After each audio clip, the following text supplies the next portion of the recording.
Hi.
Hi, can I start? Hi, everyone. I welcome you to our session today. I know it's early, but I hope you're still ready. I'm really excited to present the workshop Zero to Dapp together with Simone. The topic is about how, like a new format called Zero to Dapp, how to onboard the next wave of builders across the world. Short intro, short overview. I will talk about what exactly Zero to Dapp, how did it started, what can you expect out of this session, what is Ethaccra, and then we have a lot of hands-on experience with the Graph, Remix, and Celo. Zero to Dapp. The name, the first edition started in San Francisco 2022. It was like a way for everyone who is familiar with hackathon. It was a way for hackers to have a pre-hackathon experience, a longer guided format, more hands-on dedicated workshops. Because during a hackathon, you usually have like 30 minutes technical workshop where sponsors are guiding you through how to build on their product. But usually, even though as a, how should I say, as a newbie or experienced hacker, this workshop is a little bit short. It doesn't really give enough insights, which is why some organizations start to have, hey, let's have a pre-hackathon workshop where we have longer format. And each partner session builds up onto the last one. That's why I start Zero to Dapp. You start, and the session, the goal is should be that at the end of the session, you are, as a participant, you have built a dapp from the scratch. The format, it was like 30 minutes, you have a theory, followed by the 30 minutes execution. After this edition in 2022, I think it took place in 2023 in Paris, before the ECC hackathon. And I'm a hackathon aficionado, and I picked up this concept, and I was like, hey, when I founded Ethaccra in 2023, I thought as a way to onboard especially new hackers, why not having this format as well as in Ghana? And this is where the Ethaccra Zero to Dapp edition found its way. I think one of the added value of this format is also that different protocols are able to collaborate between each other. For example, we had the Graph last year, and also Remix, and this year we had Circles participating. I mean, the format is the same, but which protocol are participating can differ and vary from city to city. Another way that also adds value is, as a hacker, especially if you're not really familiar with the concept of hackathon, we have many hackers that just sign up for the Zero to Dapp, and they felt confident, and then after they sign up to the hackathon. Because the hackathon itself can sound intimidating if you're not really familiar with the concept, but if you just come for a 1 day or 2 day workshop, gives you a little bit of insight of what to expect. You can also ask Q&A questions to the protocol. It's more like it's a smaller setting. You can also have a little bit brainstorming, team formation, and based on that, we had many people who also attended the hackathon itself. The format, you can have it in 1 day or in 2 days. I mean, in Accra last year, we had it 1 day. This year, we decided to have it stretched on 2 days. We had a beginner track as well as advanced track. So the format and how the length, etc., is pretty flexible, but it should be that the overarching goal should be that at the end, everybody, all the participants have finished building their dapp within 1 or 2 days. Are there any questions so far?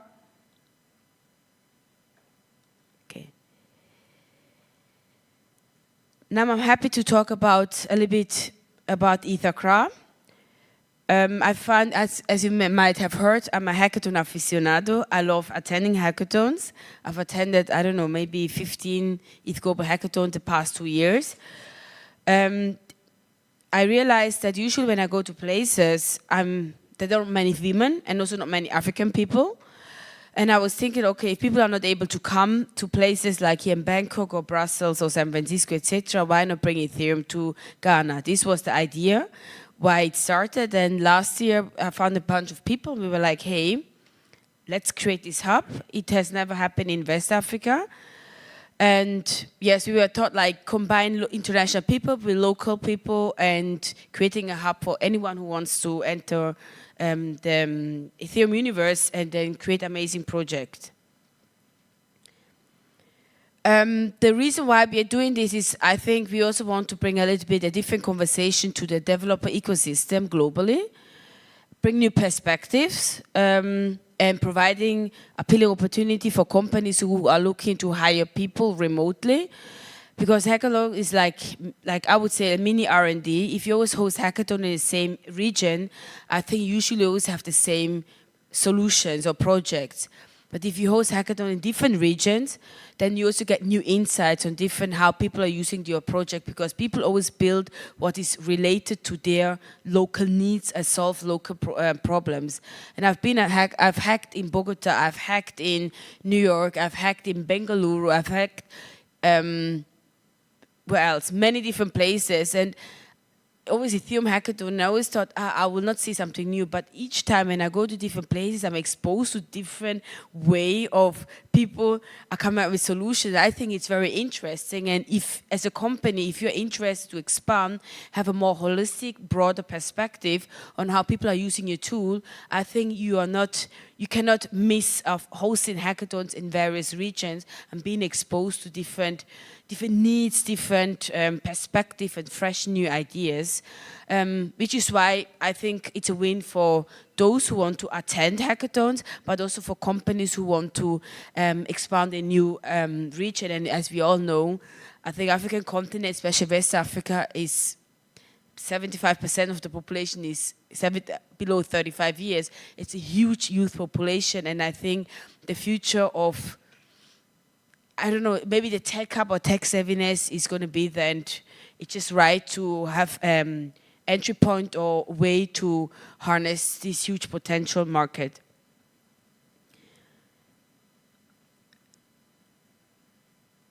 Okay, and yes, I mean, I said we identified this opportunity in 2023. None of us had really we come from an event organization background. I think we are just very curious people. But believe me, if we knew what it would expect us, I don't know if we would have done this, but we are very happy. I think we have grown as well, and last year was a huge success, which is why we did again the second edition, and popular demand, we will do a third edition as well next year. So if you're interested to attend a hackathon outside of the popular path, you're highly welcome to attend Accra in West Africa. We do annual hackathon, but we also collaborate with existing communities. For example, Python Ghana, React Ghana. These are existing Web2 matured communities, and based on when you collaborate with them, I think we can leverage on their synergies. Also, Swiss Embassy in Ghana also get notice of us, and they also supported us as a way to prepare people or bring awareness to what a hackathon is. We did a campus tour. We went to different universities in Ghana, but we did I would not say roadshow, but we did a technical and non-technical workshop there. The main target audience were the university students. Last year we did 2 universities, this year 4, and it has spread the word that universities are reaching us that we should come to their campus, do an Ethaccra campus tour. Also, and next year we are planning to do when they have a spring break, we do week-long technical workshop. So the demand and the need and the interest is very high. We were able to participate with quite leading Ethereum projects like the Graph, sponsored Optimism, Celo, Near, Ethereum Foundation, Bittergittel, HerDAO. They all like the idea, initiative, so the demand and interest is high. We also have started doing more meetups. I mean, usually people start doing meetups, and based on that, then doing hackathon. We did the other way around. We started bold with just doing a hackathon first, and then now we're doing more and more meetups to also have better community engagement. These are a little bit facts and figures. Like last year, for first-time edition, we had quite impressive amount of people roughly like 100 hackers, 18 submit projects, 5 sponsors, $10K US. We're able to scale it in a good way. And I think for our mission, our goal is to have it slowly but steady. For us, it's more important about quality than quantity, and we were happy about the turnout of this year. So the numbers speaks volume. We are going to do a third edition, definitely, and we want to build on these successes, and then who knows, the future might be that some amazing unicorn projects, the idea started at a hackathon at Ethaccra, maybe 2025 or beyond. Are there any questions so far?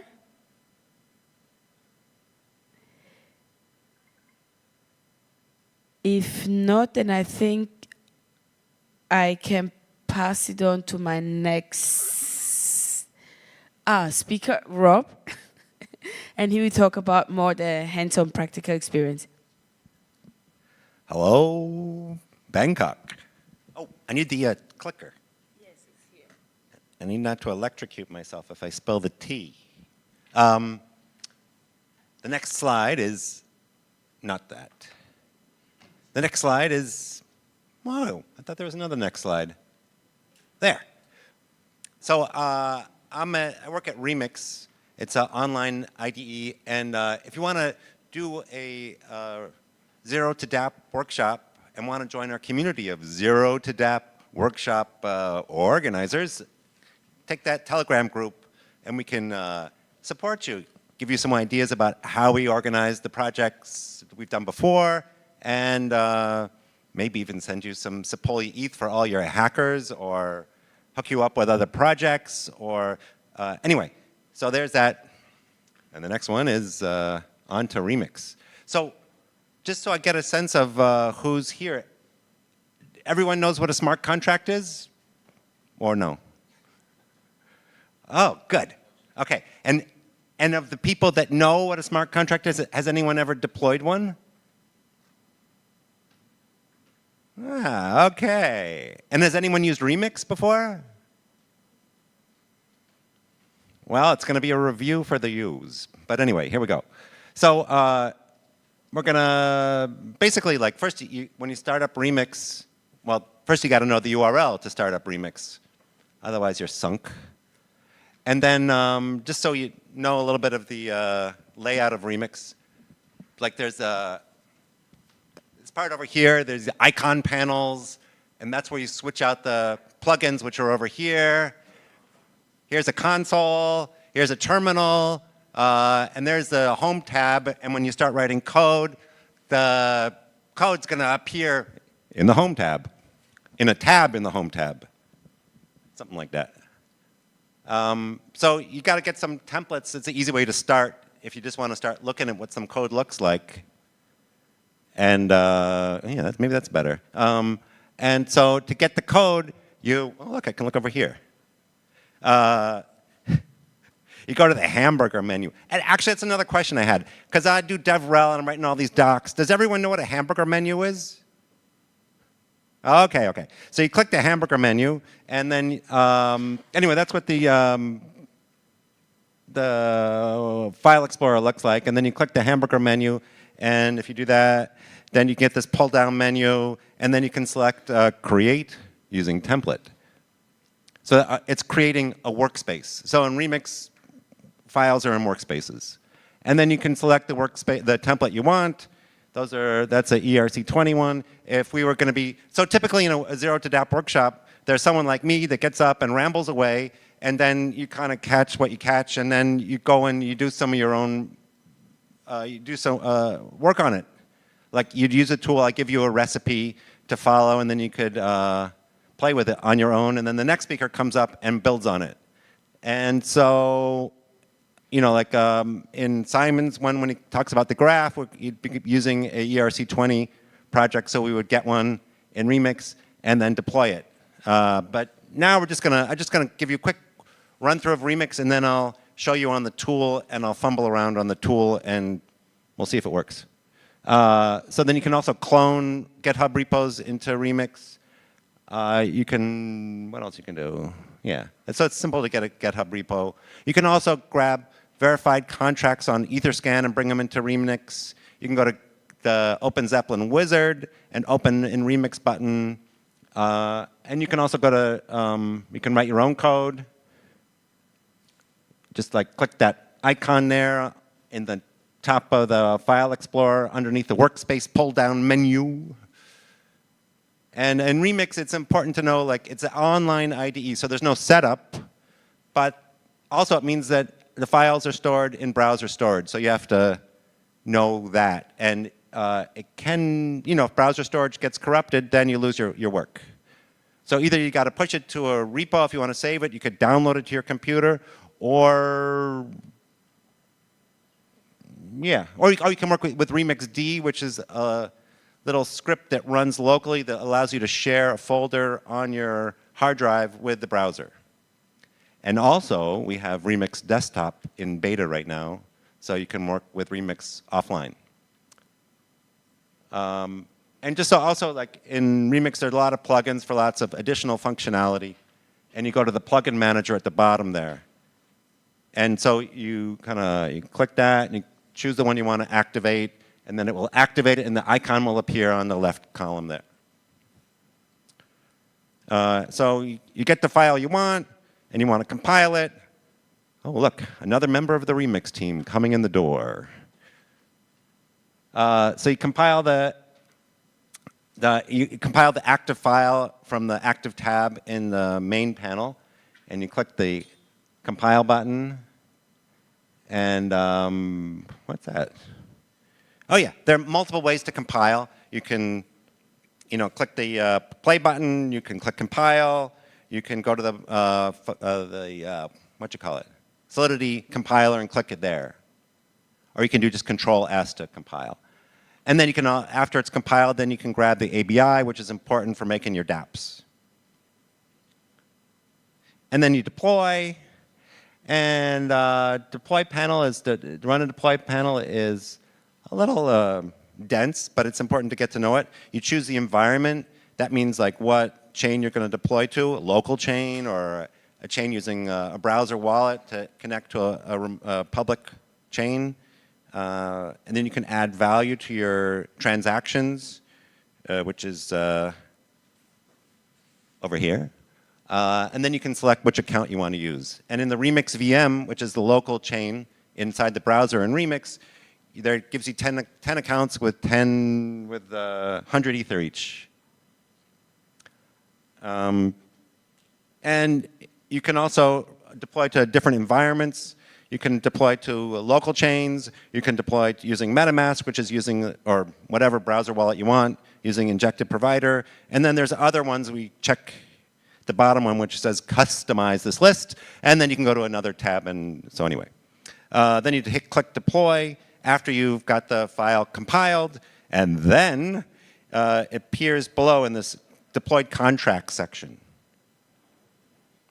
And you get this little green thing when the button there. And if you want to debug it, you can launch a debugger section by clicking on the debugger tab in the terminal. So once you open up the deployed contract in the deploy and run, you get this kind of pop-down menu or this accordion, and then orange buttons are for where you're saving to the blockchain. Blue buttons are just read functions, and red ones where you are payable functions. And then you can open each one of those up further, and if there are multiple inputs, you can dial that thing down, and then you can put the inputs in individually, and it tells you what the input type should be. And then you can copy the address there, and now you can even pin the address. So that next time you come back to Remix, you can get that easily. Then the other part is contract verification is very important, and so people can read your source code.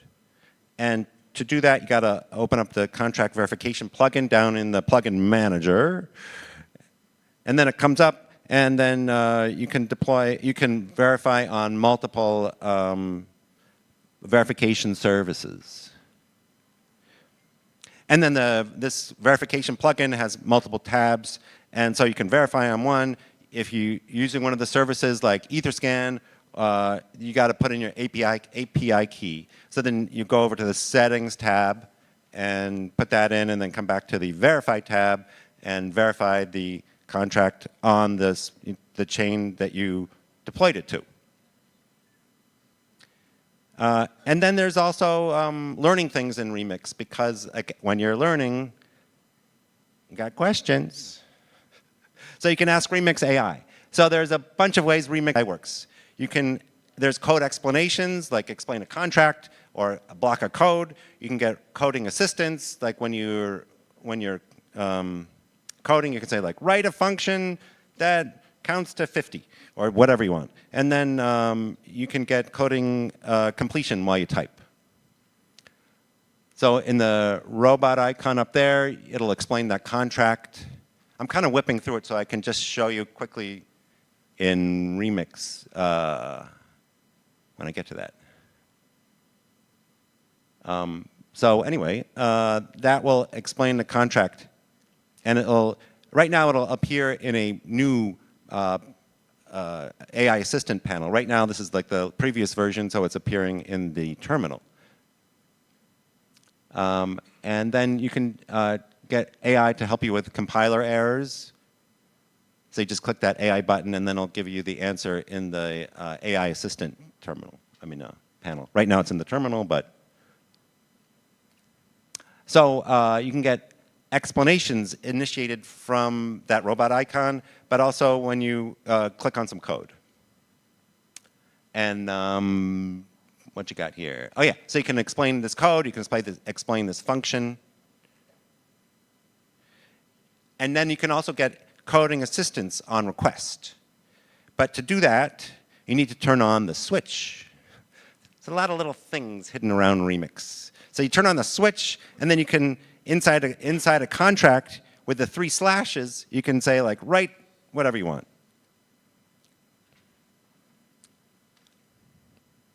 What's that one say? Yeah, and then, and when you're, each time you ask it to do this, it will give you a different answer. So if you don't like the answer it gave you, then ask again. And then there's code completion, and sometimes that could get annoying. If you don't like it, then you can turn that off by switching that top thing, the top switcher. And then there are Learn It tutorials, which are tutorials inside of Remix. Just wanted to put this little note here. See this little icon up there? If you click that, then the plugin will bounce over to the right side of the panel. So then that means that you can be getting the instructions on one side and doing the work on the other, and it should be super fun. Then we have this Remix guide, which you can either get to from the plugin manager or from the home tab. And then you get a bunch of videos.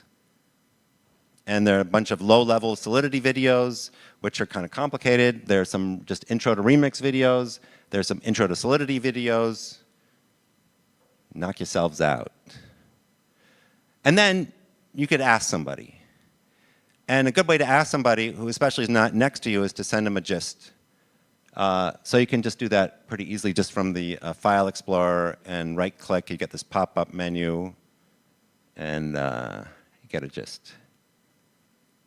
And your gist is ready.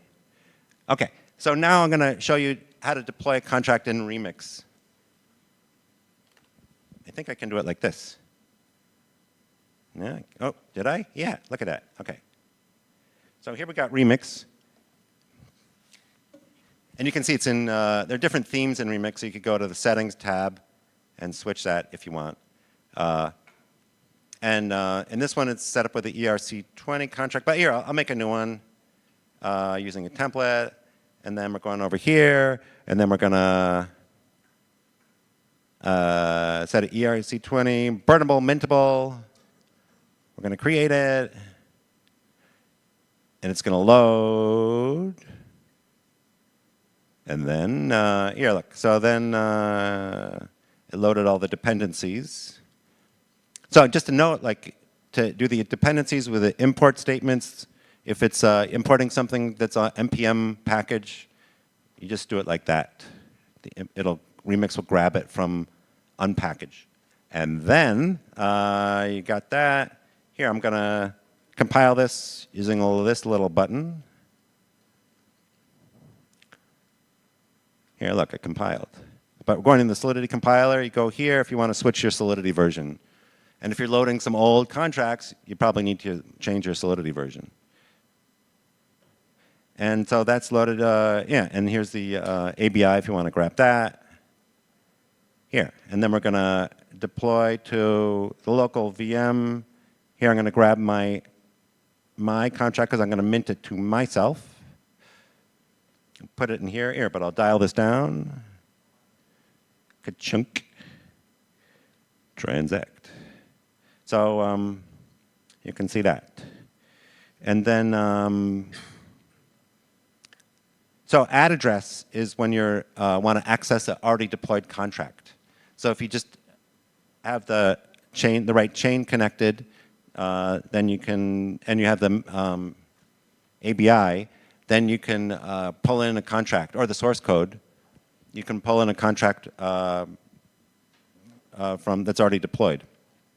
And so yeah. So look, it's interesting here. There's like a bazillion functions here. Okay. So now we're going to deploy to a public net. And we're going to do that with, what's going on here? Oh, got to customize this list.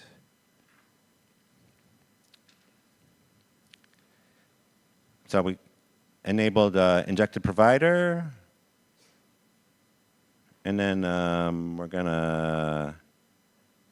we're connected to Sepolia.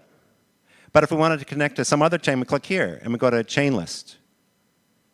And chain list, you just put in the chain. If you want to deploy like to scroll Sepolia, you put scroll in here.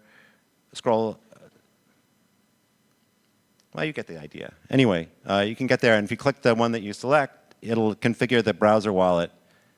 And then you don't have to put any RPC stuff. It just does it automatically.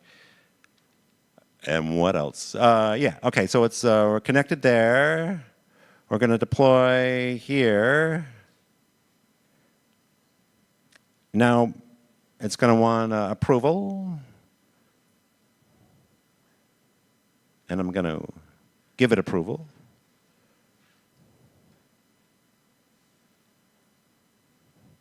And you have to wait, because it's pending. And maybe when the internet is slow, it takes a little while. Oh, did it happen? I think it did. Yeah. So now we can see the functions from this deployment. Just also note that here's the EVM version, and you can select the EVM version back here in the advanced settings.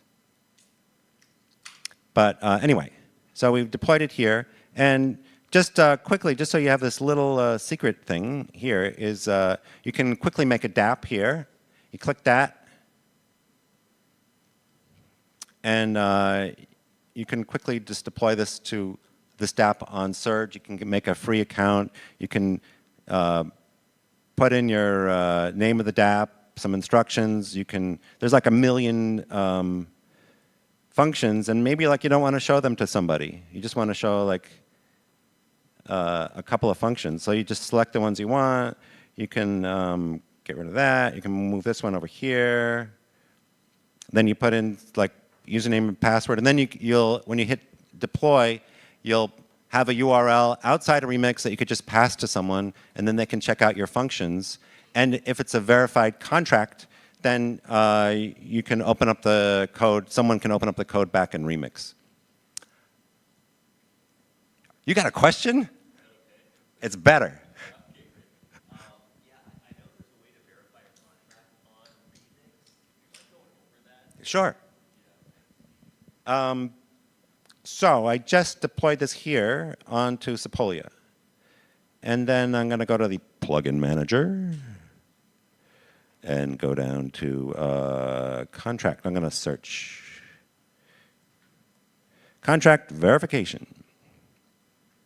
And so you can, we're going to select Sepolia, and it's this contract, and this is asking if it's a proxy contract, but this one isn't. And Etherscan is not enabled here because you need to put in the what? Don't worry about it. I mean, if you wanted to do it, you could just you go to the settings tab over here, but it's not gonna. It's not that important. I mean, you could do it or not, or anyway. So we're verifying it. Oh, valid contract address. Oh, I see. Okay, maybe this wasn't the. I'm going to put it here. That was not a valid contract address. So, wow, that's tricky. Okay. Copy the address. Oh, I see what happened. Okay. So anyway, go back to contract verification. Let me take this. Grab it all, delete it, and paste it. And now we'll try. Will it work?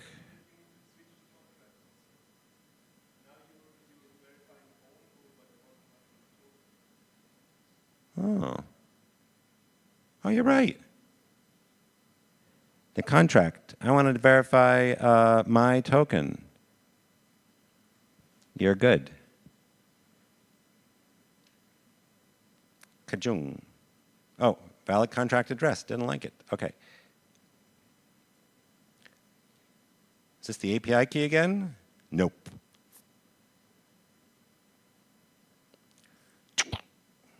Okay. We got the verification in the verification receipt section.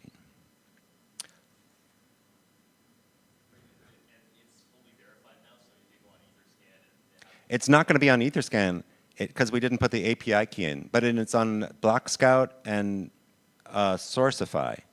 But if we put the API key in, it'll be on Etherscan. So we have 4 different verification services. And also Sourcify is interesting because if you just deploy if you publish the source code on IPFS and you deploy, it'll find the source code on IPFS, and it goes through all deployed contracts on a lot of chains, so you don't even need to do anything. But if you don't publish the source code, then it's not going to give you a full match. I mean, it's not going to work on Sourcify.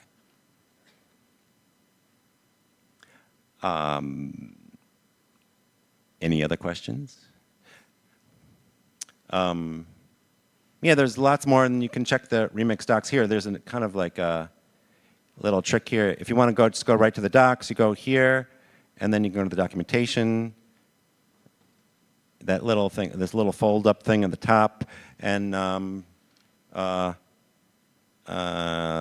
what else? My tokens here. Okay. Anyway, I think that's good enough. Unless anyone else has any questions. Yeah? Often that's because there's a kind of error in the code. The other thing is after you compile, not doing it here, but you often see the gas fees on each line, on the contract line. Anyway, there could be or you can also go to the gas section to let's see, over here, and up the gas. You have to click custom to up the gas. But it's often indication of something else going on.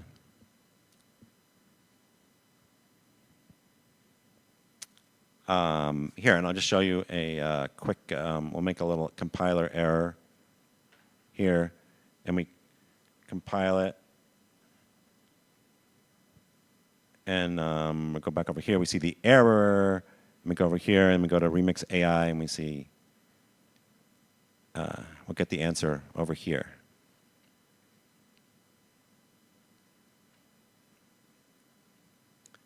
Quite a thorough answer.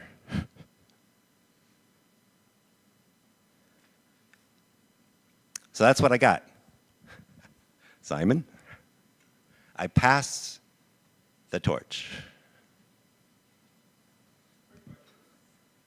Yes.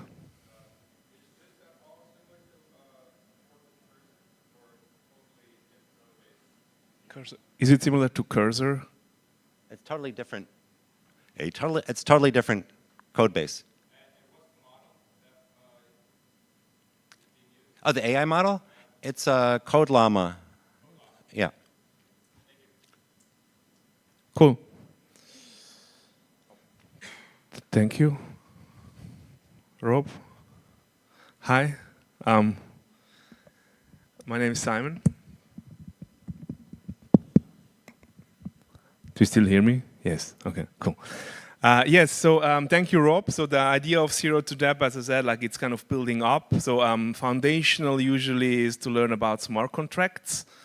And yeah, when you go into a dapp development, but then we can have building blocks going on top. Like I'm working on the graph protocol, so the building block that I think is the next is using the graph to index that data from the blockchain. So we can quickly run that. Thank you, Rob, again.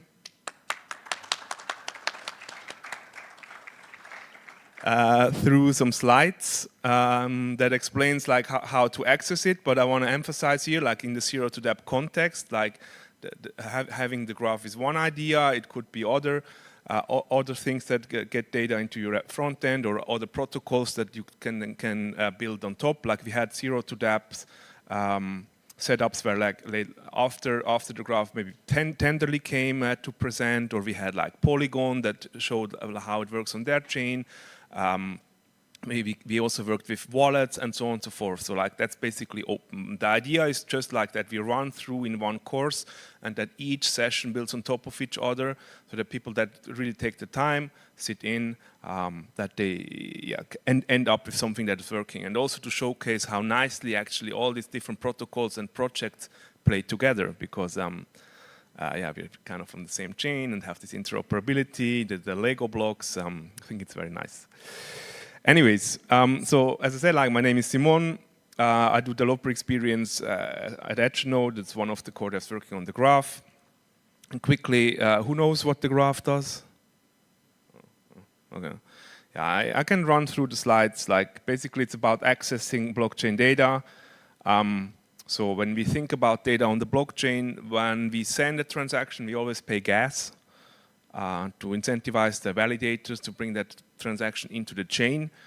So like that's why people run validators, because they can get part of that gas, or actually they get block rewards, but you know what I'm talking about. But like when you want to read data from the blockchain, I mean, there is an interface called JSON RPC that helps to get data directly out of the blockchain node, but it is not an optimized way of getting data out. It's a very low-level interface to get data.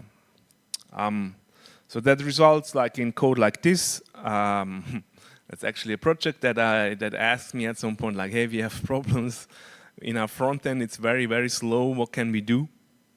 And when you look through it, if you understand JavaScript, do you understand JavaScript and TypeScript? Good. Yeah, then you see there are all these await statements, and all these await statements, it's kind of like the front-end code works with a JSON RPC endpoint, and they wait until the results come, and let's say, and this is just like showing NFTs. And if the person has 10 NFTs, that he can easily take like a second or two to load. And I mean, we are used, like if you are using Web3 or decentralized applications on an everyday basis, you kind of like know it takes longer always, like very long. But like the next, the next wave of people that comes in, they will probably like after a second say like, this page probably doesn't work.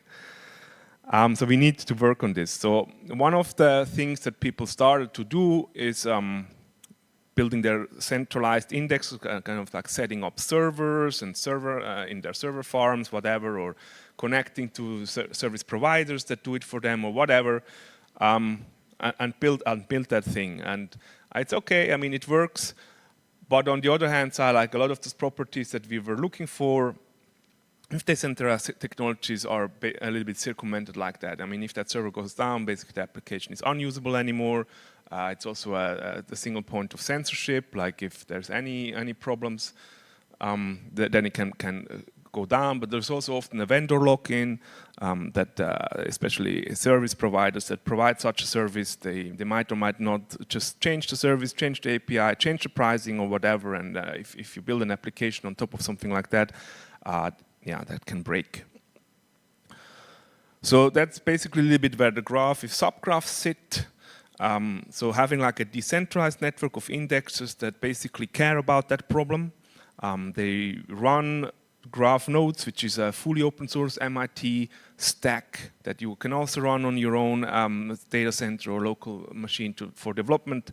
But it is in a decentralized network, it's there and it's running, so you don't need to care if you don't want to.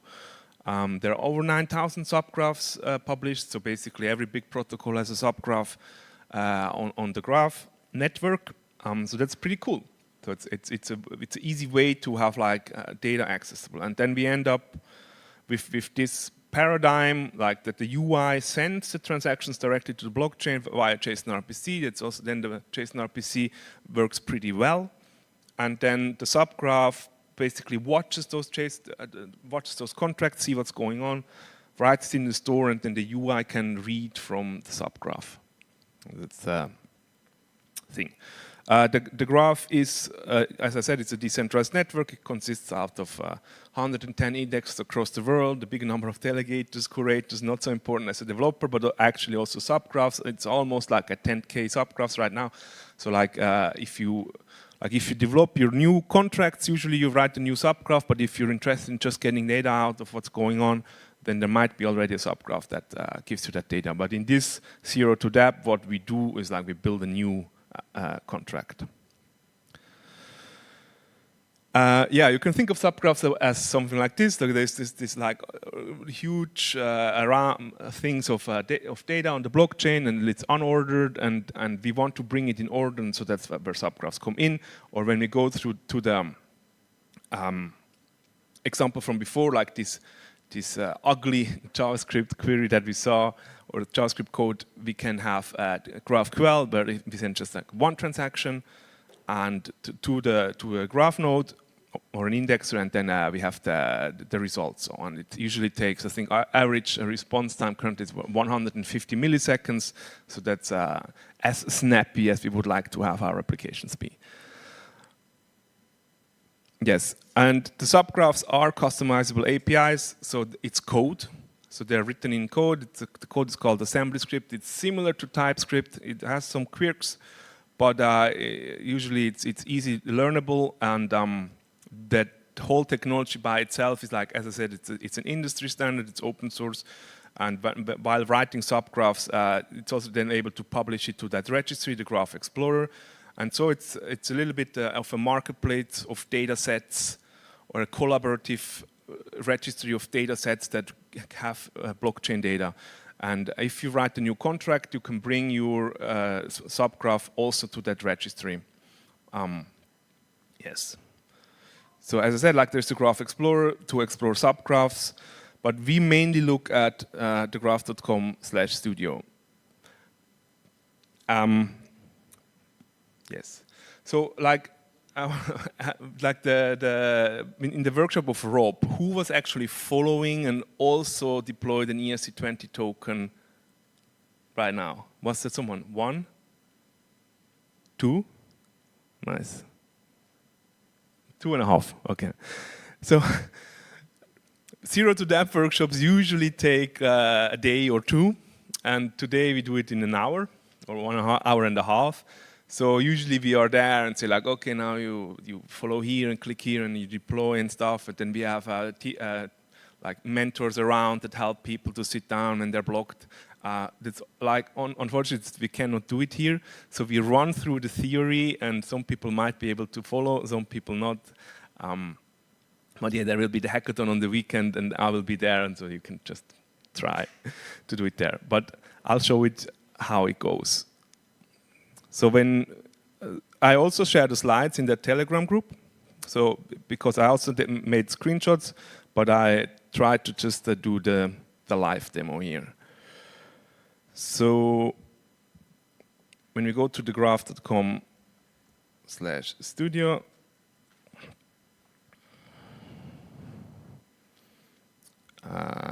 you can sign a message.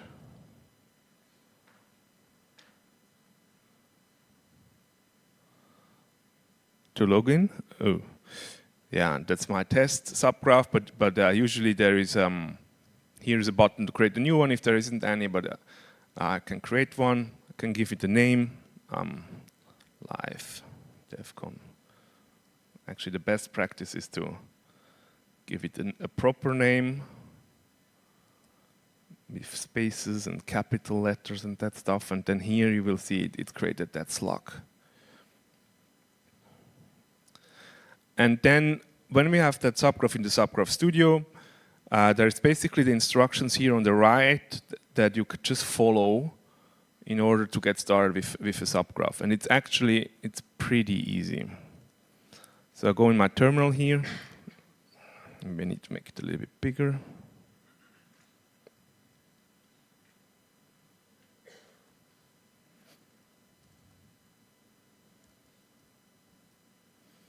So that's the first command. I run this, so I'm getting the latest Graph CLI installed on my local machine.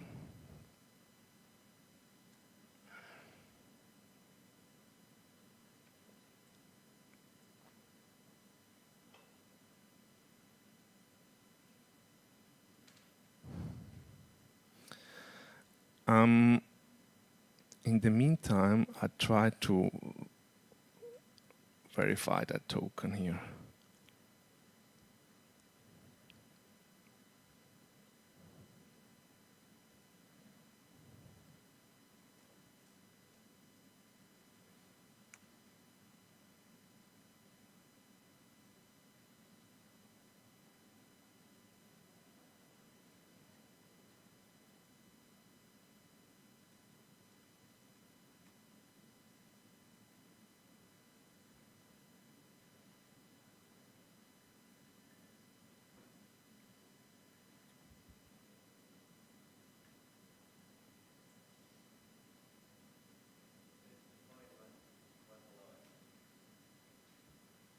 Here?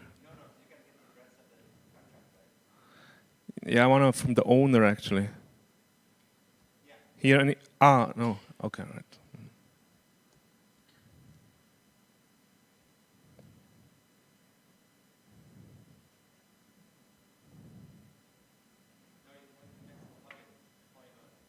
Thank you. It's good to have experts in the room, like that always helps. Okay, so I can go over, get the contract address, and then the deployer address was probably, I can get the owner here.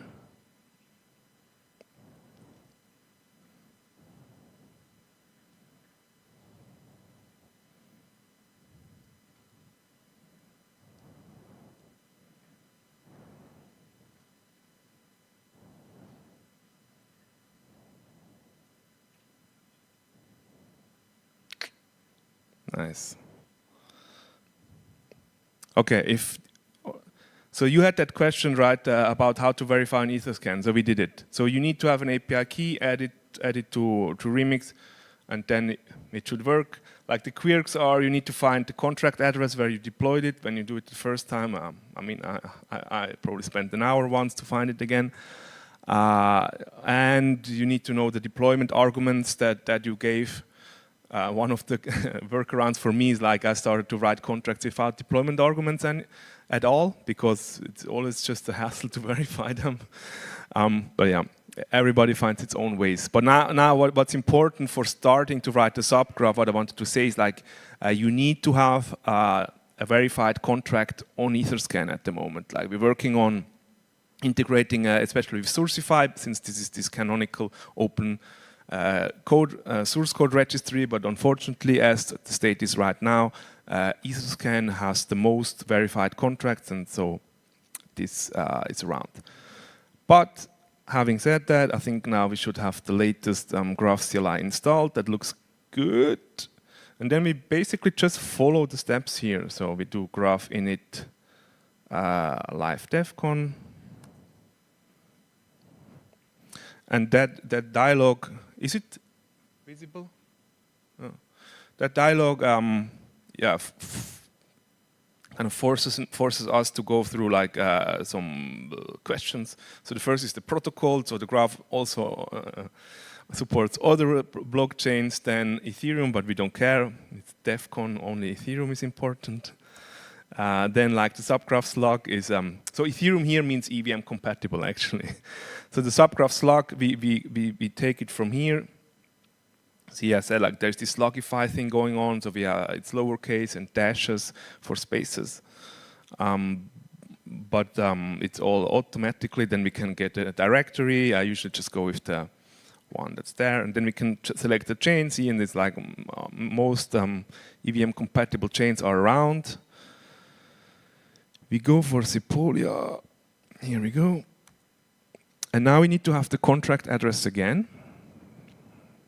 And since we have it here, I can get it over. And now, as you see, it fetches the ABI, it fetches the star block, it even fetches the contract name directly from Etherscan. So we don't need to do much. The star block also is here.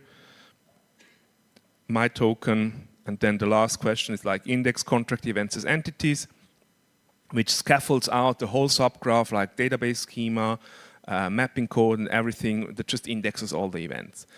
In my opinion, this is already, come on.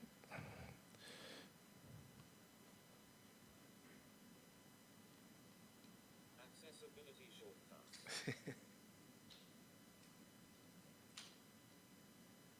Maybe because of the,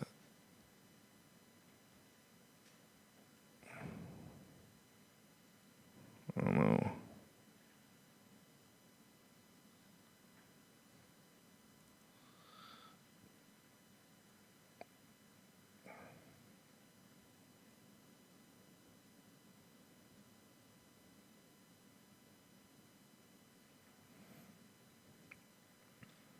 It's probably because of the pointer. Interesting. Where was I? So yeah, so we have it scaffolded out. Yeah, now actually I can show you quickly how that looks like while it's installing in the background.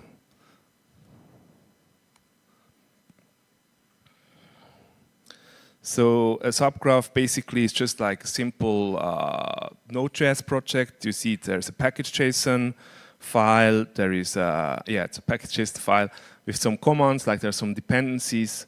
But then like what I do when I look at the subgraph, I look at the subgraph YAML.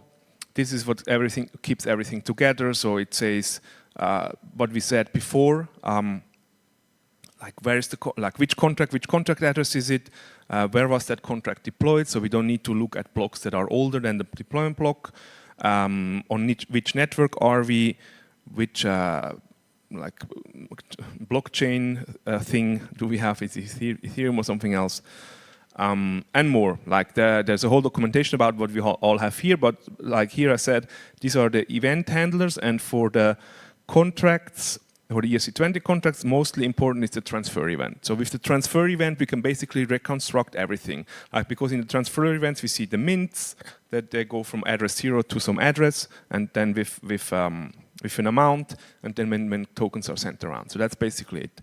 But the orders are here, depending on the contract that you write, that's all scaffolded out.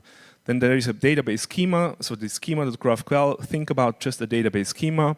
For everybody that knows about the database schemas, just table definitions with, just table definitions where event stuff is stored. And again, for the transfer, we see There is an ID, there is a from, it's encoded in bytes, which is an address, a to encoded in bytes again, the value, like how much tokens changed hands, and then the block number when it happened, the block timestamp when it happened, and the transaction hash. So these basic building blocks already would help me to write the front end that just displays all the transactions that happened on that token.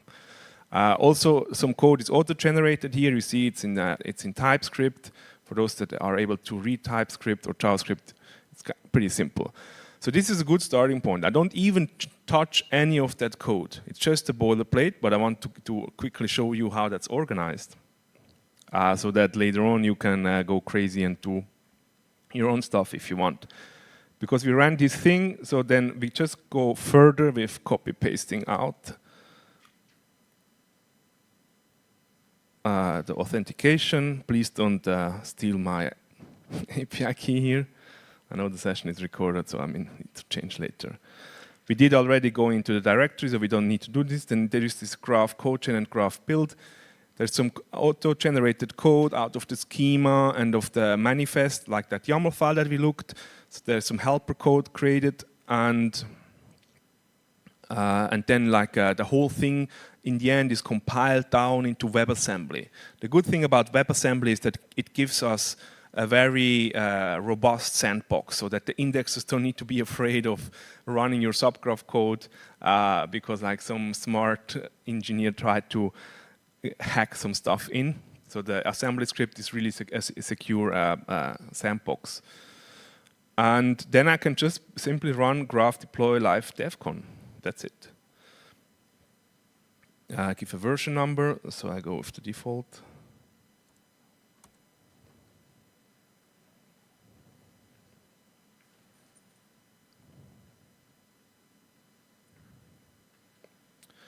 And that's it. And then I see here in the UI, it starts in the background like to sync. We did not do any transactions yet. So we don't see anything. See, like when you go on Etherscan and you look at transactions, it's basically only deployed. So it would be a little bit more interesting if you have any transactions, right? So we can go here. Was it? Yeah, it's mintable, right? Yeah, you create a mintable. So how do we do that? So let's say we mint ourselves some tokens.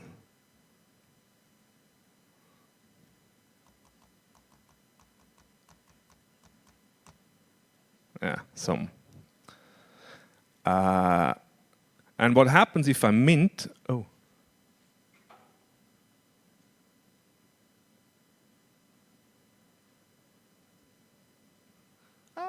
Where do I see the problem?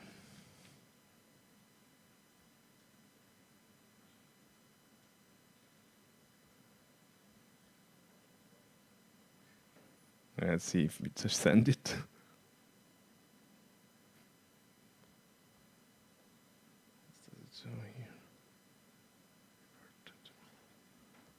No.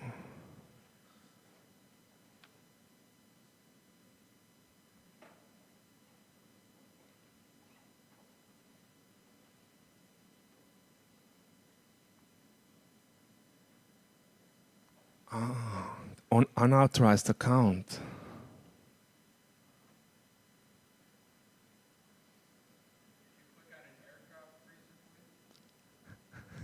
No, I know.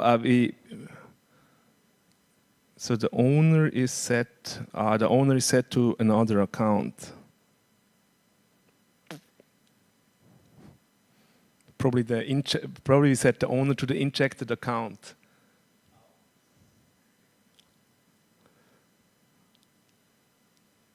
This one, yeah, 5B. Do we have the private key of that account? Is it the normal one that also Scaffold Eve uses?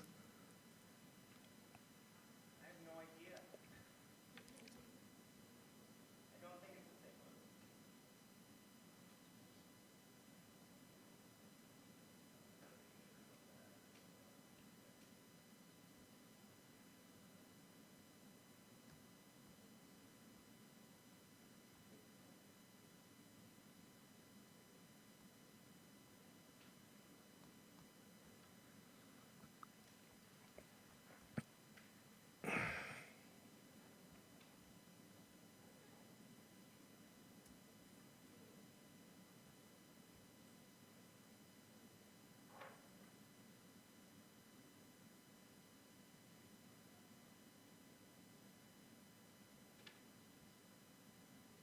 No, it's not. I have them.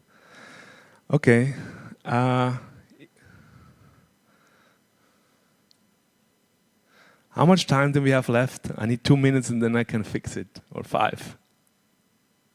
Okay, let's do it again.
Okay, I redeployed the contract, and now it's pretty simple. I just need to change the address here in the subgraph YAML so that it points to the new contract, and then I can redeploy my subgraph, go a version up.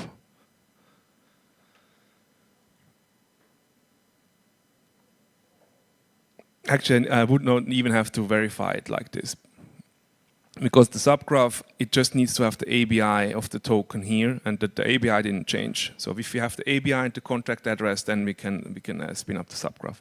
So anyways, so now we have that thing deployed here.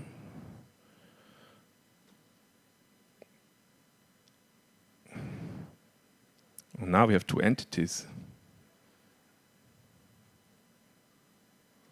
already.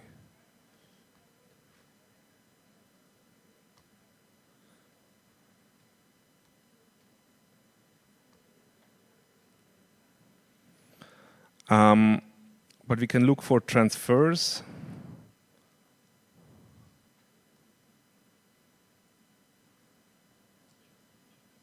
From to value. So let's look for transfers. So now we don't have any transfers.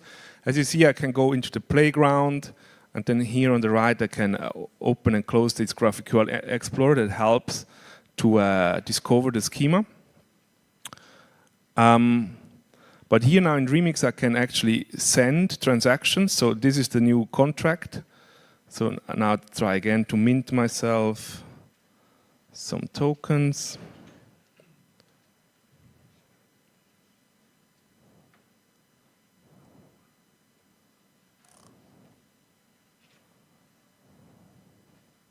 Now it's working.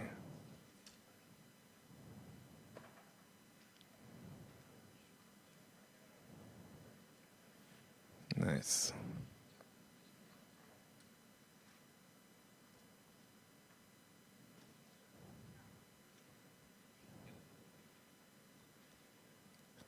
Boom. And we see the tokens here. Woo, it worked. Oh, always these live demos makes me sweaty hands. Okay. Yeah, I'll share these slides later on in the Telegram group that we have. If you didn't join the Telegram group yet, I'll get the QR code up again. Wow, so many slides today. Sorry. So this is the QR code. I will share the slides in the Telegram group. What I also have shared in the Telegram group is Google Sheets. So what we do usually at this work, or like one way to run the workshops, if with participants in the room, is to really walk with them through the steps until they each deployed their own ERC20 token on Sepolia. So we have like a shared or like whatever test net you want to work with, and so everybody has that token, and then we ask them to add their EOA or the address that they use to deploy the token and the contract address into that Google Sheet, right?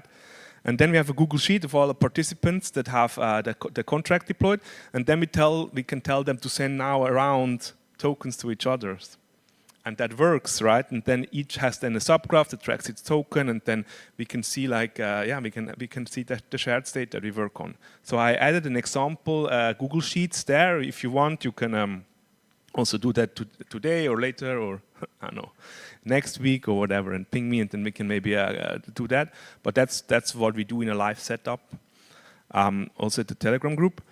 But I will also share the slides later on, so you can build on top of these slides. But I think the last slide of me is...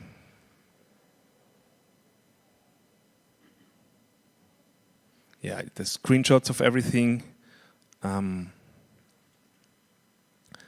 yeah, actually there is also like, then the next step usually is now we have a smart contract, we have now a subgraph, is building a whole front end, or a whole UI, whole application.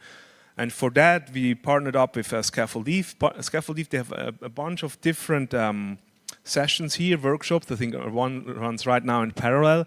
I really can suggest to check them out. It's a very, very cool project. But what's important from here is that there is a plugin to scaffold out the Scaffold Eve project with a subgraph already included. So that makes it very easy, and then it's very well integrated. And it's just this one command, like basically the normal command plus a -e and then subgraph, which includes that. And they also work on other plugins. So like there's a group of plugins, or if you're working for a protocol that wants to be integrated with Scaffold Eve, like you can also reach out to them and integrate your stuff too. Yeah, check it out. I think that's it from my side. If there are any questions, we can also do questions.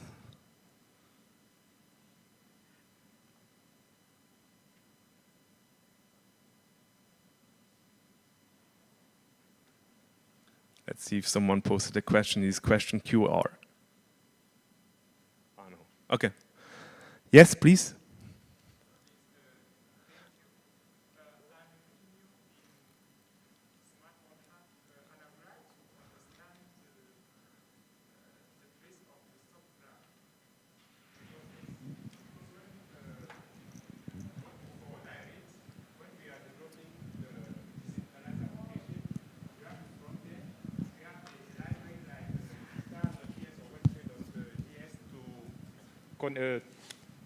Elaborate like Web3.js to interact with the deploy smart contract.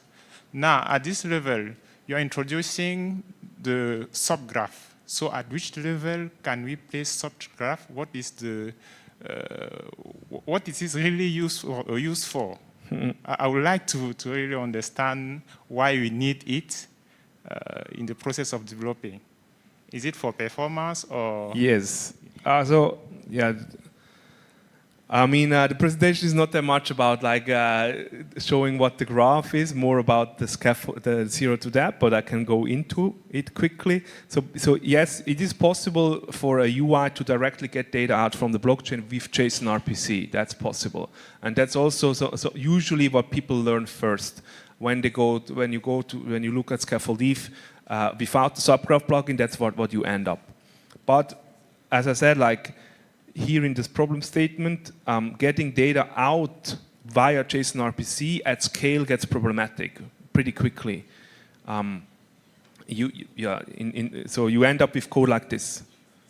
So you send a lot of asynchronous queries to the JSON RPC endpoint, trying to get that data out. Maybe you get it into your front end, then you try to crunch it together in the front end, and you end up with like slow and complicated code. And then the first step is usually that you think about like, oh, maybe I should have my own server. and then have your own database, and then you store, then you run all that stuff and do stuff in your database on your server that you run somewhere on AWS or whatsoever. But then you are again basically locked into that system that you build upon, and where you host your server. So if you're on AWS, maybe Jeff Bezos wants to raise prices or whatever, or for whatever reason they do some IP blocking, or all that stuff that we see. But with subgraphs, or like there are other indexing technologies like the graph, there is a possibility of building on top of industry standards that help you to have that data available for your front end. Does it answer the question? Okay, thank you. Please, another one. Yes. Yes, once I deploy the subgraph, okay, is there a possibility to know or to query the event that occur before the deployment of this subgraph? Okay, which events are you particularly interested in? No, I just want to understand. And I mean, like if you want to, for example, I can imagine that you're interested in other contracts events, right? Yes. Yes, then you can it's basically go to this subgraph YAML, and then you basically copy paste the whole data sources here, create a new one, and then you change that contract address, that start block, and then you basically tell the subgraph, hey, there is another contract that I'm interested in, maybe you want to look at these events too. Okay, thank you. Other questions? There is one in the front. It's a simple question. What is the difference between subgraph and graph node? Node graph. When we deploy a subgraph, is there a graph node deployed behind? Yes, so the graph node is, as I said, like it's a fully open source software technology written in Rust that runs usually alongside a archive node of Ethereum. And the subgraph is a piece of code you can think of that's compiled into WebAssembly and then deployed to a graph node. And the graph node runs the subgraph, and while running the subgraph, it's basically a set of instructions to tell the graph node what data to get out of the blockchain and how to store it in the database and how to give access via GraphQL to other people. So the graph node is basically the execution environment for the subgraphs. Thank you. Wait, you need the microphone for the recording. So how does the pricing or the fees work for Subgraph? Do you pay with some transaction fees every time you make a read call? Like you can run the graph node by yourself. As I say, it's open source. But if you're using the graph network, there is a pay-per-query. Oh, okay, got it. But like it's basically you put money into the system and then it deducts for you. When does graph start to make sense? Like what scale of data are we talking about? It depends. I know. I personally like to start with the subgraph immediately. It also helps to write smart contracts a little bit more lean, because like in my experience, a lot of subgraph smart contract developers, they end up writing functions that you only need them for data access.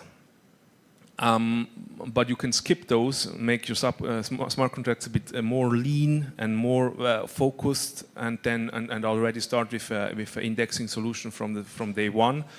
But it also depends a little bit on your team. I mean, I'm more of a full stack or front-end developer. I was often looped into teams when you have like dedicated smart contract developers. They are Solidity people. When you talk to them about JavaScript, then they become angry. And then it's kind of like that setup, right? And then for me, like then subgraphs are very useful because it's basically a line of defense, because I can build a subgraph in between the contract and my front end, and whatever they do on their contracts, it does not necessarily immediately influence my front end work. So it also helps with this. But yeah, I would say like maybe if you're really a beginner, like if it's your first smart contract, then you might not want to already go into the graph, or other technologies in general. Although with that steps that I just showed, it's also not that hard. Makes sense. And on the flip side, if let's say you are a pretty old project, you have large amount of data on blockchain already, and you want to introduce a subgraph, how complex that is, complex or simple that is. Sorry, can you repeat the question? On a flip side, let's say if you're an older project, you have large amounts of data already on the blockchain, Yes. and it's really slow, and you decide to start using Subgraph. How difficult or easy it is to integrate Subgraph in your project? Yeah, then that's the same. I mean, like what I just showed, like just going through that initialization steps, just having your events indexed is already a big plus, actually.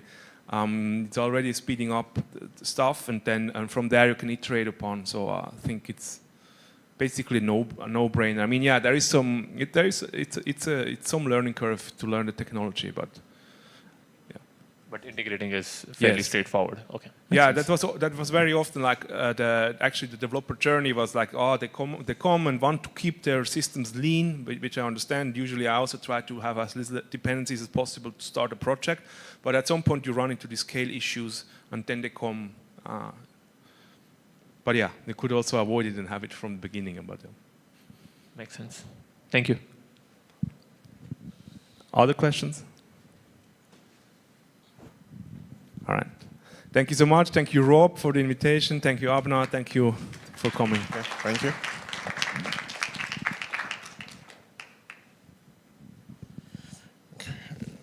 Okay, at this point, we're going for a break now.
Let's make a photo for Chidubem, so he knows that we met.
Hello.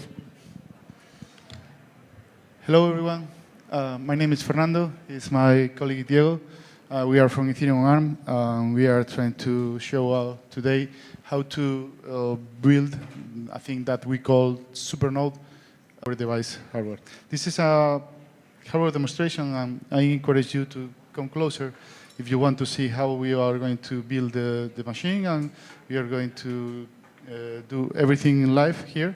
We hope this is going to work, because it's a live demo and always it's hard to tell.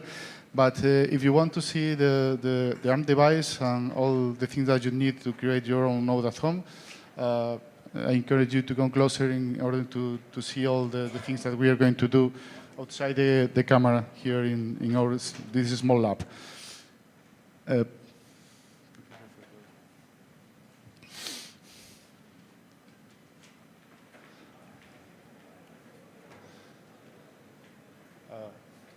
Where's the help?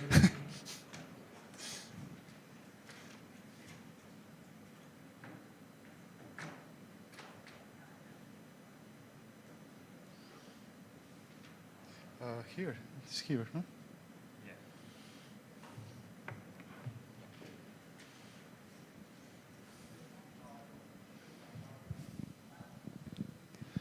So these are not the best conditions, especially network conditions, because well, we are in a closed environment. What we're going to do is to launch a script that is the script that installs everything. So you can make an idea of what's going on there.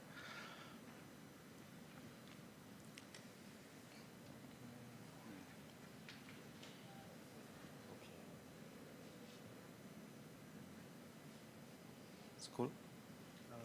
Yes. Okay.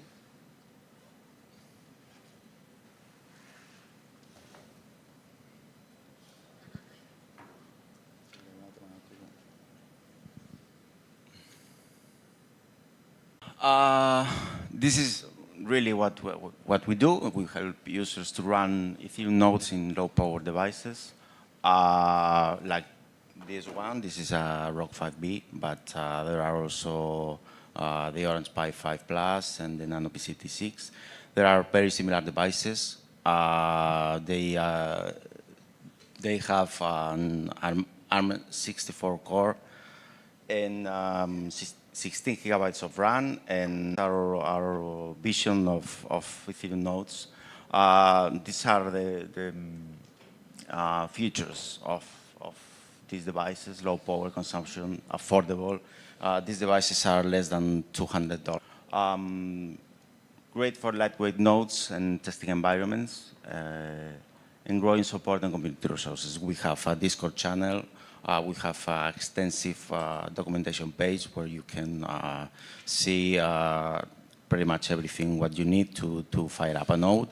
And if you don't know how, or you have some questions, you can also come to our Discord channel, and we can help you there. So a Supernode is basically a layer 1 node, a layer 1 client and a layer 2 client running along in the same device. So usually you run them separately. But what we wanted to do here is to demonstrate that how powerful these devices are. And the only thing that you need, especially for this setup, is a device with 32 gigabytes of RAM. So pretty much the operation is the same. You need to start two system services for the L1 client and 2 system services for the L2 client. And once you do that, you have a Supernode running, an L1 client running, and an L2 running. Yeah, as you know, in the last years, Ethereum it's been struggling with scalability, and L2 nodes are very important, and we wanted to give users the ability to run these kinds of nodes because we think that as well as you can verify the chain with the L1 nodes, it's important that you can interact directly with L2 nodes as well. So the boards, as I was saying, these are the devices that we support. Orange Pi 5 is a little discontinued because it doesn't have a good disk support, but it still works. And for the supernodes, you need 32 gigabytes of RAM.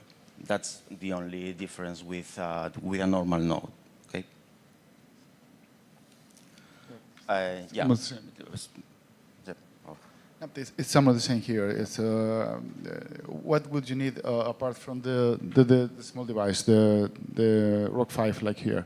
You need a NVMe disk. Okay, again, here will depends if you want to be future-proof or if you want to build an archive node. You even can build an archive node here with these devices. But you need at least 4 terabytes for an archive node and 2 terabytes for a normal node, for a full node. You need an SD card. Here, please buy the best SD card that you can afford because it's very important the throughput of the SD card and the quality. Of course, an Ethernet cable if you want to have the best internet connection, the less problems with the network, but they are very sensible to the network or node. If you don't want to lose any station if you are going to validate with these devices, we recommend to use the Ethernet connection of the device.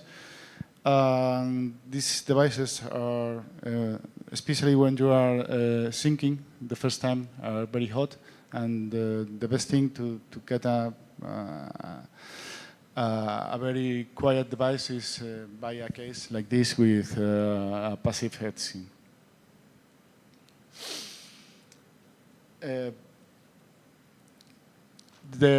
Another very important thing is to choose a very good, a high-end NVMe disk, because we move from the image, from the standard Linux installation, everything that usually write to disk to the NVMe disk, in order to keep the SD card safe and health. We move all the things like the logs or the swap partition to the NVMe disk, because it's built for writing and the SD card is slower. We have a list in our documentation that with some disks that we thought that are the best, but at the end, for us, it's very important. We have bad experience with bad NVMe disk that we don't suggest to buy. I think the hard thing here is enable port forwarding with if you are doing staking at home with your local ISP, you need to open at least 2 ports. Yeah, and network as well, because we've seen a lot of problems that comes from network. For example, in Spain, bandwidth is quite good. It's really quite good. Fiber connections, you can sync a node flawlessly. It works great.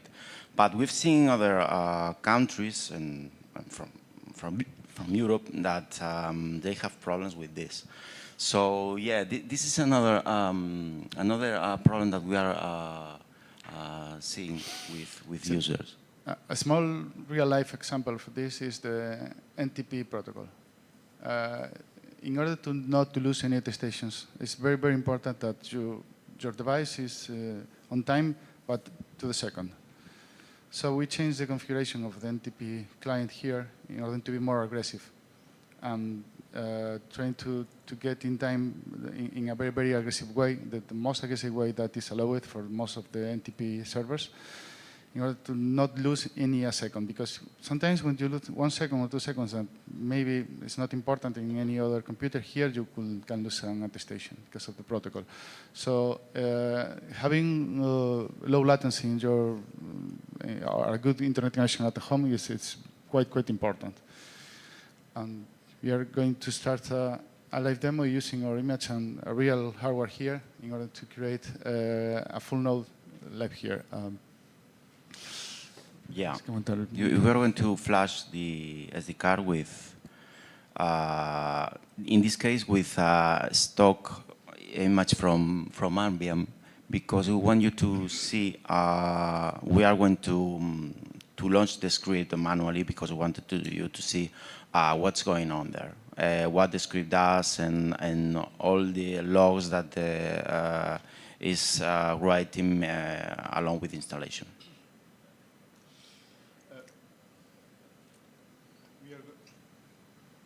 Here, we are going to use our official documentation in order to follow the same instructions that you will follow in order to create this installation, but we are going to skip some steps because we are going to not here waiting for download an image or something like this. Okay, this is our public documentation. You can find it in Google or in our Twitter account, and it's very easy to find, but it's in Read the Docs. Have the same things that you see, the recommended hardware. You could see here we have small specs of all the supported devices. The first thing that you want to have, apart from building your device, putting in the box and something like this, is to download the image. You have to choose the right image for your device. You can buy an Nano PC, a ROG 5, or an Orange Pi. You can download all the image. I already downloaded it. I'm just going to see it. But it's quite easy. Let's see. We are going to do a live installation with a ROG 5. We are going to come here. That's the download the image. Okay. ROG 5, and you can download here even the image. I already done it, so then I'm going to do. Once you download your image, you could verify that everything is okay. We provide the SHA-256 hash in order to know that everything is okay. It's our official image. And the next thing is to write the image to the SD card.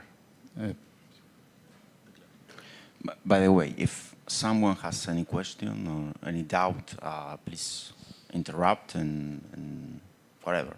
I mean. Well, I think I have one. I'm finding that, for example, those computers those mini computers are $180 Yeah. in cost. But Yeah. I've seen that, for example, there are right now Intel x64 computers. I just trained. Yeah. For example, are buying for $600, which is more or less what will cost this with the NVMe with the RAM. So Well, it's a little more expensive, but yeah, it's a good question. Yeah, but for example, the power user of this device is 10 watts, and you know that you have to run this 24/7. So it's a big difference with other devices. That's for example, and there are more convenience, a small factor. You can put it in any corner of your house or on the router. I think that any device is fine to run a node. I mean, we are not competing because we are there with dapp node that are an amazing option for running nodes. But choices are good. I mean, you know. And I think another important thing is to add diversity to the network. If you only run AMD compatible processors, and you have a bug like a few years ago, like it was Spectre, this bug who affects the hardware, directly the hardware for the processors, the Intel processors mostly, but some kind of problem with the AMD processors also. At the end, you could we have a problem? And adding ARM devices with another architecture and another kind of CPU processors is good for the health of the network. Actually, so it's a diversity. We are looking into RISC-V as well. Yeah. We synced a node with a node, not a node, a get node, a get client with a RISC-V board. And yeah, I think it's very interesting that people can choose not only a device, but architecture and have a lot of choices to choose from. Okay, I can agree with that. You mentioned you have accuracy in TV settings to keep the server on time. You mentioned like you have some specific settings for the time servers that are pretty aggressive. Can you share these settings later on? TP.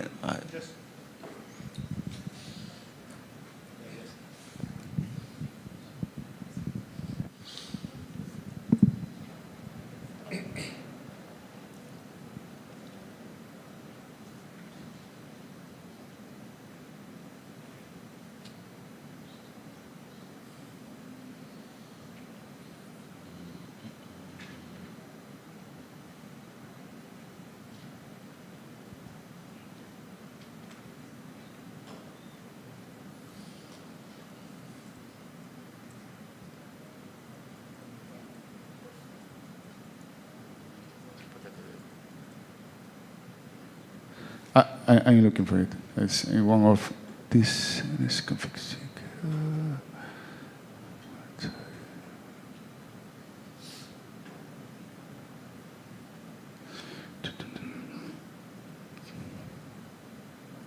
Joder, no me acuerdo en qué paquete lo puse. ¿Tú te acuerdas en qué paquete está? No. Vale. Es que yo no sé ni qué habías hecho eso. Sí, te acuerdas que era lo de Google. ¿No estará en el No. I have to find it because I don't remember in which package I built it, but let me answer. We will seek this later. Okay, let me... So, yeah. Yeah, thanks. This might be maybe a silly question, but running this on the cloud, like on an EC2 instance, is this not recommended? Or running a node in the cloud?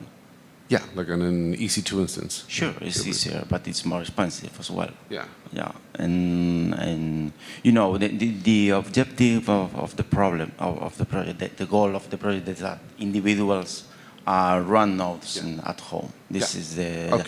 But of course, running in the cloud is another option, and a lot of people would do be that. more expensive, but at the same time, yeah. You can have it like auto healing and things like that. It's okay. It's really not more expensive, and at the end you will depend in a company. And if you want to,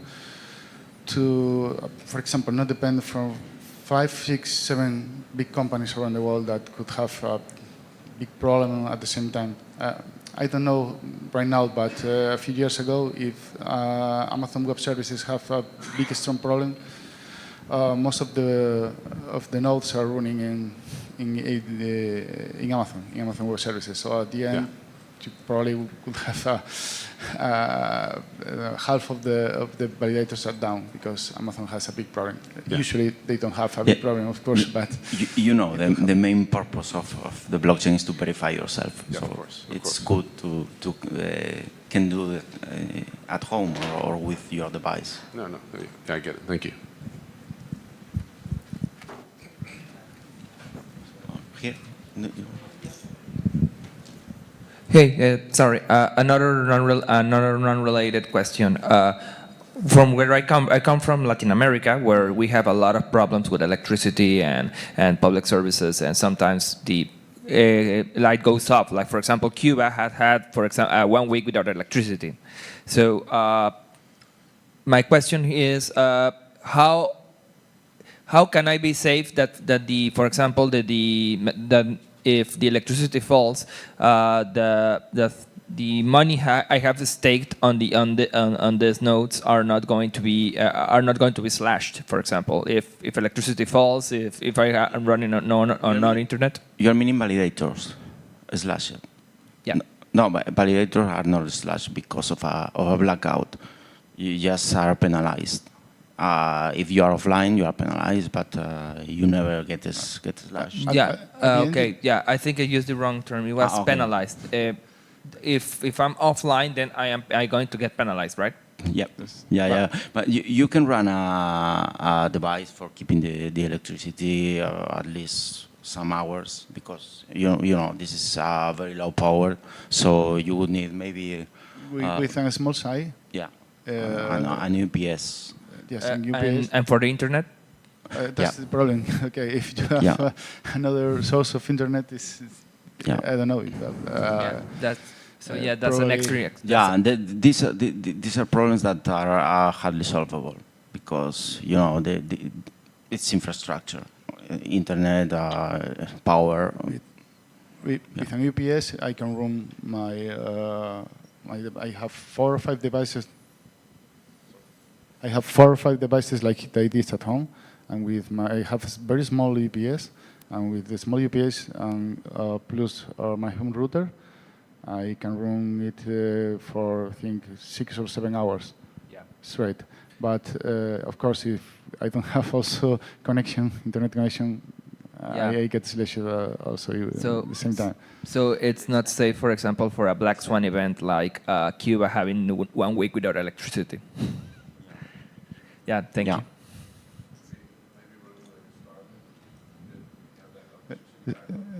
Starlink. Yeah. Yeah. But you, yeah. What's the cost of Starlink? I don't know. I'm just asking.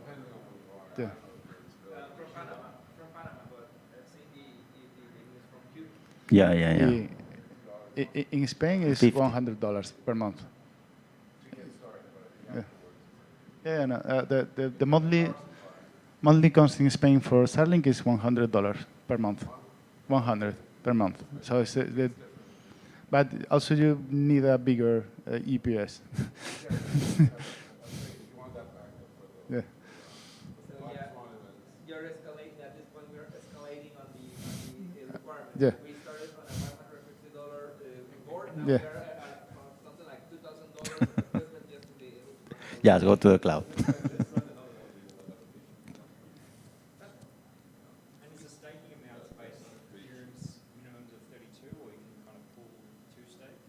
Sorry?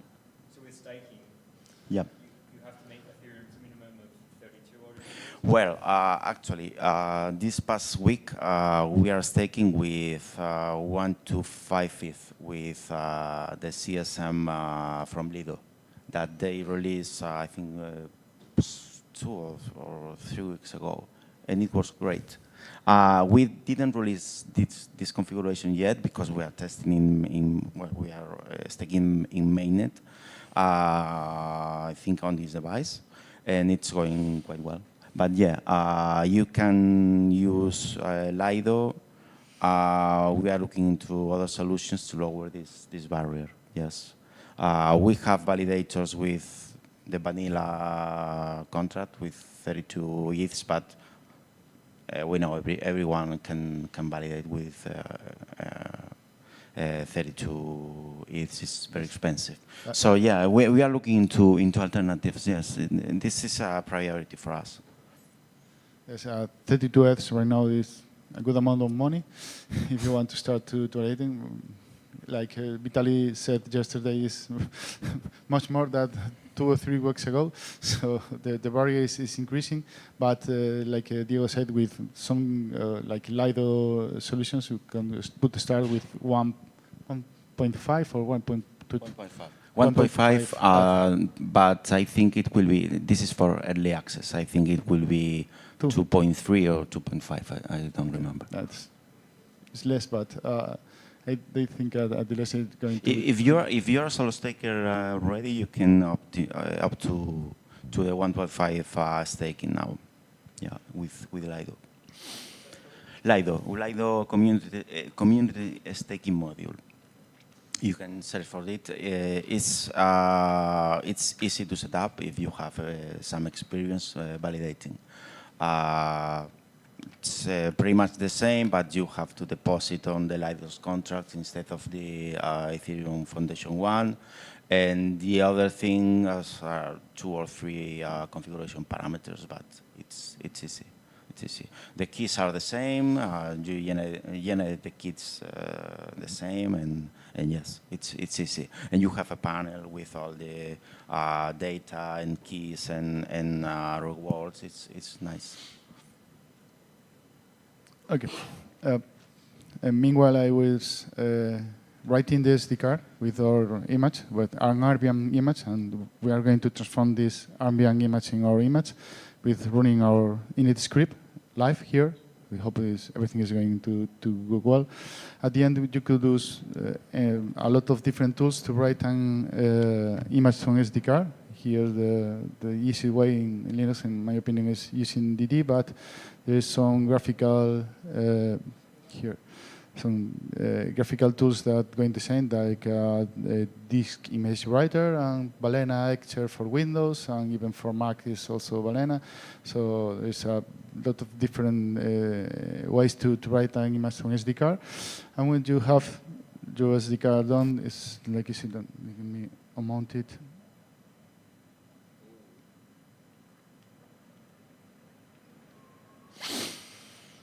It's like easy, like put the SD card in the device. That's not so hard. If you want to plug the device, and if you want to come closer, and let's hope that everything is okay. No. Okay.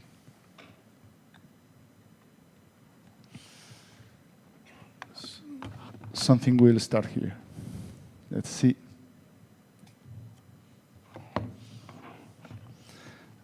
Demo effect, live demo. Yes. Let me.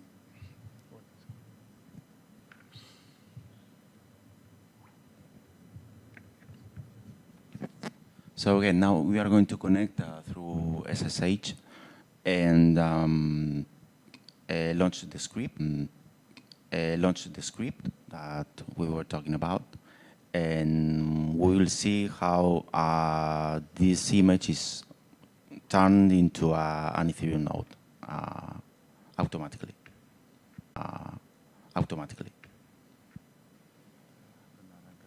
No network, maybe.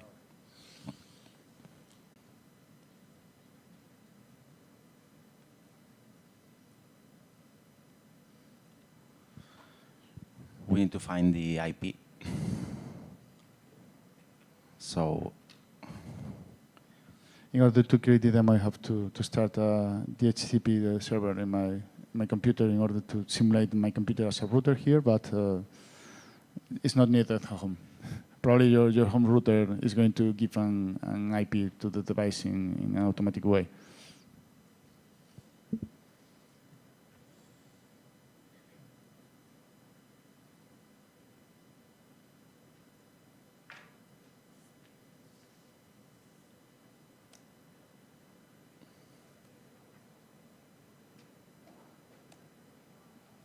now we are entering. We can see this.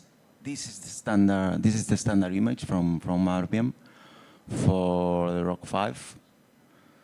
And now we are going to launch a script. You have to change the mirrors. The mirrors. Yes. Yeah.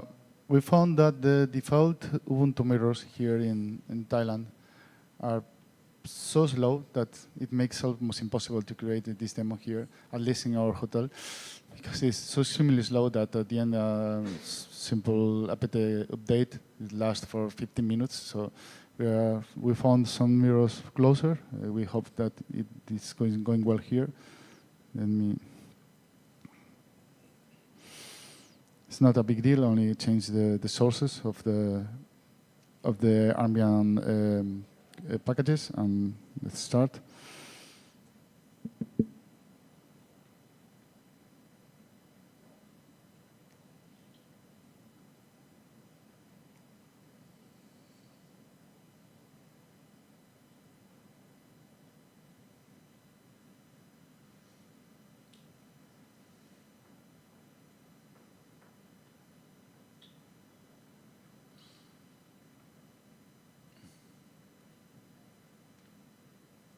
This is the script for the Rock 5. You can find it in our GitHub, so you can take a look.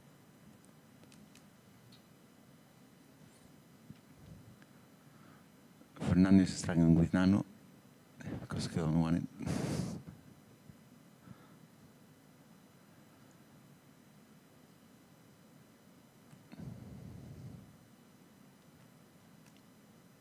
Right? Okay, I usually don't use Nano, so but the default arming images don't include Beam, so I'm just getting a bit stuck here. But we are going to start. The magic of the project here is this small script that transforms the default image. You don't have to trust us. You can do this at home.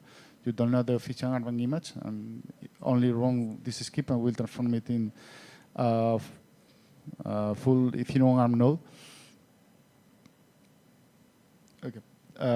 If you download our image, that will happen automatically the first run. The first time that you run the script, it will transform it and do all the needed changes to create this configuration. Let's see. Asleep, waiting for your home router, giving you an IP. And let's hope that this new mirrors works well here. That's 2 minutes. Okay. Yeah, these ones are the fast ones. So, yeah. So,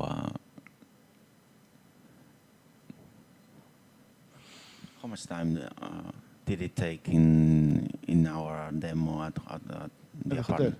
20 minutes, 20-25 minutes with official ports, Ubuntu ports repository. It's here from Thailand. It lasts for 20 minutes. Here is the best that we could find. Now. Okay.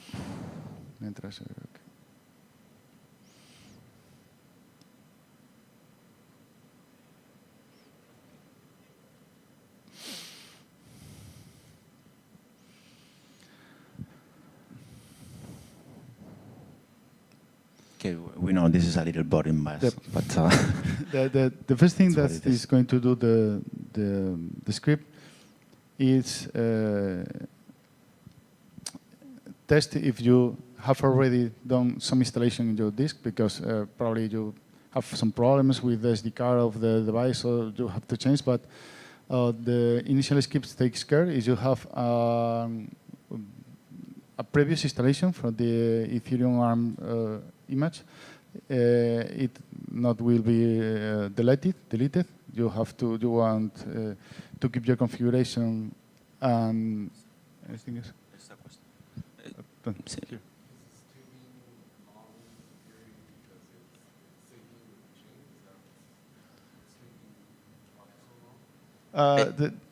Usually it takes 10 minutes. Once we boot your device with the new image, it takes 10 minutes. Yes, the first boot is quite long. It's about 10 minutes. But here the thing is getting really slow. You have to sync all the information from the package mirrors from this Ubuntu-based distribution, but here will depend on the internet connection here. Yeah. And if it's close or not very close from the sources. And the Ubuntu official repositories are in US, so they are quite far. And yeah, definitely not the best condition here, because networking is not the best here. No, it's updating the APT repositories. No, the first thing that you should do when you are going to install anything in Ubuntu-based or Debian-based distribution is to sync your computer with the latest versions of the packages. And you have to. It needs to install some packages, and to make sure that everything is okay, you need to make an update. In the latest version available, so you have to do it. It's now installing some packages. Yes. After the first sync, which is only the slowest one, later you have already the latest version, and it will go very fast. You have to see some, we think, essential tools in order to create your image. Some tools like Bing, of course, and Telnet for syncing or async. A better syslog here. At the end, the most important thing here is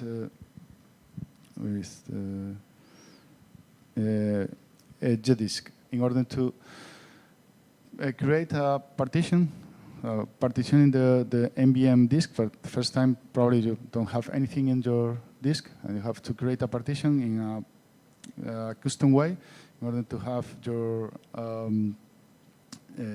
swap partition and use all the available space in order to have the synced database of the clients. So at the end, you will need a lot of space to sync the blockchain.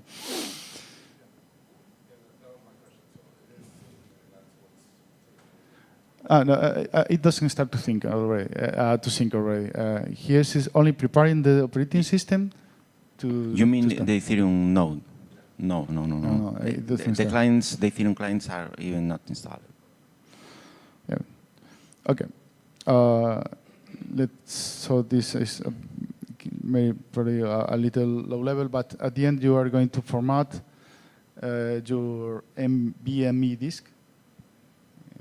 It's taken automatically. You will create a partition, format it, use all the available space in the disk. We use X4 file system. If you are into Linux, you will know that there are a lot of different file systems. We are going here to, in our opinion, the most stable, because this is running 24/7 always. We are going to create two partitions, a home partition, a very big home partition, and another partition to swap space and TMP and temporary files, like logs or something like this, in order to avoid to write in the SD card anything. We are trying to make the SD card as read-only as possible, because at the end is the bottleneck in this kind of installations. We create an Ethereum user. It's a decision that we made. Everything is running under an Ethereum user in the computer. All the clients running with the same user, Ethereum. All the configuration is in etc/Ethereum. We wanted to do it because we think it's the easy way. You are running Ethereum software. Everything is under the Ethereum user and in the Ethereum configuration repository. All the clients, all the layer 1, layer 2 consensus execution clients have the configuration on the same directory. So yeah, and if something goes wrong with the OS, you just need to flash the SD again, and you put a new SD, and you have exactly the same system that you have previously. And for example, for upgrading to a new Ubuntu version, same. You put out the micro SD, you flash a new image, and you have everything updated, including clients. And maybe it's a question of 5-10 minutes. Yes. You don't have to do an this upgrade and all of this.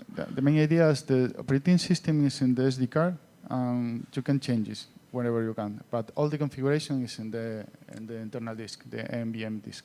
All the configuration is here. So you are not going to lose anything if you change your operating system. You could try another one. You could upgrade it or downgrade it, or maybe you have a problem with the SD card. If the SD card is not good, usually you have problems writing the SD card. You will see in your logs the system trying to write in the SD card some small files, and you have some writing problems. Probably the SD card is wrong, or something happens to me that I put the SD card in the wrong side and scratch it, and at the end it's not working okay. That at the end you only have to write the image again, put it in the device, and you are good to go. Restart, and it's okay. It's now writing the swap. Yeah. It takes some time. Swap partition on this very device is the 32 gigs version. You're not going to use swap unless you are using Teku and Besu, because are Java-based. Maybe Erigon and maybe Ref as Erigon, well. yeah, because most of the other clients are less run hungry. But we are, at the end, we are using that. We use a daemon lake named DPHYS. That is a Linux daemon that creates swap on demand. So if you have space in the disk, you will create more and more swap in demand, and you are going to killers the process. That's I think it's a good idea in these devices that they are small and big. They are powerful, but they are small, and you probably will need more swap, and this is dynamic swap. So I think we think it's a good idea. The process to create swap, we changed some kernel variables for the swappiness in order to tell the kernel that use swap in a less aggressive way. We are trying to avoid write anything to the disk, so we're trying to use swap in a less aggressive way. And we install our repository. We maintain of the software, all the Ethereum clients, all the Ethereum level 1 and level 2 clients in our main or Debian repository. It's apt-ethereumarm.com. It's public access. You can download it to the clients. There are Debian clients. They're going to install all the devices. But we provide in our GitHub the tools that you need to write it, because you don't have to trust us. As you can see, we use the binaries provided by the teams, the client teams directly. If you clone our repository, there is a vagrant machine prepared to compile of the clients. It's a make file that you download our repository, run into a directory called Ethereum ARM, and run make, and we'll compile all the clients for you. They compile or create all the clients for you, and you don't have to trust us. You could use our Debian repository, but if you don't want, because I want to create my own packages, we provide all the tools for create your Debian packages, and probably it's a good idea to do like this. It's harder. You have to know a bit more about Linux and Debian system, but it's not so hard. It's a make file that takes care of everything, and you could look up the code. It's nothing very, very hard to do. It's quite easy. Well, and now we are going to install all the Ethereum software that we support. You could see here Besu, Erigon, Geth, all the dependencies around Nethermind, all the software that you will need to create a node at home is going to start here in the process status. And when you start an Ethereum ARM image, you could choose whatever your client you want to use. So at the end, it's quite easy. You run away and choose two random clients. It's still installing Teku right now. That's one of the heaviest clients. And at the end of the script, it will reboot, and hopefully it will start an Ethereum ARM node, and we could start to sync. I don't know. We are going to choose Geth, Nimbus, whatever you want. Whatever you want. The idea here is that you can choose any client you want. You choose a consensus client. You choose a execution client. Start the consensus service, and start the execution service, and you are done. That's the idea. We want to. This is for layer 1, of course. Layer 2 is basically the same, but you need first to have a layer 1 running. As you know, the consensus client syncs with checkpoint sync, so you need a little time to get the client synced. And the execution client, last time we tried Geth, I think it was like 12 hours. But Nethermind is a little faster because once they keep up with the change, the state is syncing in the background, so you can have a usable node in maybe 4 or 5 hours. It's very fast. Yeah, just today we sync here in 4 hours. Yeah, for 4 hours. Here in 4 hours.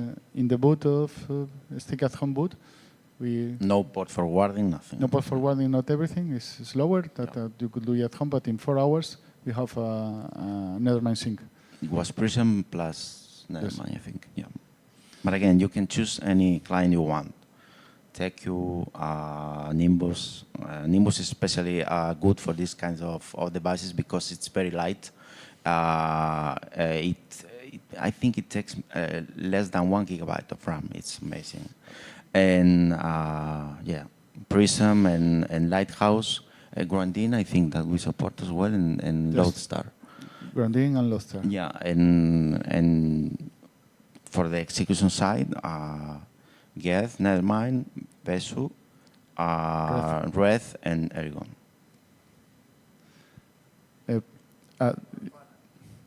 It's Reno. The station of all the Ethereum software ended here with layers 2. There are the layer 2 that we support right now. And we started to install Prometheus and Grafana. You will have a Grafana server running in your device, and you will see all right now the official dashboards of our clients. And it will depend on what client are you running. You will see the statistics of the node and the statistics of all the software, the Geth statistics or Nimbus statistics, all with the officials dashboard. And at the end, you could see if you. Grafana is very useful to see problems. At the end, you will see all the hardware stats of your device. If it's low CPU, it's low networks, you have problems. You have, I don't know. For people like you in Panama, if you have problems with your internet connection, you will see the drops in internet connection when you are at home, and you could see via your local network all the stats of your node. Of course, this is already automatic, and no, it's ending with all the dependencies. Is in Grafana? Grafana is already started, yeah. But we have to restart the node. This is the. You mentioned in the setup you're using a 2 terabyte disk. Yesterday I heard somebody saying you have to use a 4 terabyte disk at minimum. 4 terabytes for an archive node? No. The problem is that the state is growing. I think that now maybe fresh ink is about 1.1, 1.2. Yeah, it grows fast. Maybe it will be okay for maybe several months. But now, if you can afford 4 terabytes, go for 4 terabytes. But you can run a node with 2. Yet. It will grow. Network will grow. All the blockchain will grow. It's growing in daily basis. So at the end, 2 terabytes is okay for now. Clients have online pruning as well now from just 1 or 2 months ago. So it helps to keep the size low. Yeah, it's nice. Do you load everything right now? Do you have some pruning enabled? Like, how much does it take? Yes. Of the 2 terabytes right now? Like 1.5, or is it going to be 1.99 already? Yeah, it's hard to say. It's hard to say. But with 2 terabytes, I think maybe 6-7 months you can run good. It's almost impossible to tell, but I don't think that you will last more than a year with 2 terabytes right now. You probably will need 4 terabytes for sure, or even bigger in the few years. But I think we are in the verge of asking for 4 terabytes. Yes, for be sure, for be okay. You are going to buy something right now, okay? Spend a little more, buy 4 terabytes, and you are good to go probably for years. Yes. Okay. Meanwhile, it's still standing there.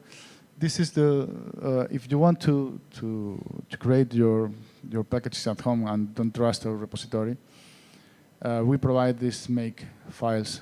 It's we use FPM. It's a Ruby tool to create APT, RPM, or any other kind of Debian or Red Hat packages in a very easy way. It's quite easy to use. At the end, you only have to pass to the tool some kind of variables, and you will tell in where is the binaries, where is the configuration files, which is the maintainer, which is the name of the packages. At the end, is quite easy, and we will create a Debian or our RPM package for you. So you could use these scripts to create your own packages. At the end, it's quite easy to you clone the repository, go to the folder of any of the clients, and write make. And we will use make file to create, and with at the end of the make process, you will have a Debian package or our RPM package. And it's quite easy to do. We think it's very easy. Well, and it will take care of the past. We'll go to the official repository, get the latest version, get the latest binary, uncompress it, and create the Debian package for you. We usually don't touch anything in the clients. Sometimes you have to compile it, and it's always in the make file because the maintainers of the client doesn't provide an ARM binary for you, so we have to compile it for you. But at the end, let me see if it will end. Yes, the installation script ended. Seems to end right. At the end, we will change the password for you. We create a Ethereum user with an Ethereum password. We force you to change it, and we will reboot, and we will just see you have right now a full node. We are going to connect.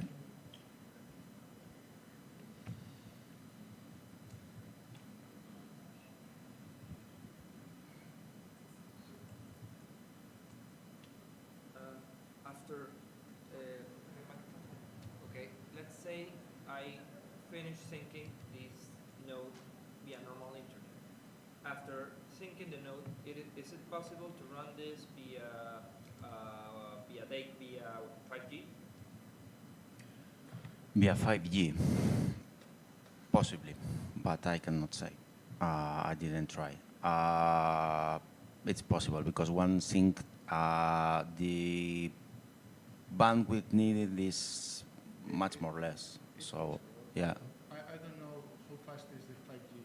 Yeah. In the area where I live, I have a 5G connection in a small home that I am in the country. At the end is going around 50 megs per second, so at the end this would be enough when we sync. To keep the track for the... Whenever it comes to networks, it's hard to say. It's hard to say. Have anybody in the community tried running it for a while in a mobile network? Yeah. Thank you. Has anybody in the Ethereum and ARM community, or in the Ethereum small server community, tried running this for a while on mobile networks? Since, well, especially here, especially in our second world, mobile networks are sometimes more reliable than main. It's unstable, though. It's like the mobile network is not really reliable. Usually the one, at least I did, which is in London, you can use it. It's actually quite fast, but it's unpredictable. And you are running the node still, or you give up? Gave up, or? I did for some time. I did. Okay. But because it was unstable, I stopped. So it stops synced. It gets behind the chain and keeps up behind. Okay. So, I don't know what was exactly the source of the problem, but from time to time, it would just either be very slow, probably or I needed to latency, reset the 5G router. So I actually had to create a script that, you know, detected it, turn off the plug and turn it back on to another Wi-Fi. So it was like a little bit. No, that's impossible. Yeah. So I was like, this is not like stable and reliable. So I kind of gave up. But for a moment, it felt like it was really good because again, 200 megabits per second, you know, like syncing and downloading, which is more than enough for it to operate. Well, thank you for speaking. So is there a minimum speed you recommend, or I know you said reliable? We recommend fiber, but we are aware that it's not available in all countries. But again, with network, have to say, because what in Spain is slow network or fast network in other countries, we were surprised because we met Afri from Germany, and he told us that in Germany it's awful. In general, the internet connections, and it was like a shock because you don't expect a country like that can have bad connections to the internet. So yeah, it depends a lot. It depends a lot, and it's not only speed; it's latency also. Because I usually have 100 megabits at home. It's the lowest speed that you could have with fiber in Spain. 100 is the lowest, and I used to have it because usually in my daily basis I don't need more. But when I started to work with Diego here, at the end, 100 megabytes, it comes closer if you are running more than one node. With one node, you are okay, no problem. You will sync, maybe you will last a little longer, but it will sync, at the end it will work.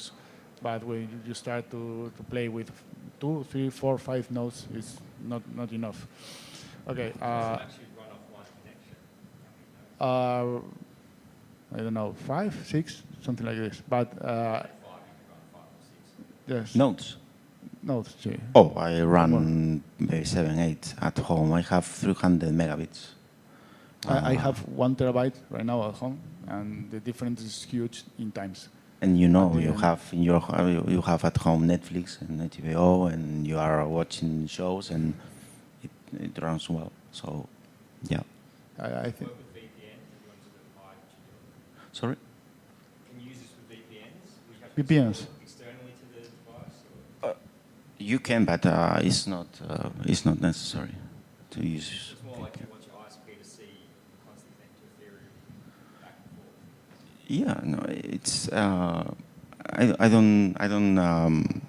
I don't do anything particular. I mean, it's the stock one. Okay. The only thing I don't hear is start 2 services, get Nimbus. And it's the Nimbus log. So can you show the both commands? Yes. Start Nimbus beacon. Consensus. Yeah. Consensus client. And I think no, I started Nethermind. Okay. Nethermind and Nimbus, and it's starting to sync right now. So you once boot with a new node, you just have to start 2 services, and you have you will have a node in several hours. Yeah, it depends on network conditions. This Wi-Fi is quite fast. It's faster than the general public access. So probably here in 4 or 5 hours you're good to go. So at the end of this, when consensus, when Nethermind and syncing, you could start what we call a supernode. We are going to start OP. Yeah, we will start a supernode. It won't work because you need an L1 synced, which is not happening now. But we will show the configuration files because we need to change a couple of parameters. Everything is in our documentation page. So, I have a question there about updates. So when there's a new chain fork happening and you need to update before that, like, Is some of that automated because it's Debian packages? Is there like a cron tab that you have already in your recommendations? Or like maybe you can talk about how long does it need to be down? Should I check weekly or like some of that? You could use the Debian automatic updates, but we don't start it by default. We don't want to force you to upgrade anything because you could start working in a version for several reasons. So at the end, most of the people tends to wait 1 or 2 versions behind, not in the top of the edge version, because sometimes the new versions include new bugs, new bugs, and we are not. We think that it's not very polite to force you to update your packages, but you could use the Debian daemon to upgrade your package in an automatic way. We usually update the repository the same day or in 1 or 2 days that the new version arrives. So you will have always the latest version. Yeah, we usually announce the releases of new packages on our Twitter account, so you can see that there.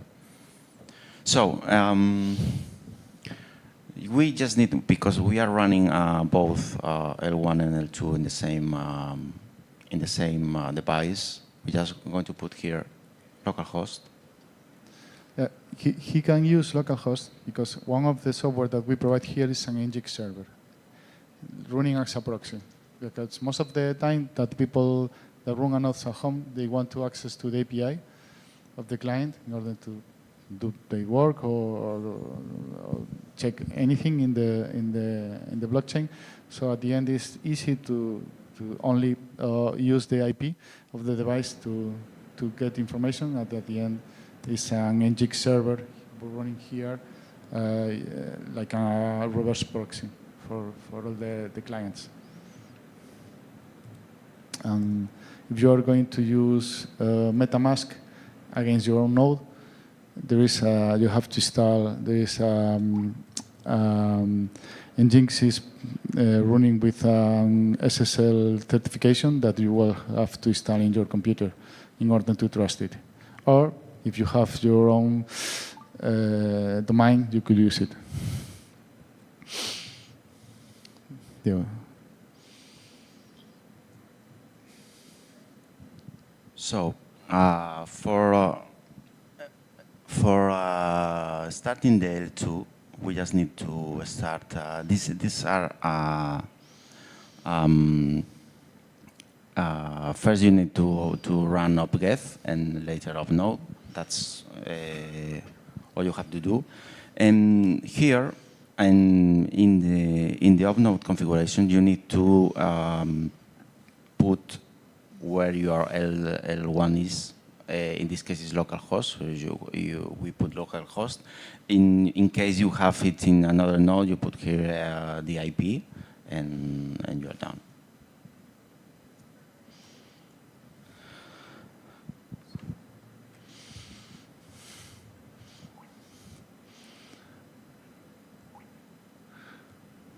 La tabula.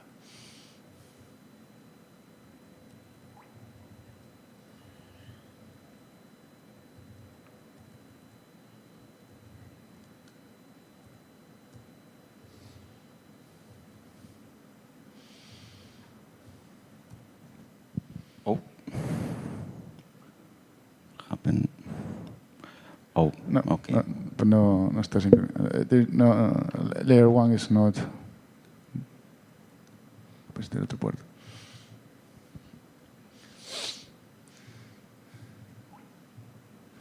It's an example. Everything is under the Ethereum, etc. Ethereum folder. All the configuration is there.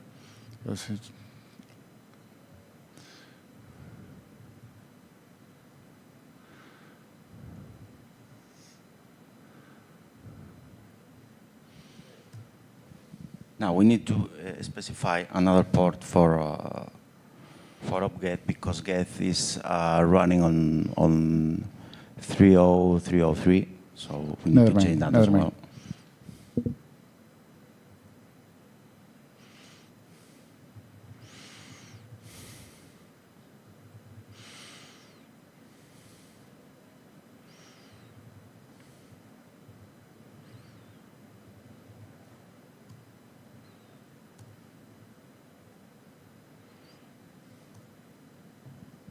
now.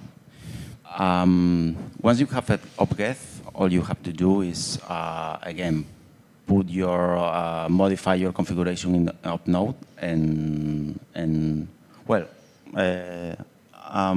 we are using Optimism as an example, but you can run Arbitrum or Gnosis or Base, so it's all in our configuration page. So it's not the only option, Optimism. Can you run layer 1 and layer 2 in the same? It's the Supernode.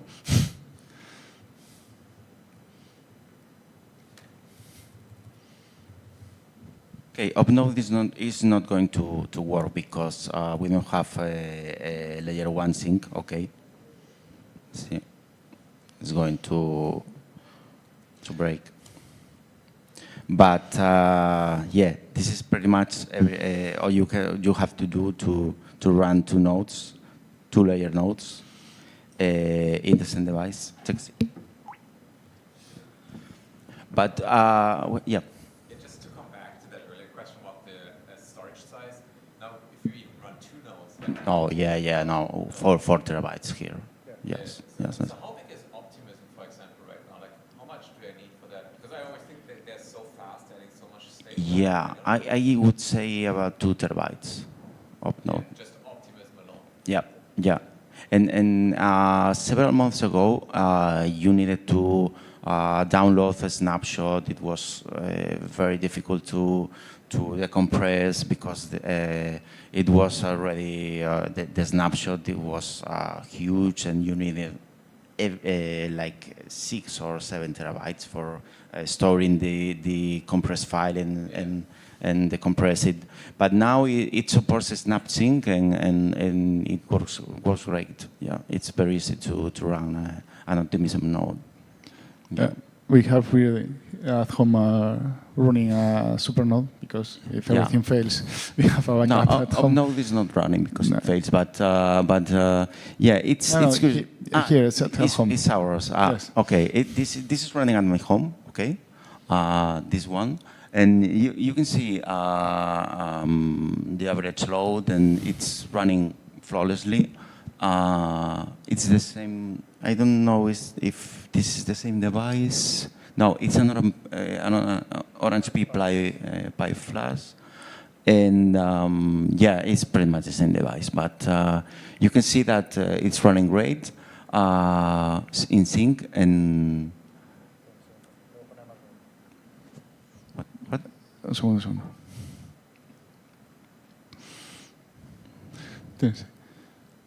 ¿Quieres poner los logs? Los logs.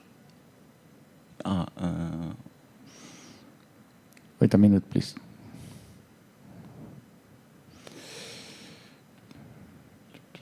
What?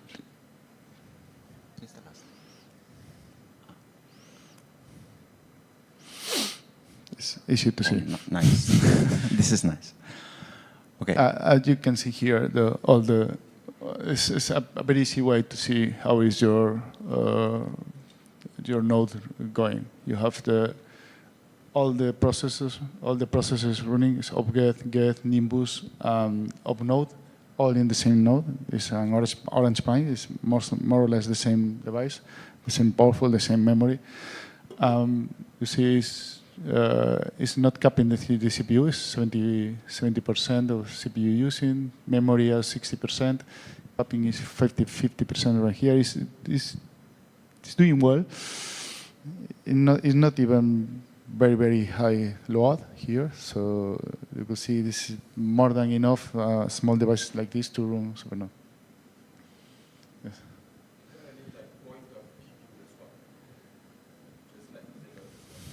Sorry? But why we use swap? So it's just sometimes, most of the times during sync, you will need more memory that you have. Sorry, this is more than the 32. With a Supernode, yes.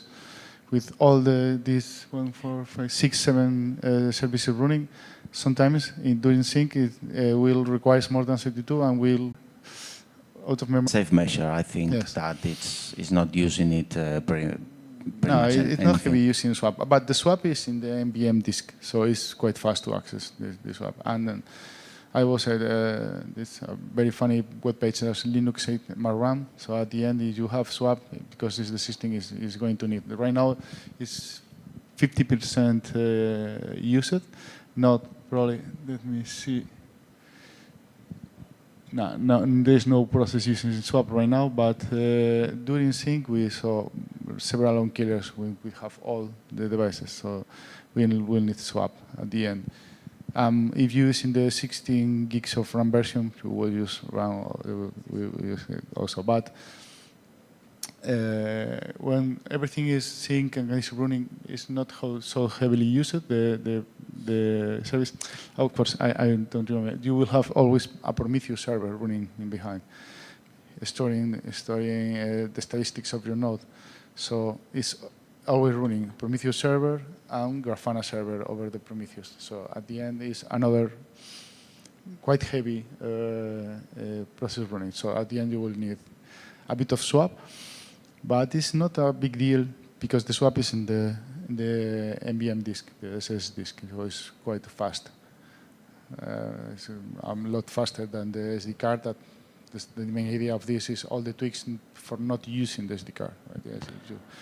Okay, I think that's it. Yeah, that's it. That's the end. There's a way to create your node at home. I don't know if there is any other question over here. Yep. How are you running this at home? How does it look in your home?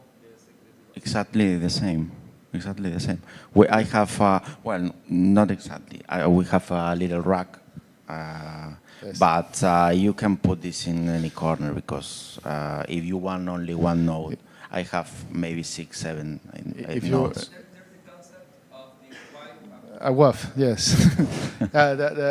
This one have a WAF in my case because there is no noise. So at the end, right now I have another rack and I have a little room for myself for work at home. But at the first time when I started running it, I have it in the left side of my home router. I bought a very, very small Ethernet cable. I only need one. I don't need the screen. I only need the power adapter and the small Ethernet. So at the end, it's no noise. It's a little bit hot, but it's not noise. So at the end, it's have a very good WAF, very, very good. And yes, and I bought this small keyboard. It's quite useful to run these devices. You have a mouse and a keyboard here, and at the end it's quite easy to work. But only if you need to put on a screen or working like this. But yeah, I don't think you will have a problem with it's not so ugly. Absolutely, and it makes no noise. I mean, you can. Actually, that's the idea that you can put it in any corner. So. Maybe a little, but I think that even in sync, because one sync is, you can see the load average. After the sync, it's maybe at 50 degrees. Maybe. At home, in my home, it's around 60 degrees. Yeah. I would always. I wasn't in the place I was at. I got it in a... Yes, I have it in a small rack, closed, small rack, no ventilation at all, no fan, no noise. Everything is quiet and it's around 60 degrees always. If you touch it, you will notice that it's a little hot. Yeah, you could run it in a very close space and you will not have problems. I don't know. It will depend on your weather around. No? If you are probably 40 or 50 degrees outside, I don't know. I don't really know, but I think you can run it inside a drawer if you want. Yes. Yes. Yeah. Yes. Yeah. No problem. Okay. I don't know. If any other question? Thank you. Thank you. Thank you, guys.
Hey everyone, I think we're going to get started here. Okay, cool. Hey everyone, this workshop is going to be about CCIP read. Maybe I'll hold this. Oh, or maybe not. Okay, also known as ERC 3668, or maybe not. Okay, also known as ERC 3668. I'm Greg at ENS Labs, and going to be splitting this up with some friends from Linea and Unruggable, who you'll be hearing from a little bit later. So just agenda. I know this is workshop, so we're going to try and limit the slides. But to keep it interesting, we're going to give you 3 different perspectives. I'm going to give a brief overview. Julian and Grant from Linea are going to share their perspective as kind of the first layer 2 team that really built and uses trustless CCIP read infrastructure in production. And then Thomas from Unruggable is going to share a more generalized framework around how you can use trustless CCIP read infrastructure in production as well. So if you haven't seen it, this is CCIP read, or ERC 3668. It was authored by Nick Johnson, founder and lead developer of ENS, and you'll hear why that's relevant in a second. And before we dive in, we just want to answer 2 questions today. Why was it created, and how is it used? And I guess before I do that, has anybody kind of written a contract that uses CCIP read before? Just to figure out the audience. Okay, so not very many. Cool. This is going to be a useful introduction then. So CCIP read was written with ENS in mind, but written as an EIP so that it can be used for other things as well. And the reason it was written with ENS in mind is because we have fairly unique needs. ENS is rooted in L1, which obviously is decentralized but expensive, and so we wanted to have a flexible system to where you can also basically fetch data from other places. And the first solution that people might think about is why not just like deploy to a bunch of chains. And the reason we're unique is because we kind of can't do that. There has to be one central registry for where you have .eth names, which is only a part of ENS, but an important one. And so we can't just kind of deploy to different chains. There can't be a world in which a .eth name is registered on multiple chains and different owners is just messy. So we have to have a central chain, and it's important for us to stay on mainnet for that central chain, or for that central registry because of decentralization and stuff like that. So an ideal solution to these kind of set of problems would be supporting reading data from any off-chain data source. And we really say off-chain, but it's like off L1 to be a little more explicit. So that could be a database, any generic API, or a layer 2. And at the initial level, kind of like the first level of defense, both of these look the same. Like off-chain is just off L1. But we'll kind of talk about how that difference comes into play in a minute. And similar to point 1, based on where you read from, you'll have different sorts of verification logic. And so if you're reading from an off-chain data source, it will be a basic verification logic. If you're reading from an L2, you want something a little bit more complex and more kind of provable. And ultimately, you don't want to add an extra burden on app developers that have to like do a bunch of whole custom stuff. And you also don't want a whole bunch of burden on gateway operators that might like push data to L1 by making a transaction and basically trying to mirror other chains, because that's just expensive and not really sustainable. So the solution is this kind of diagram. I think you can see it pretty well. It's small on my screen, so I'll try and explain it.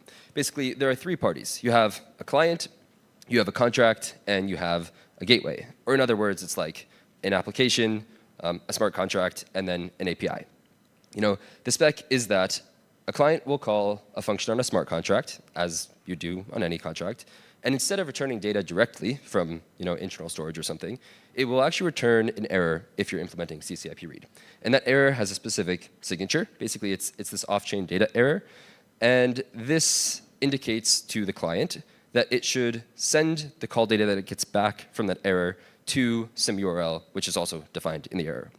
And this kind of sounds complicated, but it's handled transparently under the hood by a bunch of popular libraries, probably the ones that we all love and use today, like VM, Ethers, WAGMI, and so on. But basically, VM, Ethers, WAGMI, they know how to handle this response, and it's deferring a request to an API, a gateway. That gateway will return some response, and then, again, the client basically submits that response to the originating smart contract, asking it to verify the result. And so that verification is where the cool stuff happens. But just to give a more ENS-centric view of this, we have a client, which you could also call like a wallet in this case. You know, say you're trying to send assets to example.eth. The resolver is a smart contract. In ENS, resolvers are what's responsible for storing all the data associated with a name. And then, again, gateway, and you have implementation-specific logic. So I want to look up example.eth on the resolver smart contract. It reverts with an off-chain lookup saying, I don't have that data, but actually go get it from this off-chain gateway. It asks the gateway, it reads it from whatever logic that gateway implements, returns the data, verifies it, and ultimately you get your result. So the two kind of like cool pieces here are the gateway can do anything, and the callback verification can do anything. So the two most common implementations are like on the gateway side, you can either fetch data from a database, or you can fetch it from a layer 2. And then the corresponding verification would be like signature verification. So does the private key of my gateway kind of approve this message? Very basic, very trusted. And then if you're reading from layer 2, it's really, has the layer 2 posted its state root to mainnet, you know, the way rollups are supposed to work? And does the L1 kind of verify that data that it's received? And so we're just going to go through two quick examples and show like a before and after of what this enables. I'm not actually going to run through both, but I'll just do one very quickly so you can kind of feel the difference. I have this off-chain demo here. I'm going to say hi devcon.offchaindemo.eth. This name does not exist on mainnet Ethereum, obviously. I'm just going to press register and... Oh, that makes sense. OK. Give me 1 second. OK, I didn't think that through. Yeah. OK,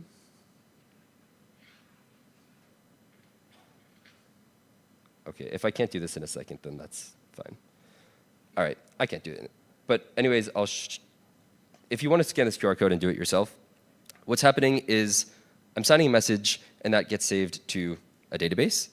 And once it's saved in a database, then you can go and use this as an ENS name, because it's just like signing, my gateway signs a message kind of like saying that it's correct. And then if you go to the name.offchaindemo.eth in the ENS Manager app or any wallet or Block Explorer or anything like that, it will work for free. And I wanted to show you that, so it's a little hard to explain, but hopefully you understood. And while you guys might be playing around with that, I'm just going to talk about the kind of like better approach, which is the trustless example. And this is what Linea does, so you'll hear more about it in a second. But instead of storing the data in a database, and instead of the callback function verifying a generic signature, it's stored on a layer 2 on Linea, and the callback function verifies Linea's state proof that is, or state root that is posted to layer 1 as normal rollups do. And in this case, the gateway can actually never lie because it's verified on the layer 1 smart contract. So this is like the best way to do CCIP read, and what you'll be hearing more about how to do in a little bit from both of the teams. So the before and after from ENS's perspective is like creating an L1 subname, which I tried to do this morning, subname.gtest.eth. MetaMask was telling me it would cost $15 to do that. Whereas also this morning, if I wanted to register greg.linea.eth, which this screenshot is from a little while ago, so it might be slightly different, but it costs 10 cents. And both of these work the same way across any ENS integration. One is $15, one is 10 cents. And so this is really what we wanted to solve when creating CCIP read.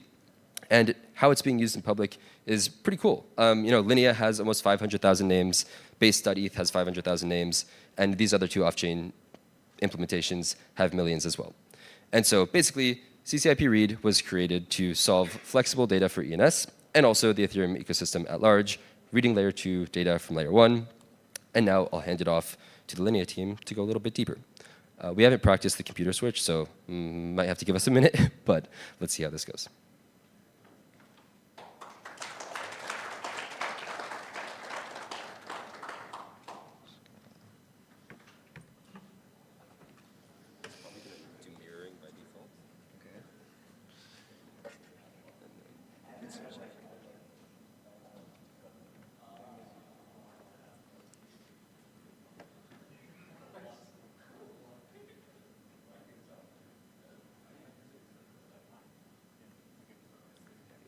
this is what they're saying.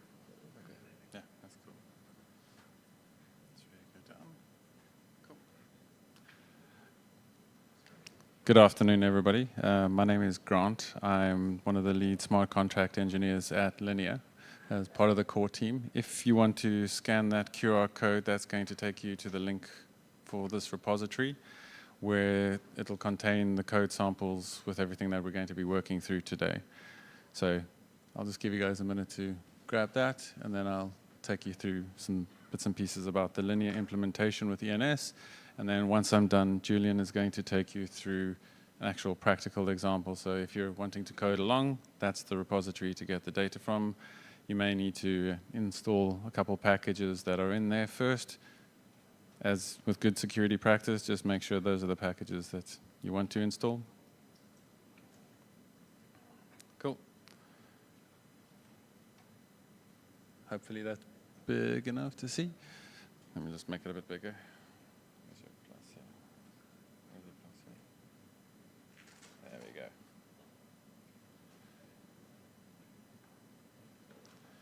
So looking at the ENS implementation that we've done, on the left-hand side, you can see the user icon. That user is going to then call a smart contract on L1, as Greg was explaining earlier. In this case, it's on the bottom, that's the L1 resolver. What that implements and inherits from is the base fetcher contract, which is an abstract contract package that we've written and that anybody is able to use to call and do all the reverting that was mentioned earlier, and that follows the CCIP gateway, well, CCIP EIP. That then returns back and then goes to the gateway that you can see on the bottom over there, which then goes and calls some data on Linea. What it's doing in our implementation, it goes and gets a storage proof and data at a specific storage slot that you've specified. In our example today, we're going to be calling a single storage slot just to get some data out of there and returning it to L1. It's fairly simple in what it's doing, but some of the partners like Unruggable, you will see they've done some examples around retrieving more complex data such as structs and various other things. So the example here that we're doing is quite simple, but you can build on it and do pretty much any data that you want there. What that does is it gets the current storage route and comes back to L1. And because as part of our linear finalization process, when we roll up, we've taken the storage route, we've stored it on L1 at a particular block height. And then when you come back to L1, back to the resolver, or in this case, it'll just be our Verax fetcher. Verax is our proof of humanity gateway or solution on Linea. So for example, if you want to use proof of humanity on L1, you can jump straight into our Linea implementation or the Verax implementation and then use that. So there's something for you to think about using in the future if you're doing some things on L1. So we then call back to the resolver on L1. Once we hit L1, we then take the storage proof, check that it matches against the state that has been stored from the finalization process, and then you can do with the data whatever you want in L1. So it's like you've proven humanity. In our case, we've going to pull out an attestation to prove that that attestation on Verax exists. And I think it's up to you. You want to go through the code repo? There are some other links in here through our ENS implementation that's in the repository. So at your leisure, have a look, see through the implementation if you want to go and get a deeper understanding of what we've done. And obviously this has all been very well audited. Cool. Okay, I'll just stand here. Hello, everyone. So yeah, we will go through an example, as Grant was saying, an example that is going to read data on Linea in the Verax registry. So I'll do it live right now, but you guys can follow the quick start that we have here, and you can redo everything that we'll be doing right now. So first, so we're going to go through a little bit of code. I don't know if you... Okay. You think it's good enough? Can everybody see yeah. the screen? Can you read the...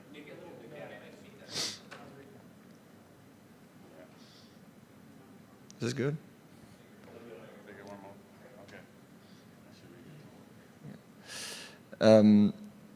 So what we have is the fetcher contract. So here, this fetcher contract has to match your needs. So you're gonna have to write a custom fetcher contract for what you are going to read on the destination chain. So here we want to read the data from Verax contract. So that's why we call it the Verax fetcher. And this contract is going to inherit from this EVM fetch target contract, where all the verification of the data that's going to be that will be sent by the gateway along with the proof. All this verification process will happen in this EVM fetch target contract.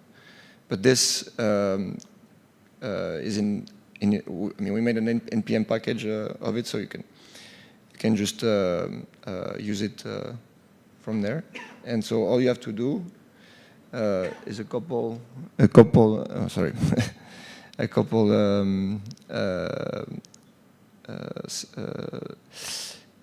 have a couple arguments to enter here. So this will be the verifier and the target contract. So the verifier will be the contract that does the verification. And but this is already deployed, so you can use the same for all your custom fetchers. And the address target, this is the address contract on L2.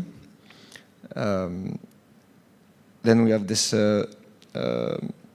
We have to also implement this function here. This is because there's a delay in the finalization of the from Linea to L1. That can be from 8 to 32 hours before the state of Linea is posted on L1. So we give the verification process an accepted block range length. Because we cannot directly get the data on the latest block on Linea if it hasn't been posted on L1. So that's why we have this accepted length here. And so finally, this is our function where we're going to trigger the CCIP flow, CCIP read flow. So what matters here is what we call the slot that we are going to query on the Linea contract. So we'll get the slot 102 in the Verax registry contract. And I won't go too much into detail of how we build this query here. But this is mainly the ENS implementation of the EVM gateway that they did this way. So I'll let you go check more in details. And finally, this is the function that's going to be called once the data has been sent from the gateway, and after the verification, we'll just call this callback function to return the final result. So I'm going to deploy this contract right now. I'll just do this. Hopefully it will work.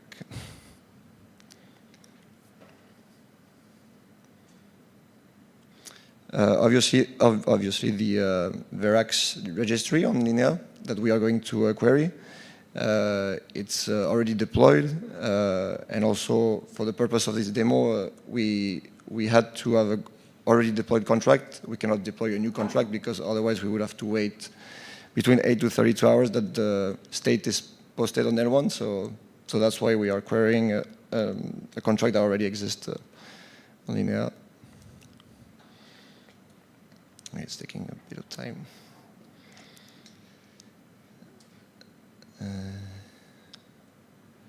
So So this is on Sepolia, by the way.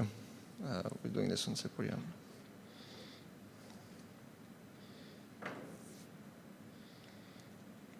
Okay. I mean, if it, I can use a...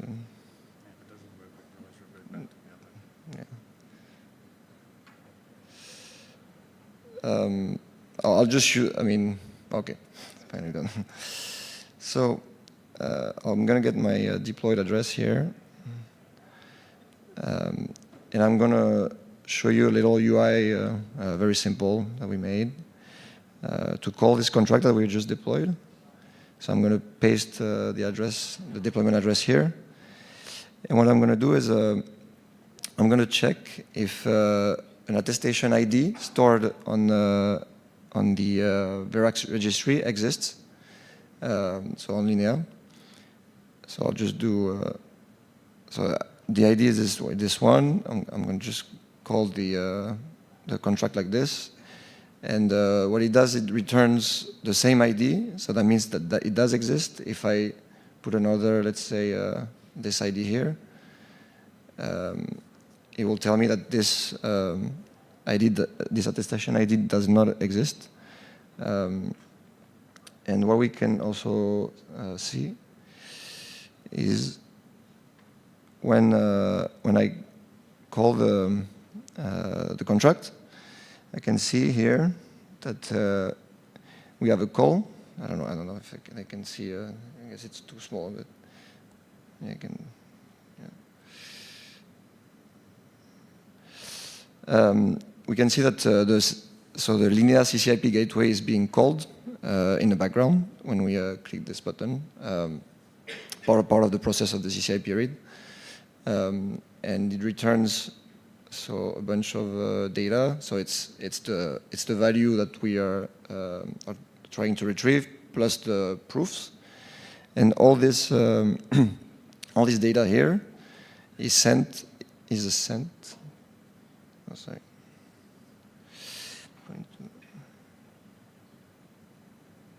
Why can I?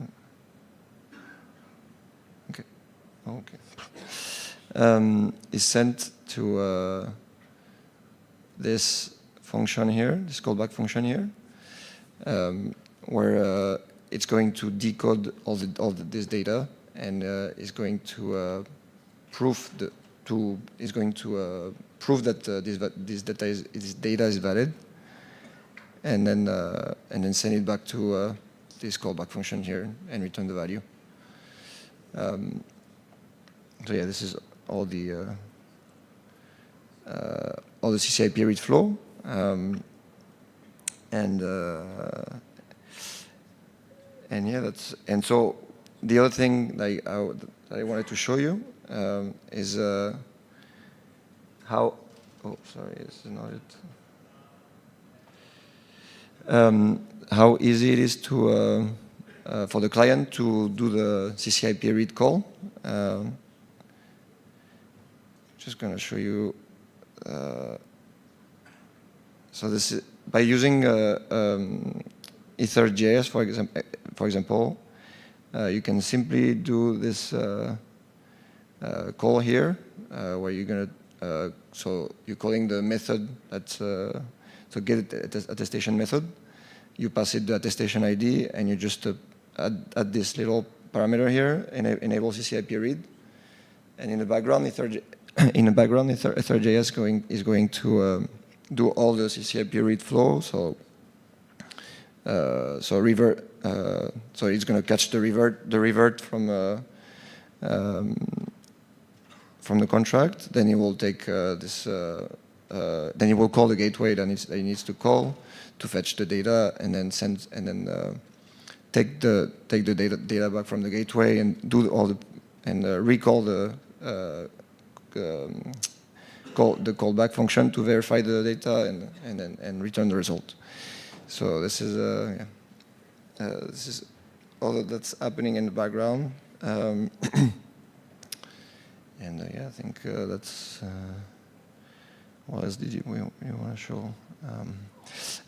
So I was also telling you at the beginning that you're going to need, well, here we already have the slot that we are interested in. When I talk about slots, it's so the storage on EVM. There's a storage index for every variable that is stored. So, for example, if we took a look at the attestation registry that we are querying, what we are interested in is go back here. It's this variable here. So we need to get the slot index of this variable here. You can do it. You can calculate it. Yeah, you can calculate it manually, but you also have for example, with Hardat, you have a plugin that allows you to do this easily. You can do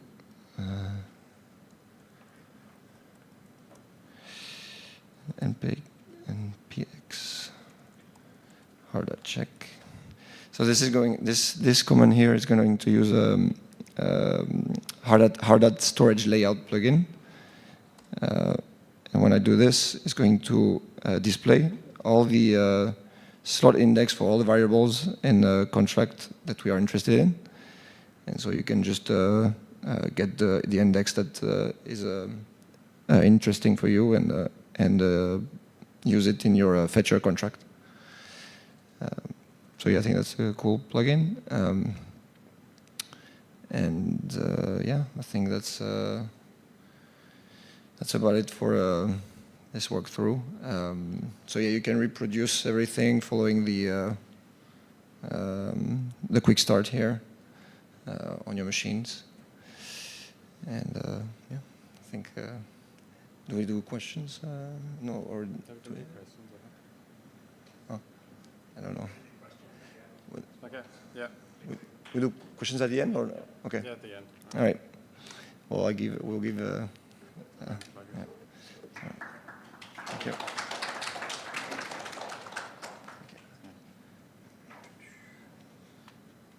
We'll be around. Just tell them that we'll be around to answer questions and also like the system if they're having issues getting it working. Yeah, perfect.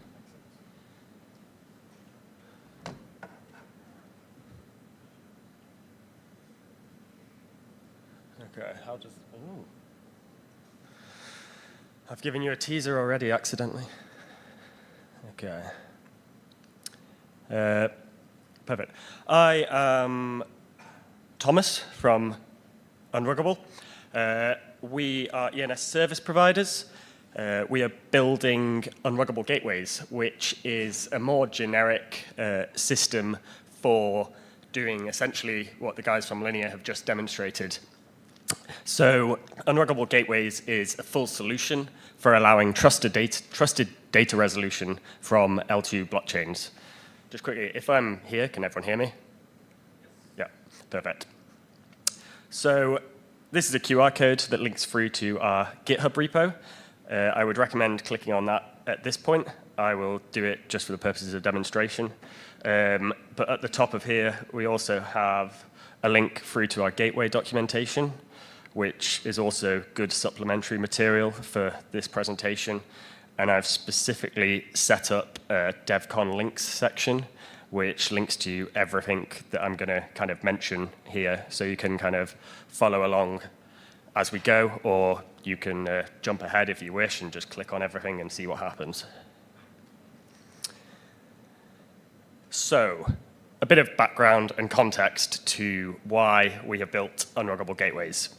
So Unruggable is an ENS service provider, and we are building on top of ENS. We are building a solution that allows for reading data from L2 chains.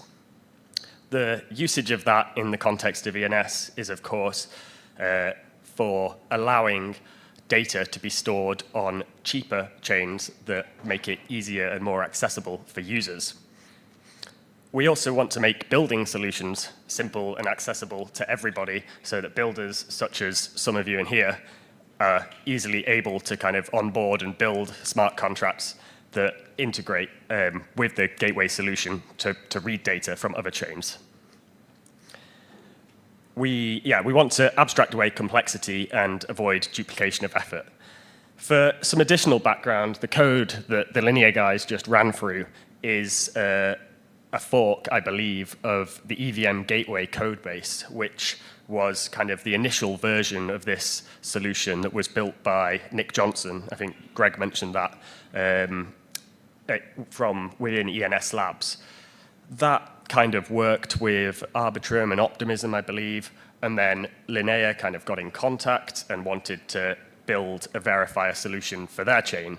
And there was a lot of back and forth and a lot of kind of hard work on both ends to get that working. So I guess in many respects, this is to kind of take out some of that boilerplate legwork in terms of other chains getting onboarded and making it easier for chains to work with the solution, but also implementers to use the solution. So as you can see in this screenshot, and if you click on this link, this is the ENS app. This is the profile for arbitrum.verifier.unruggable.eth. This data is all metadata that is being resolved from Arbitrum trustlessly. So this data is returned from the gateways that we operate alongside proofs, which are then verified on layer 1. So this data is quick and easy to update, it's cheap to update, and it's trustless. The worst thing that anybody can do in terms of a gateway operator is that they could censor data. So they could stop any proofs being returned, but they could never return anything that's invalid or incorrect. So that should give confidence to users that if someone is inputting an ENS name into a transaction input, the name that it resolves to is in fact the name that's set. And as long as they trust their client, MetaMask, for example, which one probably does at this point, then yeah, you're all good. So I mentioned EVM Gateway, the code base that Nick originally wrote. What is new in terms of what the Unruggable Gateway solution offers? Firstly, Nick's solution only allowed for single targets. So you could only fetch data from an individual smart contract. This solution allows for you to work with as many contracts as you want. There is a constraint, but it's not a constraint that in practice anyone's ever going to reach. So what that means is you could in principle query a contract, read data from that contract that is an address of another contract, use that and target that, and then fetch data from there. In the context of ENS, this is particularly useful because the current architecture of ENS has a registry which has a resolver set for each name, and clients that implement the ENS standards have to fetch that resolver for that name, then query that resolver to resolve an address. This allows for you to use this solution to get that data from layer 2s and still kind of maintain all of the benefits that I mentioned before with trustlessness.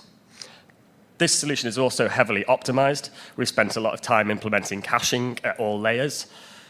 We've optimized on request size. I'll come back to the reason why that's important later. We have RPC deduplication, so in terms of getting proof data from the various chains, rather than having many calls to ETH get proof and Linea get proof and ZK sync get proof, which are the respective proofing methods implemented by those chains. We can kind of group together requests and minimize kind of data that's going over the wire. We also use assembly wherever appropriate to optimize and make everything efficient in terms of operation. Flexible data manipulation, you can do everything in line. You can write a request and you can Kessak hash, you can use bitwise operations, you can slice, you can do maths operations. This means that you can kind of do incredibly complicated things.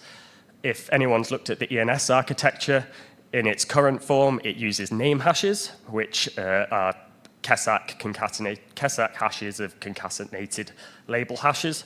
And you can now produce a name hash inline in your request and then query data from a slot using that. You can also use nested requests, so you could build a request, pass that into another request, loop over it, etc., etc. And for incredibly large data values stored on chain, there's also a big unlock with hashed bytes storage. I'll escape this just quickly to link through to this documentation page in the Solidity documentation. This refers to how storage is laid out in Solidity, and the guys at Linea mentioned this. There's some kind of incredibly complicated rules about how different storage types are stored on chain, and what Unruggable Gateways seeks to do is essentially abstract that complexity away from you, so you can write a very simple request and request data and have it come back without having to understand all of the intricacies of how everything is laid out behind the scenes.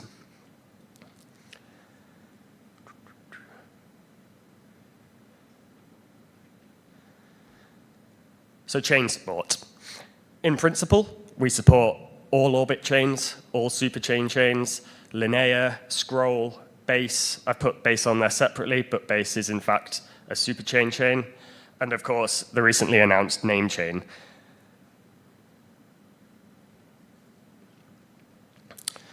So this slide is intentionally verbose and complex.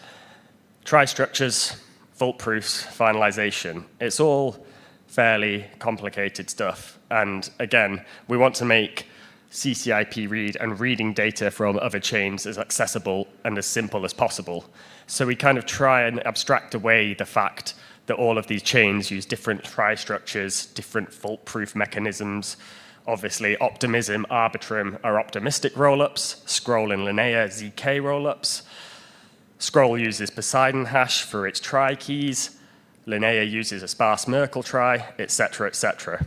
We want to create a simple builder interface that allows you to write one data smart contract that you can deploy on any of these chains, and then use a simple builder interface to build a request to fetch that data on any chain without having to understand any of these intricacies. I do make note of the finalization periods. Optimism mainnet, actually this is not true for all OP stack chains because it's configurable, but Optimism mainnet has a 3.5-day finalization period. Orbit chains, it's 7 days. Scroll is an hour, and as the Linea team mentioned, it's currently 8 to 32 hours, although I do believe that they're seeking to reduce that over time. Another area of complexity is roll-up architecture. On layer 1, all of these chains have incredibly complicated roll-up contracts that kind of intertwine with one another. The fault-proof chains inherently have more complicated architectures where lots of contracts interact with one another. And Scroll, for example, uses batches of blocks. That is to say, the data that they commit to layer 1 is contains batches, which is kind of a range of blocks, whereas most of the other chains submit state roots that align specifically with an individual block. So again, we want to kind of abstract this away so people don't need to work out exactly how to prove against state roots posted on L1 by a particular chain. Instead, they can just use a standardized interface and it will just work. So, a bit more hands-on, the core components of the solution. Essentially, if you're writing a smart contract, for example, an ENS resolver, whereby you want to resolve data from another chain, you need to write a request. You'd write that request using our builder interface, which I'll come onto shortly. That request will then be sent off to a gateway. We operate gateways, for example, randomly selected, Arbitrum gateway at arbitrum.gateway.unruggable.com. So if you go onto these gateways on the landing pages, it just gives you some configuration information, which will probably mean nothing to you, and that is fine. But the gateway solution will abstract everything away, and these gateways will return responses which contain proofs that it will then verify in the third part, which is the verifiers that are deployed on layer 1. If I click on this documentation link, the documentation uses the solution itself, and it resolves all of these metadata addresses from the respective chains. So this address here is resolved from Arbitrum. This is resolved from Base. This is resolved from Optimism, Linea, and Scroll. We also have Sepolia deployments, which hopefully will also work. They do. So these are the addresses that you need to use if you want to write a smart contract that utilizes this solution. Similarly, we've set up verifier-metadata.unruggable.eth, which, when it loads, contains the addresses of the metadata contracts on these respective L2s. So these are the contracts where this data is actually being, the data that you see here is being fetched from these contracts. So if we click through to one of these, we can have a look on the Optimism Etherscan. This is a fairly simple contract whereby you configure it with a verifier address and an array of key value text records. But if we go to here and read the contract, we can see that the verifier address for this one is OX61. Text record, if we type in avatar, for example. Yeah. Ooh, no.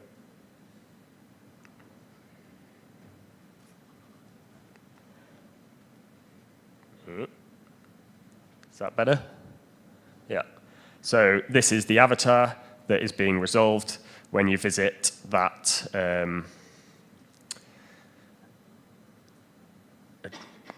address on here, which was arbitrum.verifier.unruggable. No, maybe it was the Optimism one. Yeah, so OX61, and that's the avatar.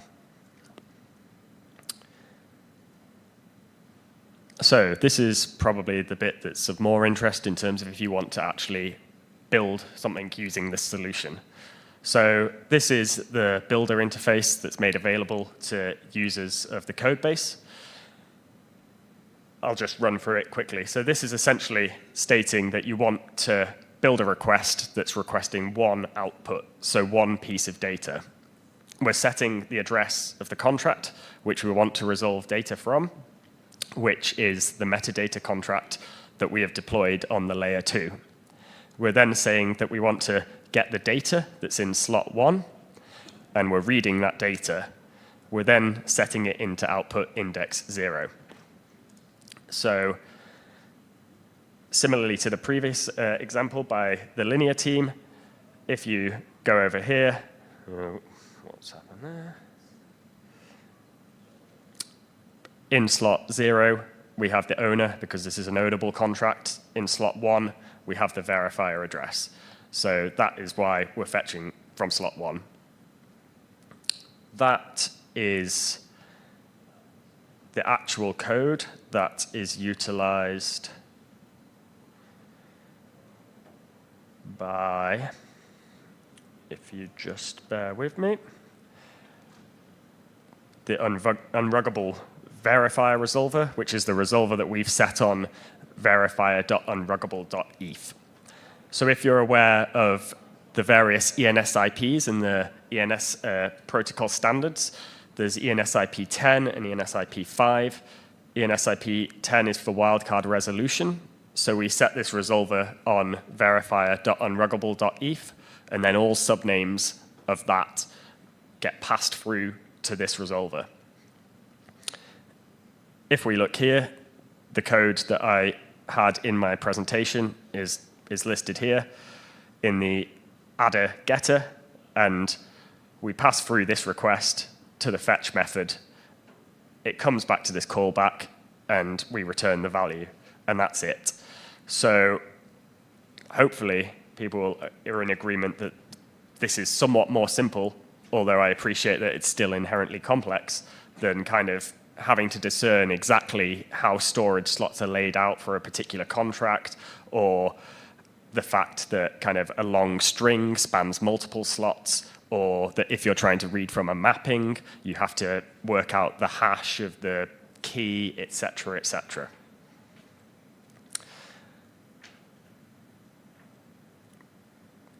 Behind the scenes, this request is converted to these bytes, which represent the request and are interpreted by our virtual machine. Hopefully, again, everyone's in agreement that the former builder syntax is more easy to read and more semantically clear than a long hexadecimal string, in the same way that an ENS name is a lot easier to use than a hexadecimal address. So the virtual machine, behind the scenes, you kind of don't actually need to be concerned with this, because this is what abstracts away the complexity for you, but just as a matter of interest. It's a stack-based virtual machine. It's written in both TypeScript and Solidity. So if you want to develop quickly, you can write code in TypeScript, and then the same syntax will work in Solidity. So you can build tests and examples using Node, for example, run them, make sure they work, then just copy and paste them into your Solidity, deploy, off you go. Essentially, when it comes down to it, it is just multiple if statements. But if you do look through the code base, you'll see that kind of behind the scenes, there is a lot of complexity to it. The majority of the builder interface methods are essentially for discerning the appropriate storage slots from which to read data. And then behind the scenes, the virtual machine generates those storage slots and reads the data. That is all that I have for you. This is the QR code for our GitHub again. And if you do work with this code base, and if you have a look through it and you like it and you want any help, we're more than happy to help. A star would be appreciated. Thank you. I'm happy to answer any questions or fill in any blanks. Yeah, just wanted to kind of focus it down a bit. And if there's any additional understanding that you'd like, I'm happy to elaborate. And similarly, I'm sure Greg and Arthur and Julian would be happy to answer any questions directed their way.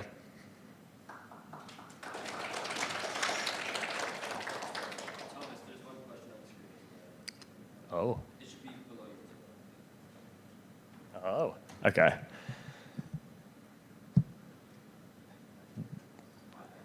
Why there is a need to request entity chief.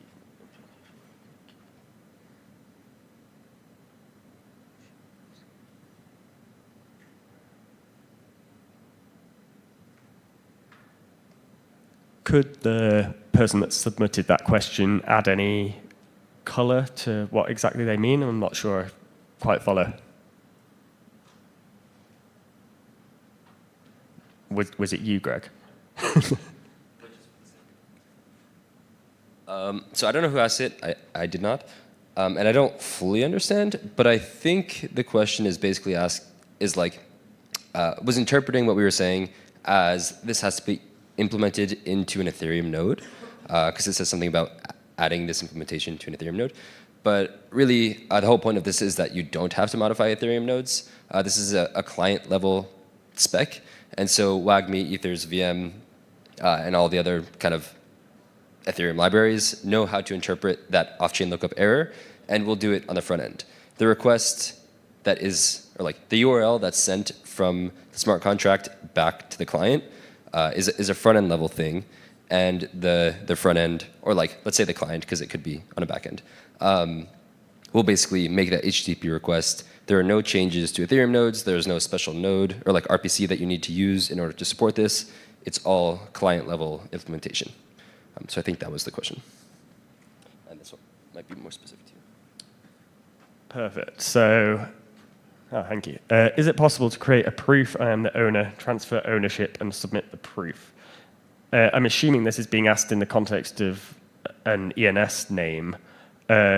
So these solutions are kind of read solutions, so they're read operations. So you can't actually kind of modify any storage state or anything like that in relation to the proofs that are returned. You could kind of read from, in, for example, the case of name chain, once it's released, you could read from name chain to discern who the owner of a name is, and you could prove that on layer 1. You wouldn't be able to then modify that or transfer the name in any capacity, no.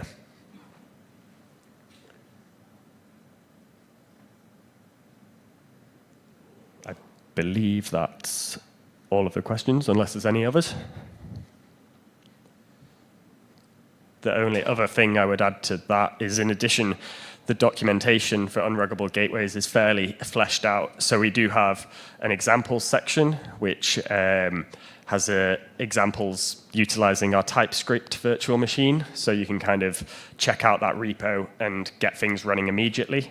Similarly, there's Solidity examples that do specific examples with ENS name resolution.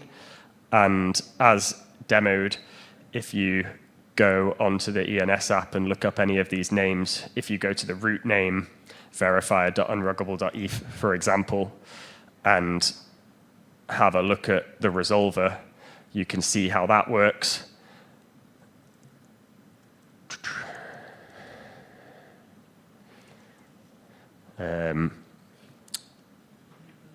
By looking there, and yeah, there's contact details on how to run a gateway, etc., etc. A more kind of in-depth overview of the fundamentals and the concepts that I've spoken about today. Yeah, perfect. Oh. Thank you. I just wanted to ask a question. There was a slide where you had the different kind of time windows for each of the chains, whether it's 7 days or 24 hours or whatever. Does that mean in practice, if you're trying to read a state on the L1, does that mean there's a delay before that state can be read? Or does it mean that the state hasn't been finalized, but you can still read the current state? So that's actually a really good question. And given how much time I've spent working on this, it's unbelievable that I forgot to mention this. So, yes, in terms of orbit chains, for example, there's a 7-day finalization period whereby any ongoing dispute and the dispute resolution process means that you can't really truly believe that state stored on Arbitrum is finalized until 7 days has passed. In the context of ENS, if you had your data on Arbitrum, you updated the address that it resolves to. That wouldn't be particularly useful or functional if you had to wait 7 days. And if for that 7-day period, people sending ETH, for example, to that address were still sending it to the old address in inverted commas. What the gateway solution allows for is for you to configure things such that you can change the sort of time period over which you consider something trustable. So in practice, for a low stake value, potentially like the description field on an ENS name, for example, there isn't really an attack vector there, and there's certainly not an issue with kind of loss of funds. So you could potentially run a gateway that says that stuff that's submitted to Arbitrum is instantly accepted. And then once you update it, the verifiers will verify those proofs and it will work. That's kind of a configuration option. And in the context of ENS related solutions, it's still kind of an ongoing debate, because in practice, after a certain period of time, 95% of time, I just made that stat up, by the way, everything is okay, nothing ever gets reorganized, there aren't any attacks, etc., etc. So discerning what the appropriate way of doing that and the time periods for a chain and the gateways that you operate is kind of one of those discussions. We're also cognizant of the fact that most people don't want to run their own gateways, and that is kind of exactly one of, as well as building this, we operate gateways with specific configurations to make it easier for people to use. And I guess our hope is that this is one of these things that kind of pushes chain operators in the direction of kind of optimizing their solutions to minimize finalization times. As listed here, Scroll, for example, with an hour finalization, that's kind of makes Scroll an attractive option. Linea, 8 to 32 hours, I know that they're reducing that over time, which will make them an even more attractive option. OP Stack and Orbit chains, I know that there's a lot of research going on about adding in ZK stuff to make it such that you don't need to rely on their proof systems and there's potential for multi-proofs. And yeah, all of these kind of chains, the hope is that they will work to reduce these times, essentially. Any more?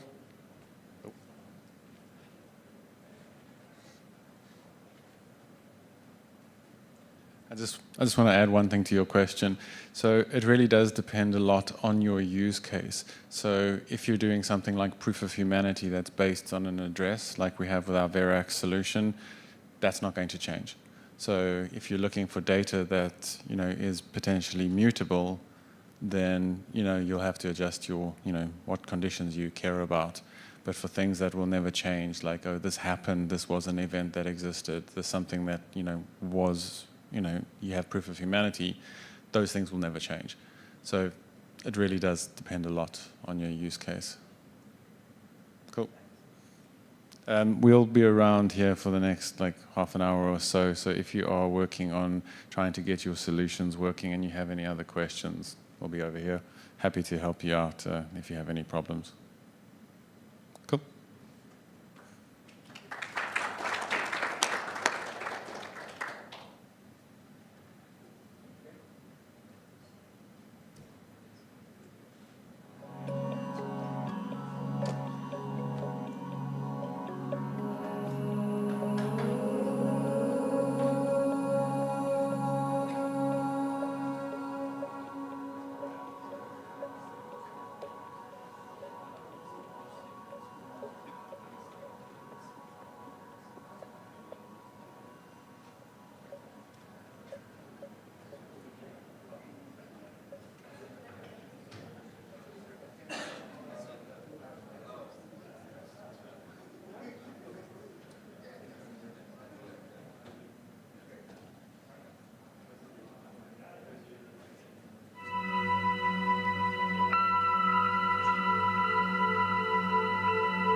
a sequence of 5 of us actually, but we'll just come one by one to the same slideshow.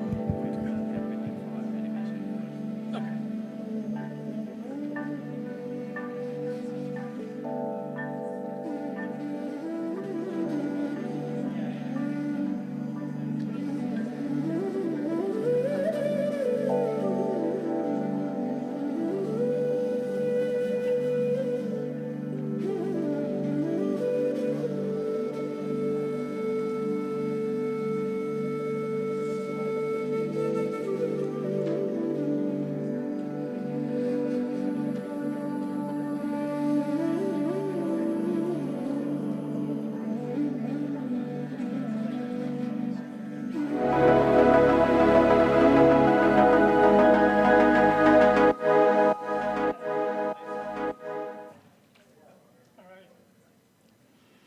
All right, hi everybody. Thanks for coming.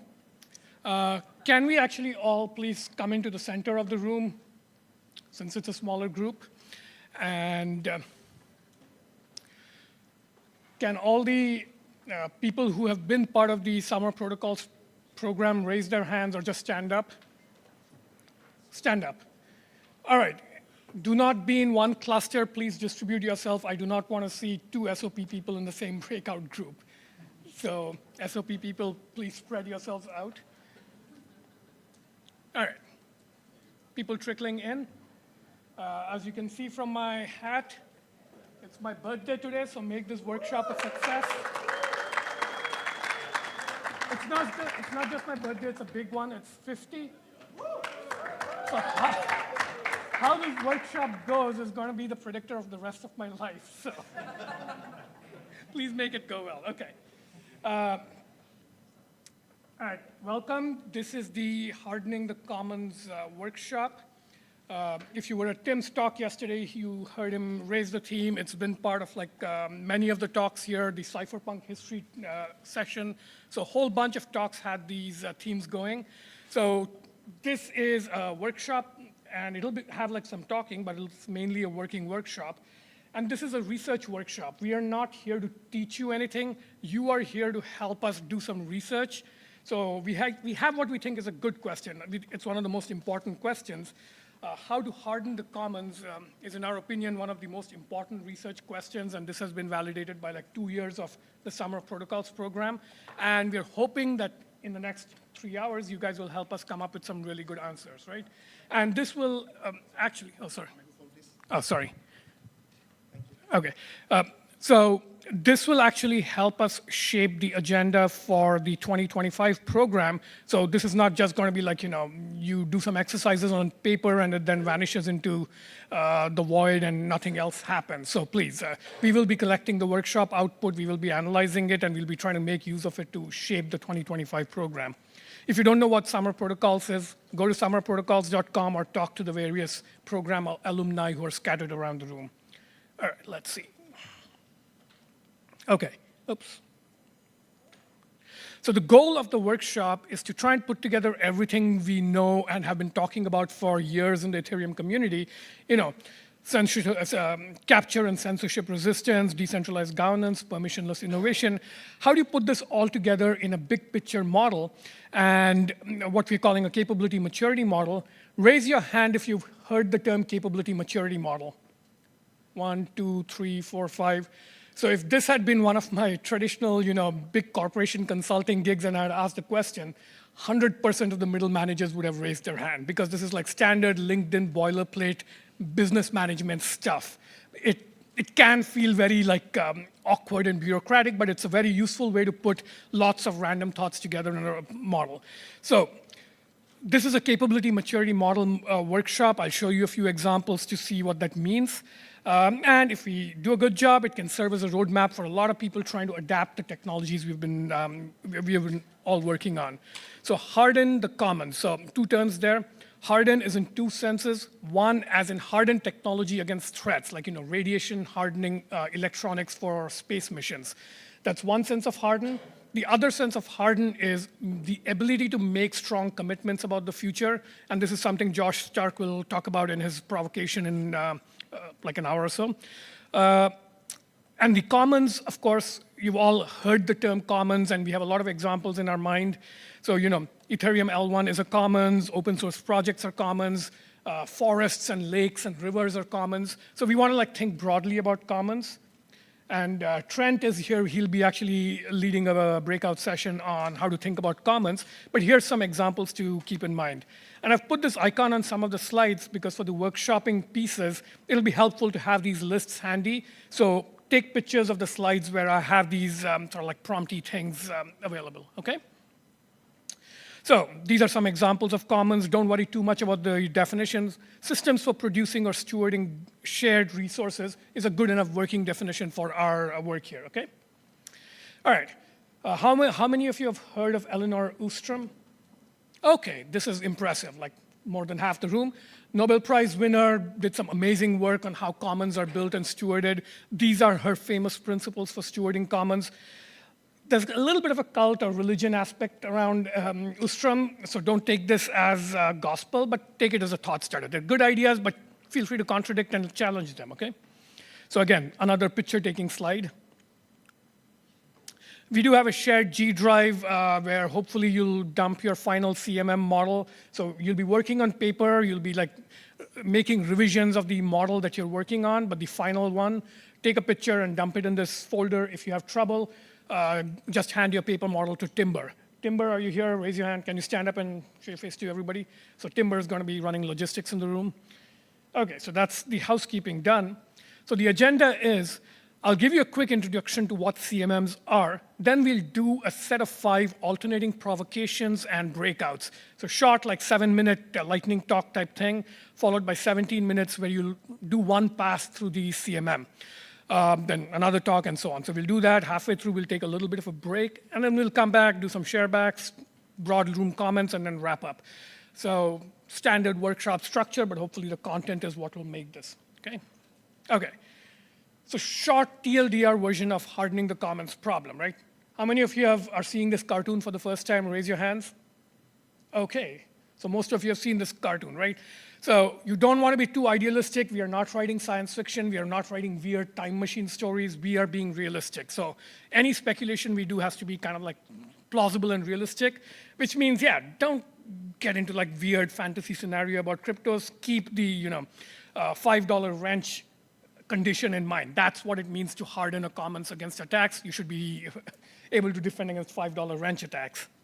Okay, what's a CMM? It's a well-known model that management consultants like me and career bureaucrats use to just think about how organizations acquire and learn capabilities by rising through several levels over several years, okay? So we need to adapt it a little bit to apply it to commons and open kind of systems, but I think it works. And yes, it can be LinkedIn middle manager bullshit if it's done poorly, but I think this room can do it well, okay? Because remember, it's my birthday. You have to do it well as a gift to me. Okay, so here's like a classic. If you Google CMM, this is the kind of diagram you'll find. It's a pyramid with 5 levels. You start out with an initial condition of skills where maybe there's random skills. People have like crappy, disorganized ways of doing things, like all of us using Web3 wallets. I would say we are in this initial disorganized level. Managed is when there's a little bit more structure is coming in. Then defined, people have like textbook definitions of what things are. Then people are beginning to measure things, so things are getting quantitative. Then finally, people are starting to optimize things, like this is the mature stage. So this is a generic CMM template.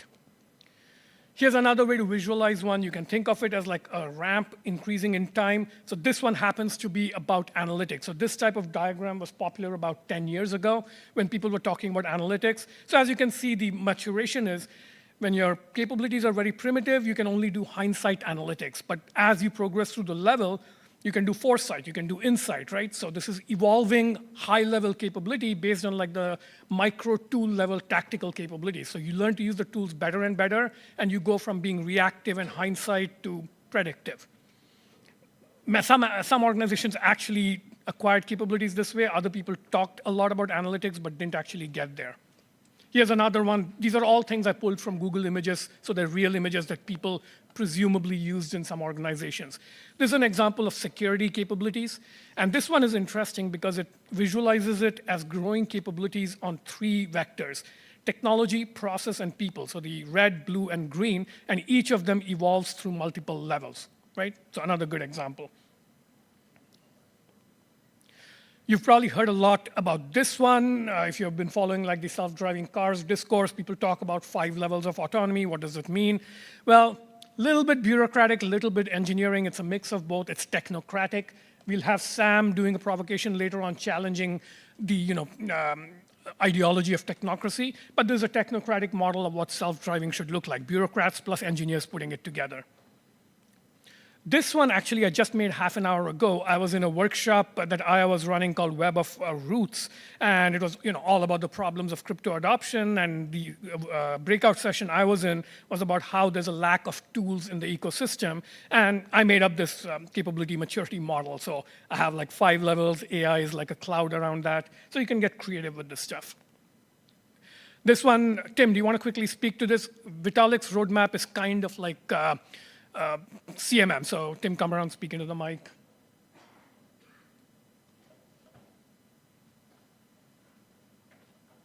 Oh, okay. Oh, we lost my slides. Okay. Yeah, so in Ethereum, like Venkat was saying, we don't have a lot of LinkedIn CMMs, and I think this is the closest we've come to as an ecosystem to mapping things out. And it's sort of like an implied CMM here, where if you think of the way Vitalik, summarizes this Ethereum roadmap, 2020, it was just like, here's a bunch of stuff we have to do in the next 10 years and how they fit together. And not on this slide is the 2019 version, which is here's a bunch of stuff scattered over the internet that we have to do in the next 10 years. And it's sort of like a refinement in thinking over the years where, a couple years after that, we were able to actually break this down in specific tracks. So like the merge, verge, surge, all those specific things.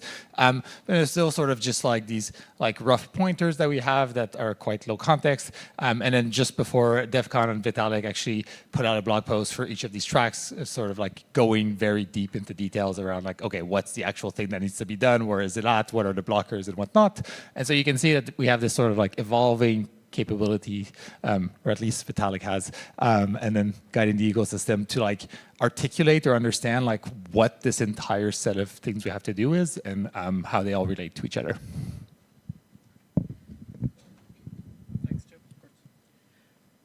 All right, so now you have a bunch of examples of CMMs to refer to. All these are like real world ones, so don't worry too much about like what an abstract definition of a CMM is. Keep these examples in mind. So how do you make a CMM? So 1, pick a specific important commons. 2, pick a specific target social group that's trying to mature its capabilities, right? So if the commons you pick is like a lake and a community around it that wants to keep the lake ecosystem healthy, the lake is the commons and the people who are trying to keep it healthy is the social group. Try and define 4 to 7 levels. Don't go over 7. Keep it actually close to 4 or 5 if you want, because it gets weird. The traditional ones are initial, managed, defined, quantified, optimized, but feel free to get totally creative. Name each level and characterize it in terms of people, technologies, capabilities. Then this one is very important, number 5.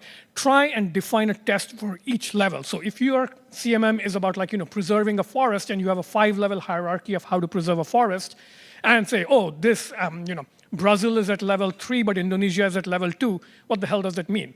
Define a test for level 2 and level 3 about how rainforest commons work, okay? Pick a visualization. So I gave you a few examples, pyramids, ramps, stacked blocks and stuff. So pick a good visualization. If you don't like the ones you have, make one up. But this is not an art workshop. This is like bureaucrat workshop. So you don't have to get super artistic with it. Think of this whole CMM exercise as this is a collective learning curve from like ad hoc, sort of like kind of illiterate levels to very mature and refined capabilities. And it can go from like, very scattered skills. Like everybody here uses Web3 wallets, I presume, but there's like no coordination. It's like, very fragmented. But if it matures, presumably there'll be a wide conversation about how, which wallets are better. Maybe there already are, but there's not like textbook versions of the discussion. So collective learning curve from ad hoc to mature, from scattered to integrated. And usually there's an element of codification and documentation too. in building a CMM. And both the organizational structure and the people in it are learning as you go along, right? Forming procedural memories so that even if people join and leave, the organization or system still remembers, right? So if a whole bunch of people create a CMM for something and then half of them get new jobs and go and a new half comes in, the system should not like break completely. The knowledge continuity should be there. So special challenges for us as kind of an open ecosystem that's decentralized and all these weird things. So CMMs are typically for top-down traditional organization where the CEO can say, hey, I'm appointing a bunch of people to impose this training program and all of you are going to go from level 0 to level 5. This is not that. So how do you do it in an open ecosystem context? CMMs rely on codification and documentation. In open systems, that typically happens in a much more ad hoc way. Like maybe some volunteers start documenting stuff. EIPs are a good example where it's somehow gelled into a very formal codification, but not in a corporate way. CMMs are usually technocratic, but can we actually not make this about LinkedIn middle managers and work with direct technological agency? And finally, CMMs often are about acquisition and installation of behaviors in big corporations because it's all theater. The CEO wants to have like a big program that they can brag about. Once that happens and then the big parties are done, people forget and the skills are not actually maintained. So in an open ecosystem, actually the reverse emphasis is better. Like, it's better to acquire and install a very limited capability that then endures for 10 years than to like pretend that everybody is level 5 black belt and then like 1 year later nobody knows how to log on to the system, right? So you really should think in terms of maintenance of small skills. Okay, we are going to head into the first breakout session. So this is my provocation. Okay, so what is the bounding box for your chosen commons, right? So what is the physical medium of the commons? So if you're talking forests, it's like trees and grasslands and the animals and the ecosystem. If it's software, it's the Git repository where all your software lives. So think of what the actual physical material medium is. Think about the neighbors of it, right? If your code is on GitHub, like Ethereum's code is, one of your neighbors, whether you liked it or not, is Microsoft, because Microsoft owns GitHub and so forth, right? So think about your neighbors. What is the nature of the boundaries and the threat and exposure you have across those boundaries? So here's an example of what I mean by a bounding box. So treat this as like straw man bullshit. I don't know if this is really any good, but you can think of like, censorship resistance Ethereum development processes. These are the boundaries for it. The fact that the code lives on GitHub, that's a common, not a threat, but a thing you have to think about, right? Everything Ethereum does is based on compute, and compute relies on chips, and chips come from TSMC, and that's vulnerable to conflict, right? Quantum-resistant cryptography, another threat. So all these are like the bounding conditions for what makes it possible for Ethereum to be healthy. And just to have a very different example, if you have a public lake, you have to think about things like, are there invasive species? What are the environmental regulations that are like constraining what you do? A really good example of this came up in one of our SOP research projects last year, where the people in Brooklyn trying to preserve the waterways, they discovered that the local regulations said that if the water is being used for like human activities, it has to meet higher quality standards. So an activist group started canoeing in the sewage-contaminated canals of Brooklyn, and because of that, they forced, by regulation, the regulators to actually start cleaning up the canals, right? So this is a very interesting example of stewarding the commons. So lake. Okay, so breakout number 1. So this is the first one. So first, form groups of 3 to 5 people. So just where you are, look at your 2 nearest neighbors, bring your chairs a little closer together. And SOP people, I do not want to see 2 SOP people in the same group, so distribute yourselves accordingly. And yeah, together choose a commons to work on, choose a target population, and maybe draw a bounding box if it's useful, and then draw version 1 of this capability maturity model for your commons. So set of named levels, people, skills, and so forth, and test for the abilities. So we'll take 17 minutes to do this, starting now. And I think Timber is going to go around distributing paper if he hasn't already. So form your groups of 3, please, 3 to 4.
Hello, hello. Okay, this is going to be maybe like 5 to 8 minutes, just some provocations on the idea of punk. Disclaimer, I'm not an expert on punk. I've just thought a lot about it over the past years. I want to share some maybe thought starters or frames that we can use about that. So, all right, thinking about punk in the spirit of punk, looked a lot at the genre of punk, cyberpunk and others, and the main theme that emerges is the idea of the small versus the system. Like the punk genre isn't really like about saving the world. It's really about like this kind of non-heroic, anti-heroic character about it. If you think about something like Blade Runner, right? A lot of people remember the world better than they remember the specific characters. And this is element of asymmetric conflict about punk, where it's often this small indie protagonist versus big institutional antagonist. So there's this kind of theme around punk being the small versus the system. And another angle on punk is the idea of like prep as the opposite of punk, right? So you think of like a lot of cultures, there's these like, I guess, prep schools or people who are brought up for greatness, often insiders and elite, school for success, very institutional. And then like a punk is really often the protagonists are kind of from very opposite kinds of stories, right? They're like outsiders, everyman, like what's destiny, right? You kind of like, you just grew up on the streets, you may be like a pizza delivery guy. It's about a school of hard knocks and you're very alienated. And one of the visions of punk is the idea of like, can there be technology without a technocracy, right? Could all these new tools that emerge, if we have systems to have a global digital information system, if we have ways of like growing food, could we have them without the maybe the accompanying systems of rule and order from above, right? So a lot of the genre of punk and the spirit is really around exploring this possibility, right? So we can explore, think about the idea of governance without governments, and of course Ethereum is an example of like some things that can be achieved building technology without the kind of, traditionally we think about you need big institutions and big order to really be able to benefit from big public goods, right? But maybe the punk spirit, like if you've seen some of the cypherpunk stuff over the past couple of days, right? That's a lot of the ambition to believe we can build big public stuff without the same kind of institutional top-down social order visions that dominated much of the 20th century. And the last thing in the bottom right corner is this kind of almost like a sort of cycle of how like bad systems create a lot of punks, right? So like when the system sucks, everyone ends up kind of being a deviant in some ways.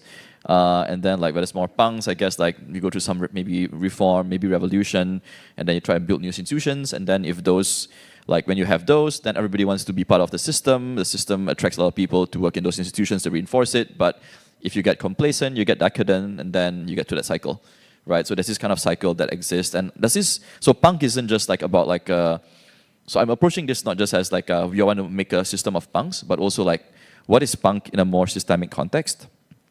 And I want to kind of share like a few now systems level perspectives of what punk is in a broader kind of like systemic view, right? So part of the characteristic of punk is that you're often aligned according to the letter of the law, but not in the spirit of the law, right? So if you think about, look at the 2x2 on the side, right? You have the traditional thing is that you're either an outlaw, you don't like us, you're not following the rules, or you're a citizen, you're the inside, right? But you can also have, you know, like noobs who are basically people who, I kind of want to be a good person, I want to participate in this community, but I don't know the rules yet, right? So I'm still learning, and there's kind of like a forgiving nature about we can give you some time to onboard. If you're a kid, you don't know what it's like to, you don't know the right way to like I don't know, like use the toilet, right? So we give you some grace period. But then you have punks, which is kind of outside that typical framework where like they know how to use the law or the system. They know the code really well. Hackers knew really well how to interface with these systems, right? But they're subverting it for a different spirit, right? So like systems view, right? Like punk forces us to think about beyond just the idea of UX, designing for the default users you're trying to serve, but also for like what I can think of as exceptional use cases, right? So how do you design for the people who actually might repurpose your system and do different things with it? And on the top right, the idea of affordances versus instructions. So like punks embrace technology in the sense of you give me this new thing. What can I do with it? Show me how to do it. So like I can use this thing called the internet. What can I do with this? How can I build it? But they resist this idea of like being directed or being given direct instructions. So don't tell me what to do. Don't control how I use this, right? And if I zoom back and take a more ecological view of this, right? The function that Punk is playing is really, it's about like emergent use, evolution, acceptation. If you think about in a biological system, right? Mutations happen, creativity happens. So like nutrients in a forest get repurposed into different kinds of organisms. They create different kinds of things, and that's really important for the dynamism of a particular system or ecology. But if you have too much of that, then it becomes dangerous, right? So we have this kind of thing where there is a cypherpunk spirit to this, but if we want to think about hardening a commons, we have to think also about like if you make it just for punks, it kind of blows up, right? So like how do you have some sort of sense of like order within there, and like you almost have to create something that's kind of balanced. And I want to leave you guys on this idea of there's almost a spectrum of systems that are more punk prone, where like if you look at the picture on the left, right, like clearly this is a bad path, right? Everyone's going to be not using it. But you can also imagine a really punk-proof system, which is where like everybody has to follow the default way, and that's no deviance at all. And like it might be tempting to think that that's the sweet spot, that's the ultimate hardened commons, right? Or maybe it's not, because we actually, for this system to be able to grow and thrive going forward, we need some sort of space for messiness, for mutation, for creative evolution to occur, right? So where's that sweet spot? Is it in the middle? Is it on the right? I think that's something for us to explore in this section. So that's the provocation. Thanks.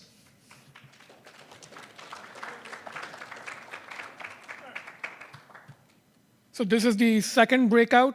Think about what Sam just told you and try to integrate punk and hacker elements of your commons into your CMM. So it's weird. It's like, the man incorporating like the subversive element. But I think if you don't try to do that, you kind of end up with something fragile. So revise and refine the developing model you have to kind of like make your model punk aware. Think of it that way. And by the way, just for your reference, on that whiteboard, I put up all the commons that you guys have chosen up there. So I think it's air, water, Wikipedia, encryption schemes. What do we have? Internet memory, civic norms, distributed intelligence, and distributed social media. So wide variety of like physical and digital systems. So all right, another 17-minute breakout. Continue working on your model, add the punk element.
All right, so the third provocation will be by Josh Stark, who came up with the concept of hardness we've all been talking about.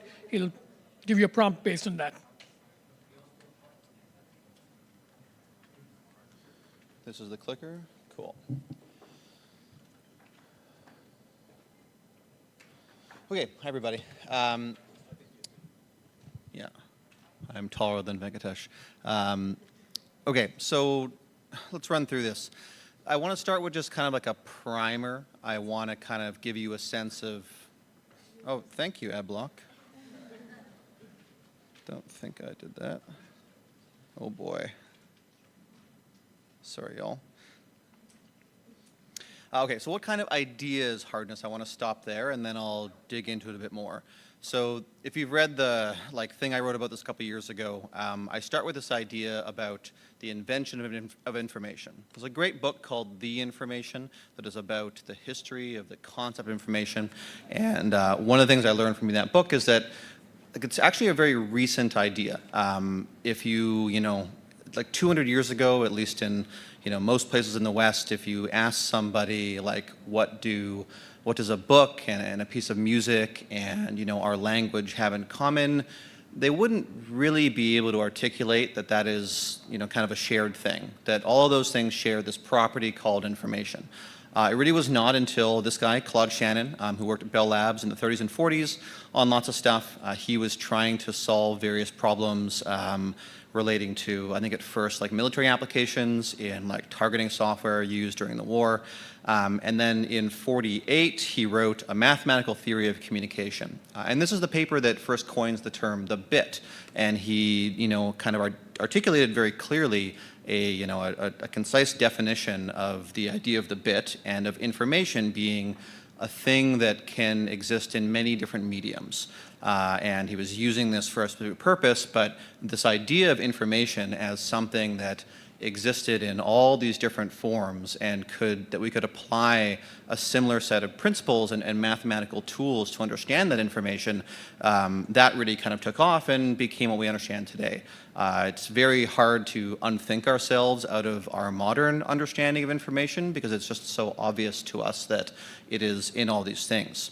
Right? So after he publishes this paper, one of the interesting things that happened immediately afterwards is Homer Jacobson, who was a prof in Hunter College in New York City, took these ideas and thought, well, if you can measure the amount of information that's used in these radio transmission systems, then I suppose I could also measure the amount of information that a human ear can process at time.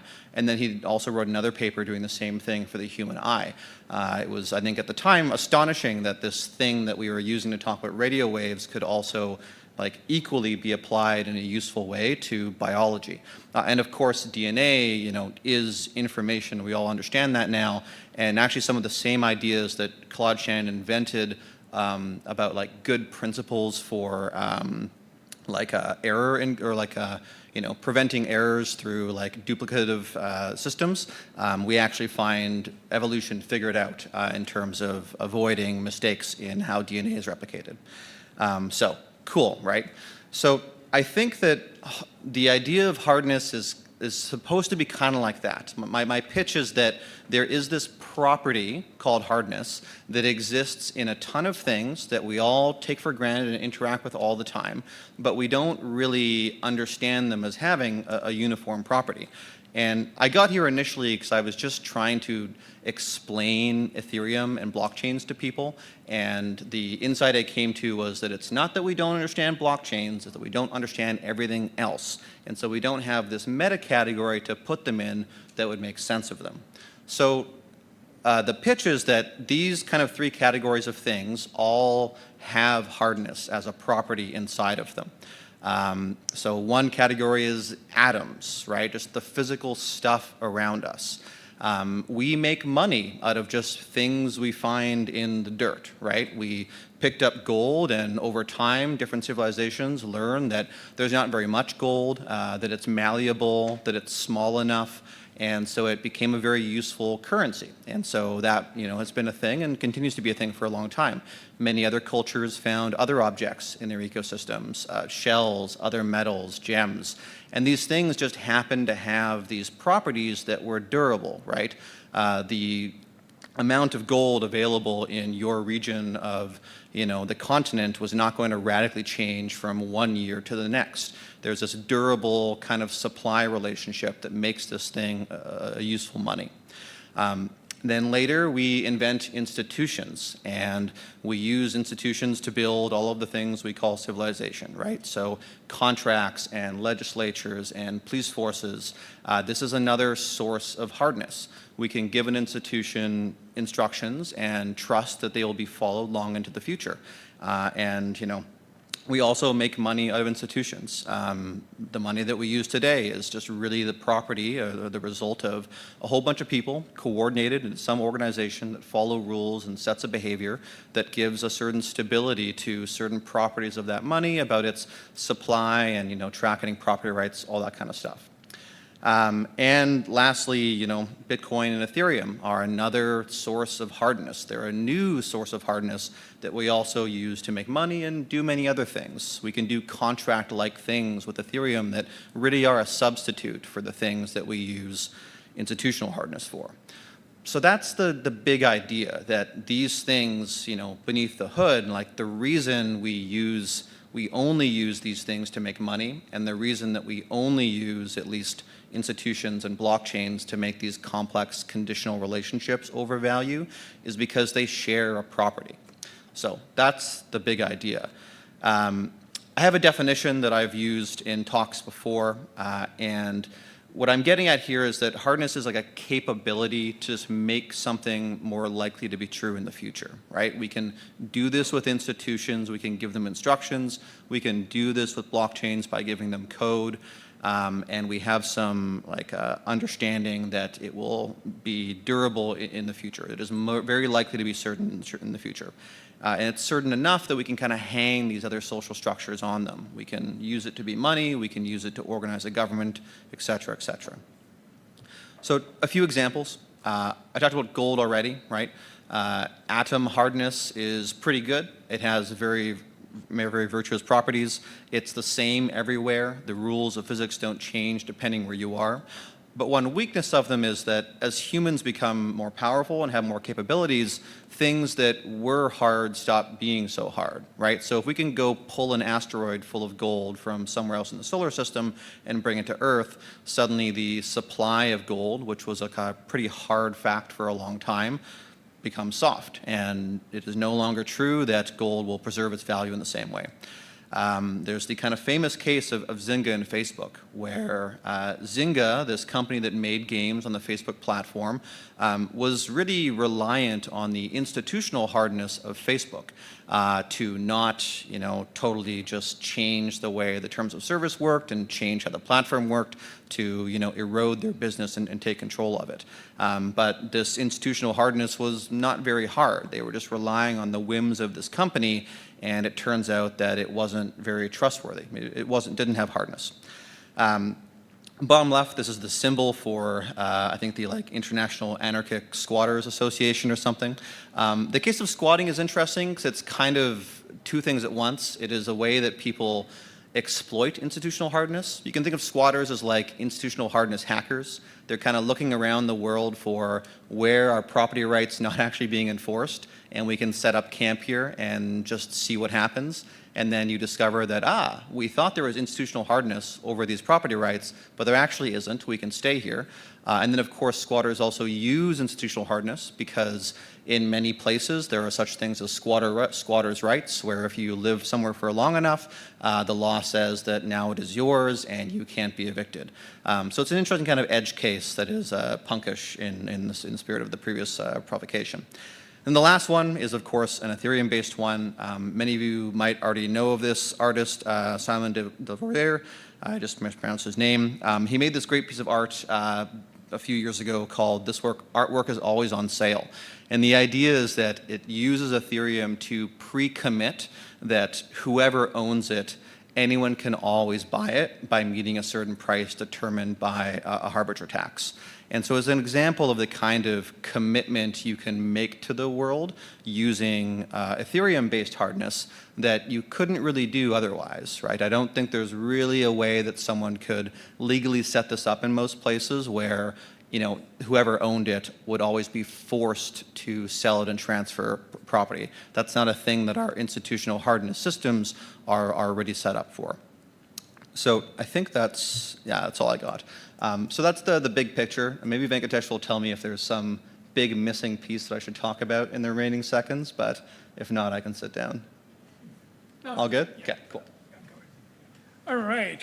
So let's do a quick, slightly structured prompt here. So in your group, all of you privately think about your chosen commons and assess on a scale of 1 to 10 how hard you think your commons is and how hard you think it should be. So for example, if you think your commons is 3 out of 10 and should be 7 out of 10, so make up those numbers, and then in your group, share those numbers with each other.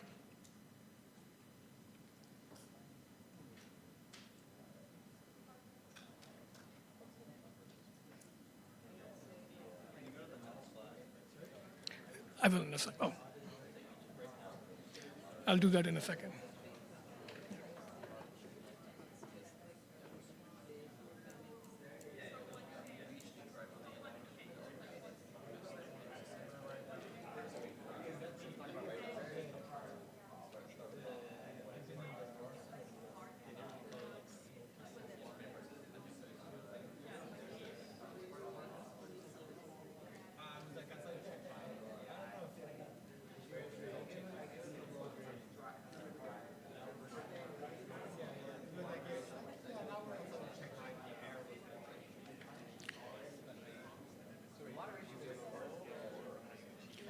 All right, before you guys get too into it, that is just kind of a warm-up to get you thinking about hardness in a hard way. But yeah, let's actually take a quick, maybe 5-minute break, then come back and we'll go straight into breakout number 3 and actually talk about this and try to integrate hardness into your evolving CMM. So 5-minute break, come back here, we'll do the breakout.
All right, we are back and we are into breakout number 3. So you should start to converge a little bit by now. So by the end of this breakout session, try and have at least an initial list of names for your levels, short 1 or 2 word names for your levels. And you can put it up on the board when you're ready. You can edit it later, but you should have at least an initial list of level names at the end of this breakout. So 15 minutes starting here.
All right, we're ready for the next provocation. So Trent is going to be talking about commons.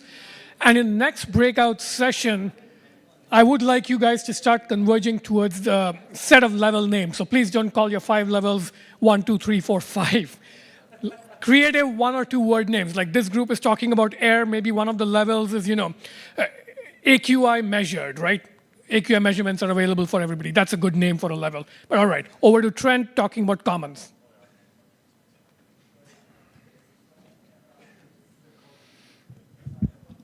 Okay, yeah, so I'm Trent. I work at the Ethereum Foundation, and I've been working on Protocol Guild for the past few years, and this will be kind of like an applied example, but we'll talk about enclosure first. This idea of enclosure, I first came across it about a year ago through the work of this guy, Benjamin Birkenbein. He's a professor. I don't remember the school. He's never responded to my emails, but really inspired by him. But we're talking about commons and how they're peer-produced resources. We've talked about fisheries and forests. These are naturally produced commons, and I think what's important here is that they are naturally occurring, and then humans engage with these systems which would already typically produce them. Maybe not farmland or pastures, but fisheries and forests. These are naturally occurring commons. When we get to things like the internet or scientific data or software systems, these are produced by humans deciding to do them. So it matters the production system that ultimately leads to these things as the output. And so when we talk about the Ethereum commons, we are sometimes talking about mainnet, sometimes we're talking about the software. There's a couple different things that are wrapped up in here. But for the software bit, an example I come back to quite often is this, the Linux ecosystem. They have 30 years of longer history than Ethereum, and there's some instructive examples. Specifically, the idea of what Benjamin Birkenbein calls incorporation, the incorporation of the commons. And so he has this entire book on the topic, and the case study he goes into, and I've written a little bit about it, is the idea of Red Hat, which is a company that works in the Linux ecosystem, and how their posture has changed over time. So they started in the early days, the early 90s, had a very good posture. And by posture, I just mean like how they interact with open source norms and engage with the projects that make up this software commons. And so in the 90s, had a really great relationship with all of these individuals and the teams and companies that are working in Linux. And over decades at this point, their relationship changes. The way that they engage with this open source software changes. They get acquired by IBM, and all of a sudden, their mode switches from contributing back to all of a sudden they have these restrictions on how they, the licenses that the software is released under, and they start to break the norms that this community is producing the software under. And this gets into what I just mentioned about like, for commons, it really matters how it's produced because it's not naturally occurring. There's people that have to actively work on these things and make sure that they, there's always bugs or they need to be maintained over time. So the production system does really matter for software. And so for Ethereum, these three resource types that it produces are the network, the asset, and the media. The network is defined by protocols, whether it's the sync mechanisms, P2P, architectures, the fork choice. There's things that define how this resource is produced. The same thing for the asset. This is another one of the resources. Ether can be put in a number of different contexts. It's defined by things like the proof of stake issuance and the 1559 burn. Sorry if this is unfamiliar, but these are just, there's more of it or there's less of it, and there's rule sets that are coded into the software that explicitly defined how it goes up and down. And we're going to specifically narrow into this media bit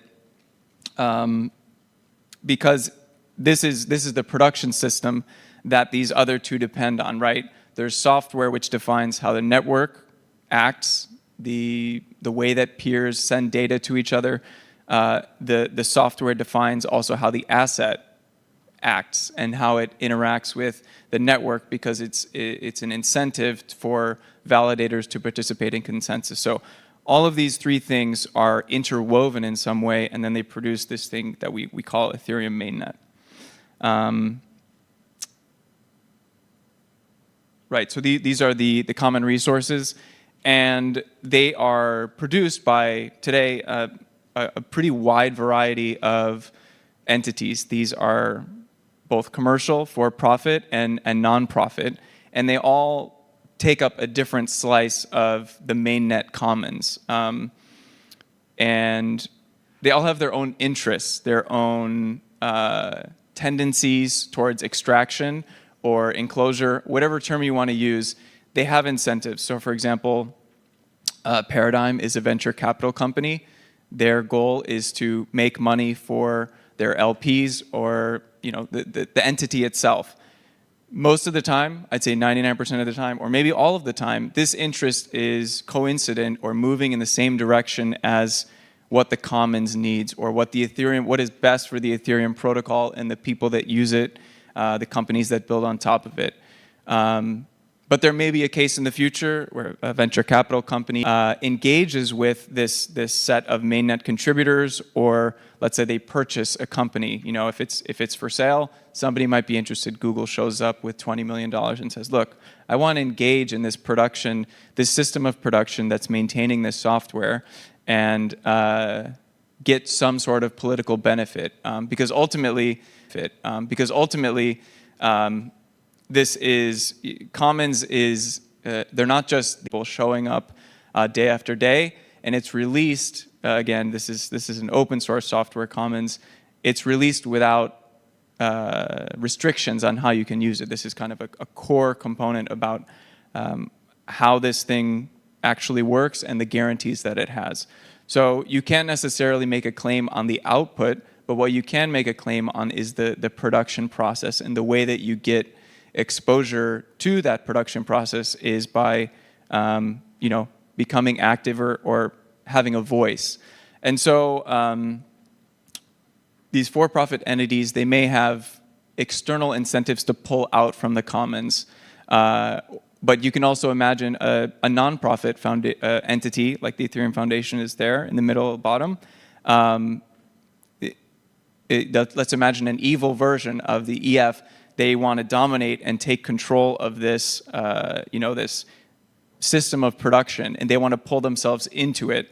And it's crucial that the constituent entities don't necessarily gain too much control, right? It's good that there are many different kinds of organizations and many different entities that are able to engage in this process. It's open, it's public, and anybody can participate in it. Whether their incentives are to pull out or to pull in and dominate, it's important to just be aware of these tendencies and have mechanisms that maybe constrain the tendencies of these different kinds of organizations. So what Protocol Guild does, if you're not familiar with it, it's a collective funding mechanism for all of these individuals who are working on the software. And it composes a higher level abstraction to approximate the edge of the commons or the shape of the software commons. All of these little bits of software, the teams and individuals that work on this, again, they have their own incentives, their own tendencies, their own legal structures which contain individuals. So what Protocol Guild does is it combines them all together on the level of the individual and makes them more legible on the scale of the commons. And this does some things. So imagine Google shows up. It's a lot easier to buy one of these tiny little boxes than it is this large Protocol Guild shaped object. So you return some of the agency, you can think of it either to the individuals, because you materialize them as part of this larger collective abstraction, which is all of a sudden you represent it at this higher level scale. And so when you have this abstraction, then you can start to do interesting things with it. You can send funding to it, whereas when all of these entities or the projects within them are embedded within a number of different organizations with, again, different incentives, different payment structures, suddenly you have this very legible, like this exists on chain as an organization that splits funding directly to all of these individuals.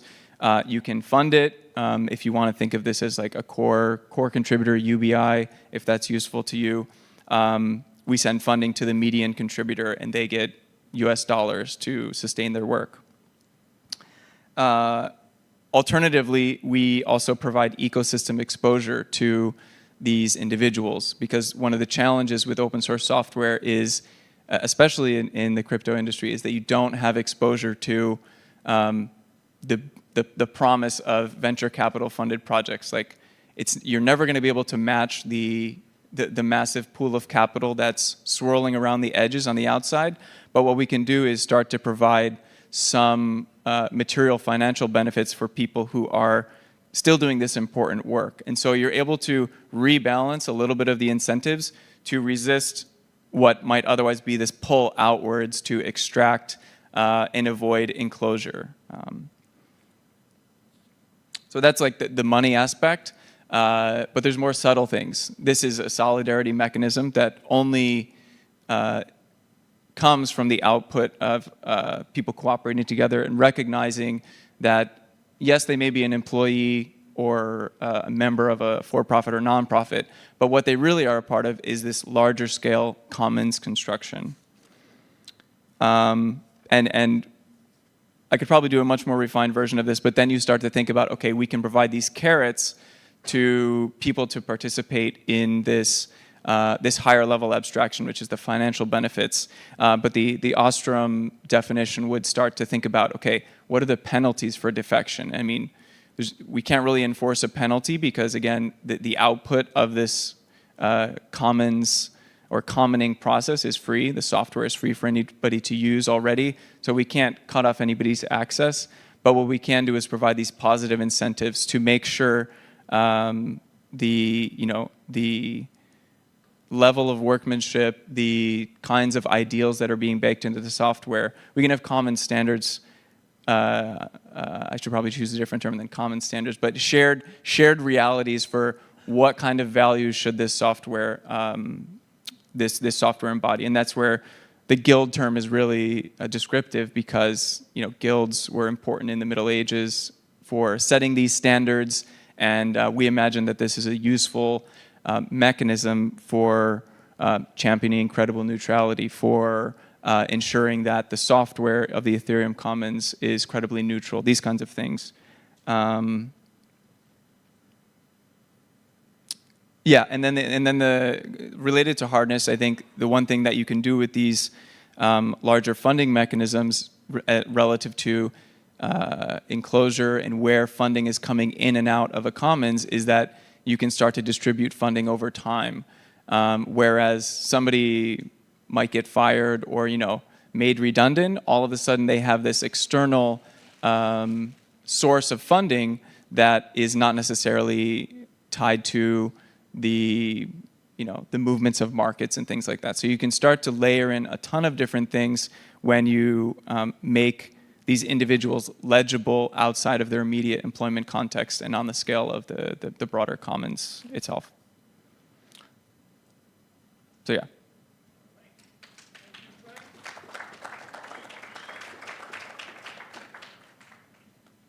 Okay, so we are now getting into the meat of it. So next 17-minute breakout session, think about these questions.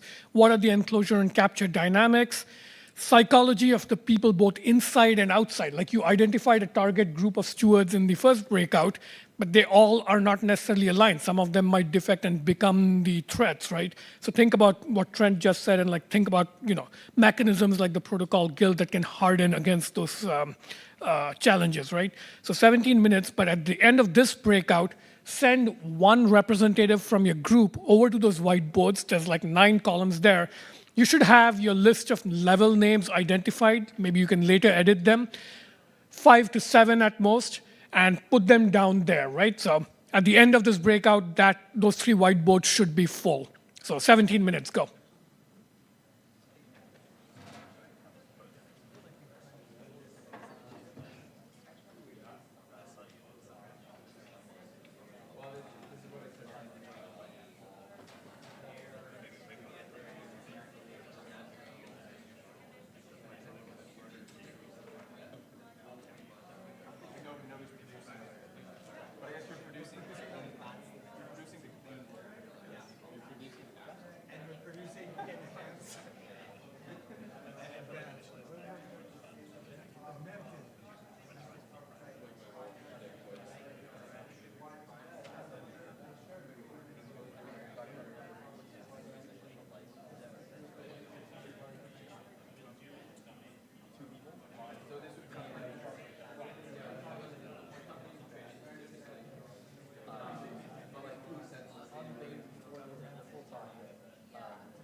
key phrases leaving each other.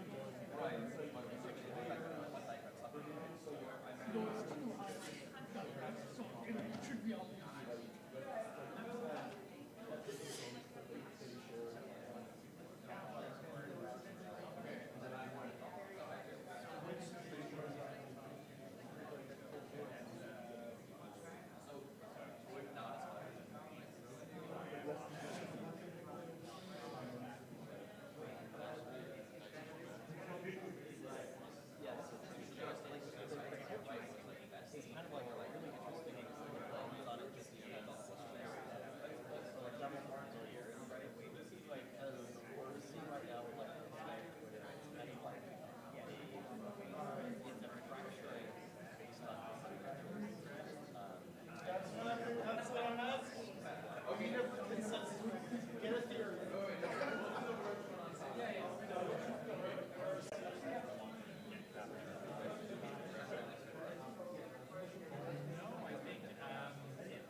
Then we'll go into the last provocation. So finish writing up your whiteboard and immediately we'll go into the last provocation.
All right, we're going to go into the last provocation. Please go back to your seats. You can finish up later.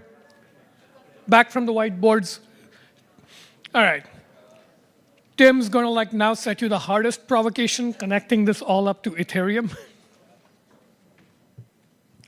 Hi, everyone. Who here is not in Summer of Protocols? Raise your hand. Wow, thank you for staying the full 3 hours so far. Yeah, so this is Ethereum Devcon. So we're going to sprinkle a little bit of Ethereum in all of this. So Josh talked about hardness right before the talk, a bit related to this yesterday, but in short, there's a few things that are special about Ethereum's hardness. First is that it's globally homogeneous. Anyone in the world that accesses Ethereum has the same experience. It's very different from institutions or atoms. Independently auditable, so all the chain data is public, which you can just go and look at. Again, different from other forms of hardness. And then permissionlessly accessible, meaning that there's just a very low barrier to entry, right? You could just plug in your computer and use it. But one thing Ethereum sort of does not do quite well is having a view of the outside world. In crypto, we call this the Oracle problem, but the non-technical definition of this is that if you want to put a fact about the world on Ethereum, you need to have a mechanism, and then that mechanism is not as hard as Ethereum itself. And so I want to dive a bit deeper into where Ethereum hardness works and where the challenges are, and then how that can potentially be applied to these vast, diverse commons that we've been looking at. So the first, very obvious one, Ethereum as a blockchain provides a hardened foundations for applications and assets and protocols to be built on top of it. So if you put something on Ethereum, you can have an expectation that it will stay on the chain, that it will function in the way that you've programmed it on chain. And we see this in practice. There's billions of assets issued on Ethereum, but there's also things like cultural artifacts, like say NFTs, where the fact that the chain can preserve the NFT itself is a valuable property. But then there's another part about the Ethereum community that relates to hardness, and Venkat mentioned this at the very beginning. There's sort of these two definitions of hardness, the definition around sort of Josh's framing around longevity, but the second definition is more around battle testing thing or resistance to external shocks. And Ethereum's culture sort of mixes both in an interesting way. Both at the protocol level, at the application level, we have we operate in a very adversarial environment. We have all these hacks that happen or attacks, and we sort of build these systems and processes and norms to mitigate or respond to them in an efficient way. And then at the cultural level, Ethereum has this set of values around trying to optimize for the long term, move the focus away from a single institution, not have a central point of failure in the ecosystem, and also have a technical roadmap that's long-term sustainable. So that's a softer way to export Ethereum's hardness into other domains. And so, putting those things together, a couple examples that I, again, mentioned yesterday in the talk, but that we've seen in practice where Ethereum's been kind of good to integrate with things outside of it and have this positive feedback loop. The first is this idea around quadratic voting, quadratic funding. So it was this new allocation mechanism that was sort of theorized in academia that didn't really have a good place to be deployed because existing institutions tend to be more risk averse when they're allocating funds. So we were able to deploy this on Ethereum, initially on Gitcoin, run a bunch of grants, and learn from that process about, okay, what works, what's broken with the mechanism, tweak the mechanism, and then sort of improve the theory back. And there's a positive feedback loop there where Ethereum's kind of the test bed for this, and we can bring it, we can test things in this isolated environment, and then scale them up to a size that's relevant for the outside world. And then another similar example is prediction markets. So again, this is this theoretical idea that didn't quite have a place to get prototyped, got some early prototyping done on Ethereum. Augur was, I think, the first version of this, or maybe the second. Even though Augur itself wasn't quite successful, the idea and sort of being on Ethereum and seeing it live inspired others, which eventually led to Polymarket. And then we can see, Polymarket played a major role in the current US election. And so, you can think of this as like a Venn diagram of things that leverage Ethereum's technical hardness, things that leverage the cultural hardness, and potentially there's like some intersection in between that are things that are not necessarily built on Ethereum directly, but that can either learn from it or do things on it, but then have an impact in a broader world. And I think that's like a useful frame to use when you're trying to think of like, okay, how can Ethereum actually help something that's not an app on chain? And so this will be like my prompt. Basically, how can Ethereum's Ethereum's technical capabilities or sort of cultural harness how can that improve your CMM? And one thing I would like encourage you to do is like think, are there alternative sources of hardness you could use rather than Ethereum? And like, why is Ethereum the right one? And maybe Ethereum's not the right one, and that's fine, and you'll learn something. But if it is right, like it's worth thinking like, okay, why can't the government do this? Why can't gold do this or something like that? And similarly, though, if you are thinking about like a way that this can leverage Ethereum, I would think through how can people bypass this? It's just back to like this Oracle problem. If you have something where you're saying we're going to monitor, everybody's going to like put something on the blockchain to monitor that like the air quality is good, to take my example. How do you make sure that the people putting the air quality numbers on the blockchain are putting the real air quality numbers and not just faking something to get a reward? And then, yeah, I think the third thing is kind of going back to this poly market and Gitcoin example. Is there some sort of positive feedback loop where, like, if you experiment and learn things by like using Ethereum, you can then push this back into the real world, and then potentially bring the bigger version on Ethereum and so on. And so, it's like the last part that, the last iteration that we'll be doing on the model. So, yeah, take all of this, try to apply it to the model. And we will do a shareback session after this in 17 minutes. Thanks.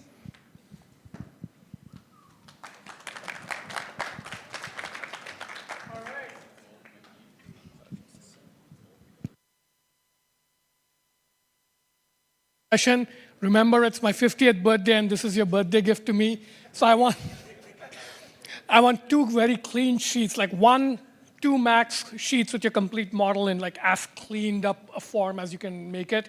That'll be what we take a picture of and publish, right?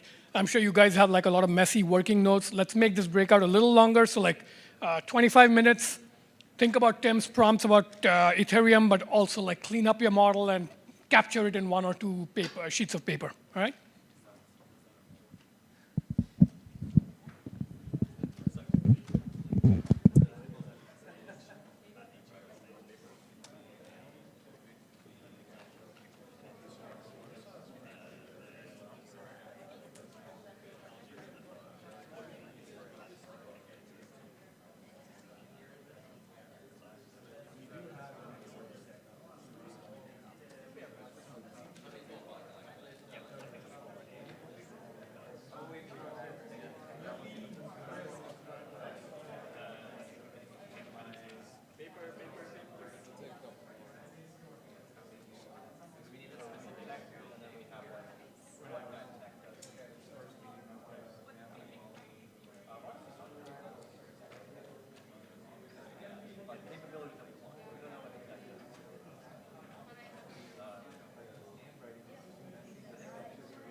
also need to, like, we do need to consider this because that is going to be something that we're actually arriving at.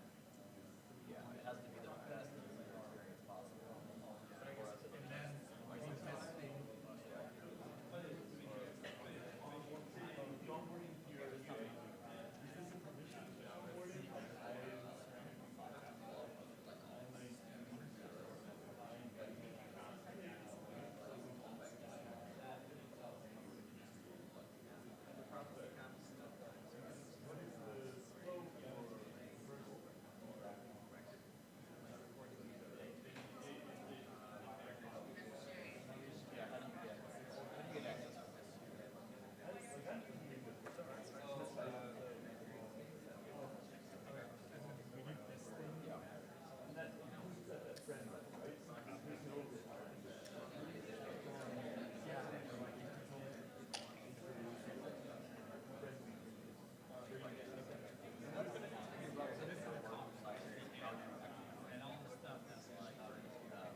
All right, guys, 8-minute warning and a point.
Terraforming, nice.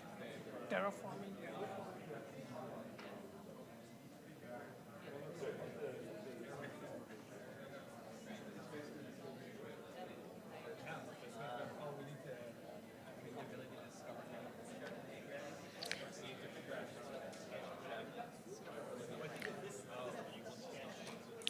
One-minute warning.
back in? So, yeah, thank you all, first of all, for like persevering through 3 hours to do this exercise. I know it's like not the easiest kind of thinking to do, like it's that mid-level of abstraction that can be really annoying, especially late in the afternoon. But yeah, thank you all for persevering, and we have 9 very interesting lists of phrases here. So after we are done with the sharebacks, as you're all heading out, do take a moment to just walk past and like look at each of them and maybe take pictures for your future reflection. But now let's get into the shareback session, and I just slightly tweaked the suggested outline. So take about maybe 3 minutes for each group, send up 1 representative here to speak into the mic so we have a proper live stream recording. So point to your whiteboard list and just read out your levels so people have a sense of like the motifs you're going for. Maybe talk about one thing that was really hard in the exercise, because this is good research input for us. We want to know like what's hard and what to try and make easier. And then maybe one good insight that came out of your process. But otherwise, yeah, free format. So if there are no volunteers, I'm just going to pick randomly. Any group want to go first? All right. Trent. I have it up there, yeah. Come up here and speak into the mic. That way it'll be. Well, I really just wanted to say the one insight, but I guess I'll do all of them. All right, so the levels, so we were talking about air, and the levels we had, specifically thinking of Bangkok and Thailand broadly. First level is air anarchy. There's polluters, bad emissions, no systems of measurement, visible smog, smoky season in the north. And then the punk is like eco-terrorism of people, taking direct action against the production of this poor air quality. The second one is air awareness. So we imagined you'd start to understand it through data, start a process of localized data collection, understand the scope of the problem, ways to mitigate it. Punk would be the organized protest, ways of surfacing visibility to this issue. Third, air assessment, regulations on ideal parts per million, goal setting. Maybe you have DIY air measurement, distributed pollution monitoring. 4 is air actuation. That was not very good. Incentives and sanctions, you can start to think about regional commitments, because obviously you have your local context, but there's also, it's a good that moves across borders and doesn't really care for them. Incentives and sanctions, commitments to targets, policy accountability, or like the ROI on the policy that you're implementing. And then the last one was aeroforming or air augmented, but yeah. So this could be like building the actual infra and making sure that you have systems to produce clean air. Maybe people are getting their daily vitamin intake through this augmented air. We don't really have a system for implementing that, but it sounds interesting. One thing that was hard, what was hard? I don't know. Coming up with tests for each level. All right, we'll go with that. The main thing I just wanted to talk about was during the capture bit. I guess this is mostly relevant to me, but we were thinking about how defining the scope of the problem and the people that are tasked with fixing it, there needs to be some sort of bounds on the definition. Otherwise, you end up with this perpetual, similar to like the philanthropy or charity industry.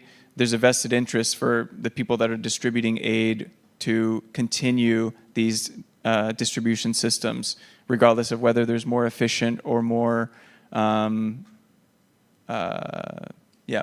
systems that are just better at distributing funds or resources to people. There's a vested interest in keeping them the way that they are because people get paid through it. So that was one thing that we was kind of an interesting bit about like, okay, how do you define the scope of this problem? What does it mean to solve it?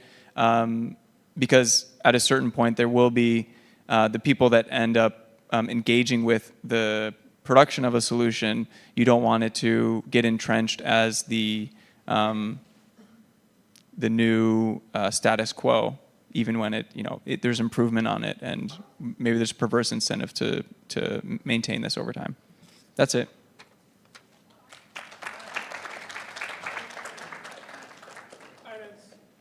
Since it's 6:12, we have to be like mindful of time. So 3 minutes exactly, I will time all of you guys. Let's just go order by, 3 minutes, go.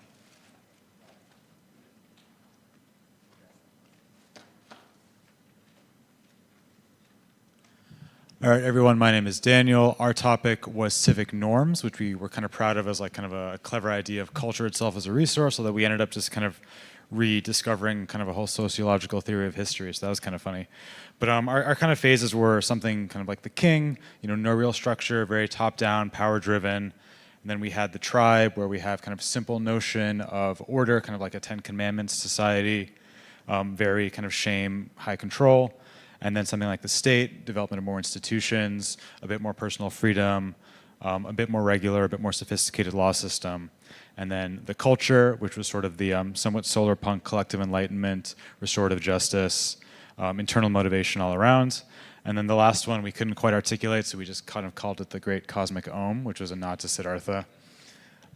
Something that was hard was, as we kept going through all these different phases and we kept kind of complexifying the model, we kept trying to, abstract and shoehorn things in. And some things didn't quite fit, and we tried, and just acknowledging that, this doesn't quite fit in the model. As fun as it is, like, we got to drop this. That was a bit of a hard conversation to have sometimes. And one thing that was, one insight was, once we kind of worked out the framework, everything really fell into place in kind of a beautiful way. Like, every cell kind of got really easy to fill in once we knew what we were doing. And that was actually really quite pleasant to have it all kind of lock into place like that. So that was kind of nice to experience.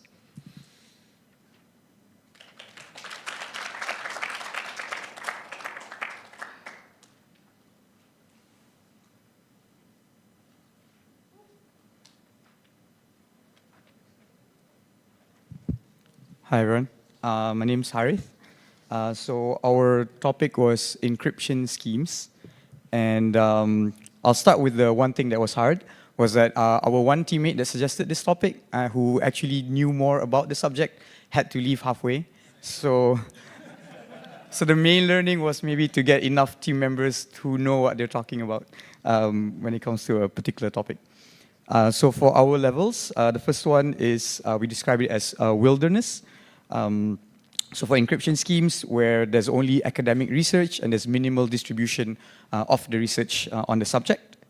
Then the second level is managed, where there are now developer ecosystems that have formed. In the real life example is, say, PSE in Ethereum Foundation, and others that are working towards kind of creating their own ecosystems for this. Then the next level, the third level, is irrigated, where there are now open source libraries or licenses, and there's documentations on established UX patterns for these encryptions. The fourth level is monitored, where there are agreed upon standards for incentivizing researchers, whether that's in bounties or having some sort of retroactive public goods funding for disclosing vulnerabilities. And the last level is thriving, where there are now automated economic mechanisms to sustain maintenance of these researchers and the research that they're doing.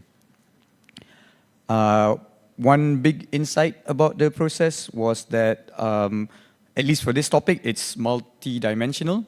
So there are like potentially governments that are trying to like forbid access to this kind of research. There's corporations who might want to kind of co-opt it and like create patents and own all this stuff. And there's like developer burnout. How do you make sure that these developers can keep on being incentivized and sustained so that they can keep doing the best work for everyone? That's pretty much it for us. Thanks.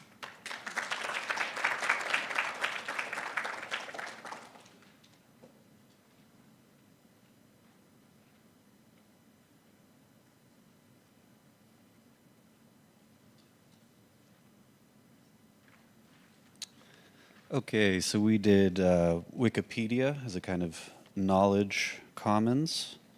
For our levels, level 1, we called gibberish, which is just unverified and unorganized.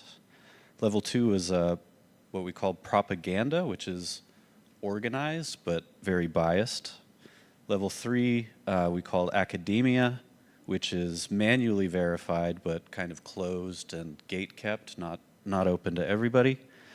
Level 4 was open source, which is transparent and verified. And then we have the final one was Oracle with an asterisk. And this is, we have some kind of attestation system. It's dynamic, auditable, and transparent.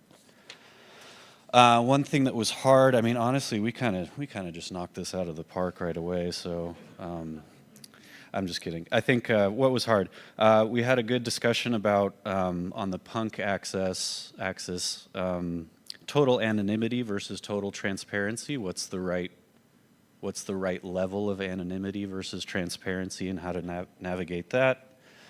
One big insight, I guess I'll just share one thing I observed is that we can think of naming things as a way of closing them down or finishing them, but I actually found that naming things is a good way of iterating things, because the name never actually quite gets it, right? So when you name it, you can kind of go, oh, that's pretty good, but then there's usually another name behind it, and I thought that was pretty interesting.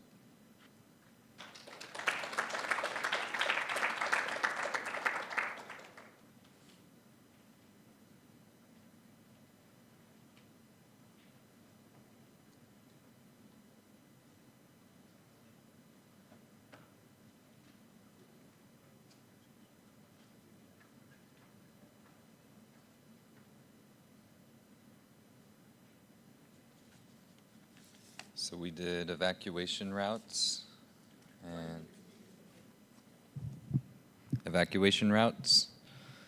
and number 1 was dirt roads, so just yeah, not on a map or anything, just a route. Number 2 was making it onto a map so that there's a collective reference for where the road is. 3 was paved and serviced, so actually maintained, kept free of potholes, and participation of a municipality. 4 was evacuation status recognition, so kind of like elevated to the special recognition that it's essential, and so this comes with like daily servicing with the plow. 5 was community convergence, and with convergence was also conversion, so the community are now active participants in the maintenance of the road, which leads into 6 of just redundancy planning, making sure that you don't have one response plan for what to do in an emergency. And 7 was enclosure strategies, as we started to respond to like potential corporate use and overuse of the road. How do you make sure that you're defended against those potential kind of interruptions to evacuation? And what was hard, I would say navigating like these kind of 2 layers of actors. So on one hand there's the municipality, and then on the other there's the neighborhood and the people who actually, in the case of an emergency, are responsible for maintaining the road. So like, yeah, knowing how to be dynamic between those 2 actors and how to layer them on top of each other, governance and the actual like practical use. And some insights are that commons arise when governments don't act or fail to act enough. And yeah, we were curious around using Ethereum for like recognition of labor, and when people are doing so much work that is hidden, whether it's like removing a tree from the road or fixing some aspect of it, that there be a shared source that is able to compensate those people and kind of like direct commons fund. Thank you.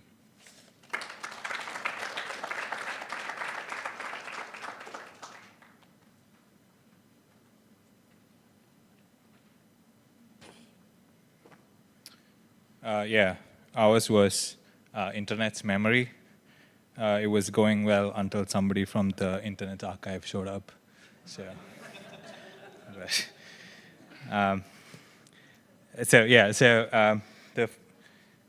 the four phases we have is the first is undiscerning centralized storage. So essentially what you have now with Internet Archive, where you can upload, like save things, but the governance is pretty centralized, and also the government can censor it. The second stage we have is sufficiently decentralized storage. So in this case, the governance is central. We call it centralized fuzzy governance. It's still not fully decentralized, but maybe the storage is much more decentralized. Maybe there are, it expands into multiple locations in multiple continents so that it's not easy to censor. And the test for this stage is it always accessible? So that's the question that should be answered. And the third stage is capture-resistant utility. So at this stage, we want a more of like basically a moderately decentralized governance, incentives for maintaining, incentives for archiving and maintenance. The question that we want answered here is like, is there rough consensus on how this is run? Yeah, that's basically the sort of third part. And the fourth one is, yeah, so we call it indispensable utility. So at this stage, people should be able to fork multiple instances of the same thing, and there should be like standards for forking these instances, and so standards adoption becomes a thing there. And also solving really hard problems, like basically we realized once Arkady, who works at Internet Archive, came in, there are sort of like basic issues that we sort of forget that are pretty hard, such as like deduplication, which he mentioned is something that has not been solved yet. So those are sort of basic things we only considered at the fourth stage. So I think that was maybe one of the hard things about doing this was, yeah, like sometimes there are like things that you sort of take for granted that end up being extremely, have extreme complexity. Yeah, and for the fourth stage, the question we are asking is there standards adoption for it to become an indispensable utility? And yeah, yeah, what was hard, I think, was it's such a broad thing, like internet memory, so maybe narrowing it down more would have helped. But also, when the bounding box is like, you run into so many other systems that have their own complexity, such as like state laws and stuff. That is its own like systemic complexity that is like hard to grok. So I think, yeah, like so it becomes hard once you like start asking a couple more questions there. Yeah, so that's it from us. Thank you.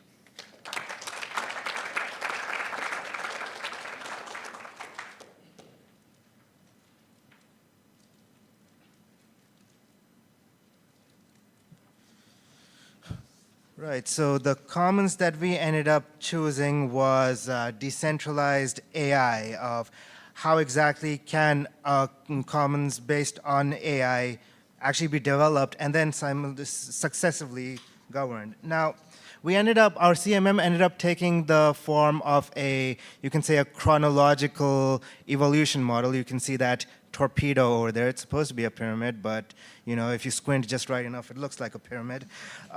So the level 1 is the birthing stage, and this is where any talk of decentralized AI is currently, and that's largely just regular open sourced AI that you see currently, stuff like Llama. It's been sort of, it's all contingent upon the benevolence of a specific centralized entity. Like in the case of Llama, it's Facebook. Sure, you have people using the license to work on Llama, but still largely centralized. Sorry for, I was touching the keyboard. I did not realize that.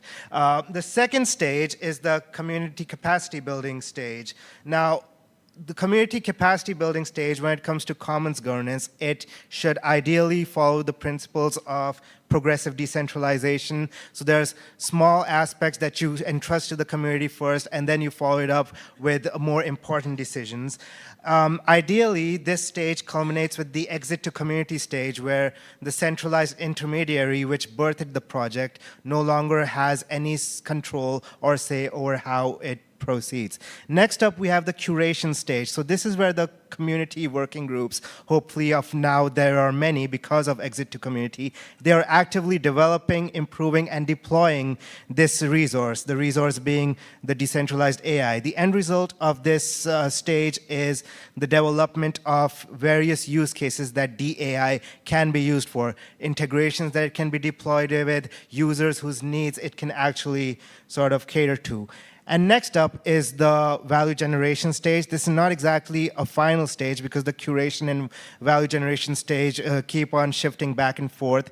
The value generation stage is where basically this commons can actually be independently, it can have an independent life of its own through money. Right? So it basically involves the creation of monetization strategies which are not contingent on intermediaries, and the creation of a common treasury which is held in common trust and governed accordingly, ideally by stuff such as quadratic funding mechanisms. Now, going across each stage requires various cultural shifts. We've also come up with a list of several different crypto-economic primitives on Ethereum which can suffice to govern decentralized AI. I'll just list them very quickly, won't describe them. 1, stake-based shelling game mechanisms. 2, a marketplace for compute. 3, Sybil-resistant tokenized governance mechanisms. 4, quadratic funding pools. And 5, zkML tools. Now that being said, what was hard about this project? Well, just getting started was hard. I think our entire first 20 minutes was just us staring at each other and not knowing what to do, what actually to write down. But once we got over that stage, I think I had a lot of fun. And, I had a great time talking to my team. This is a contribution from all my team, so they all deserve a round of applause for this. And, if we had more time, I think we could have come up with a great proposal for decentralizing AI, which we could then pitch to investors and make a lot of money, hopefully. But thanks a lot.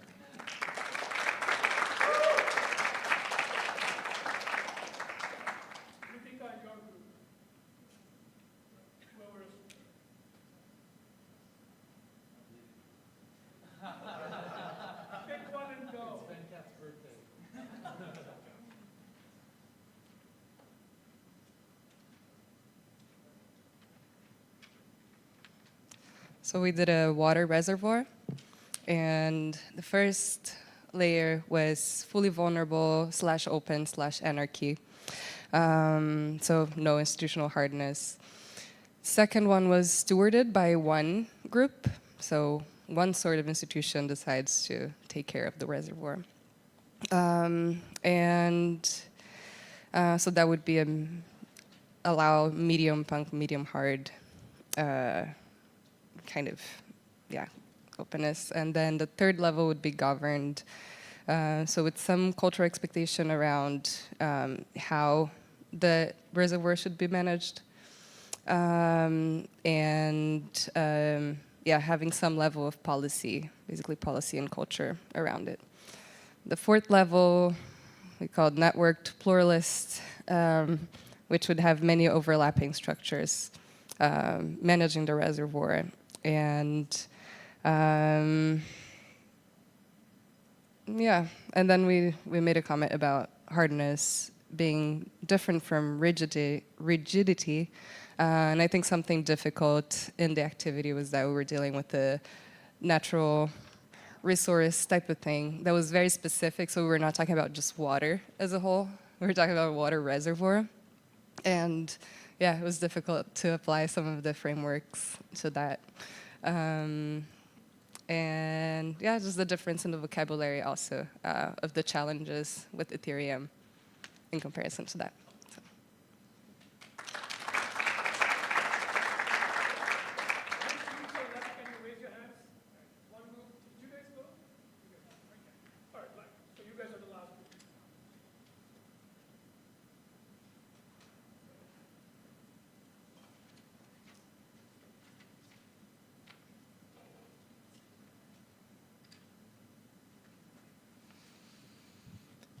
Hello.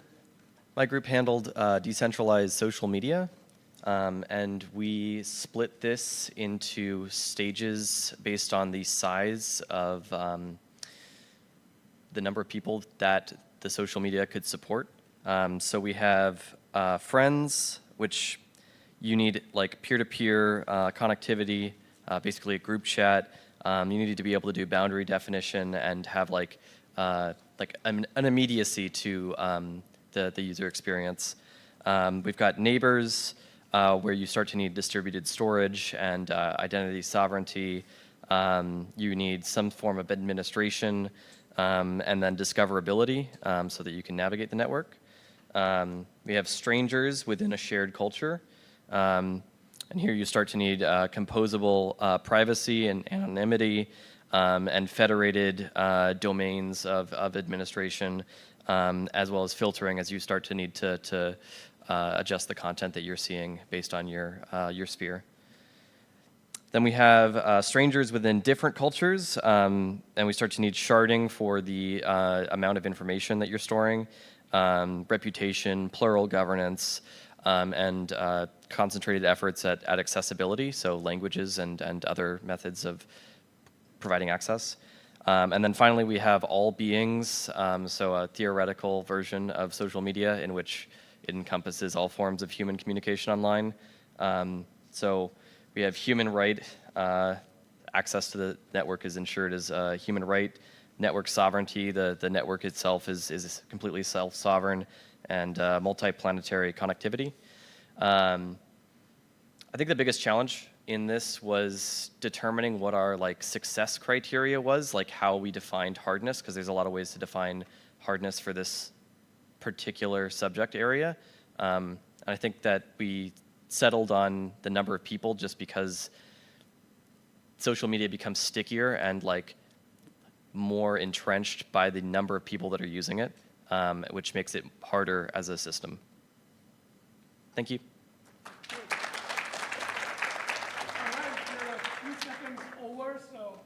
End of this session. Thank you all for coming. Remember to take photographs and hand your sheets of paper to Timber here. And please look at the whiteboards on your way out. All right. Thanks a lot.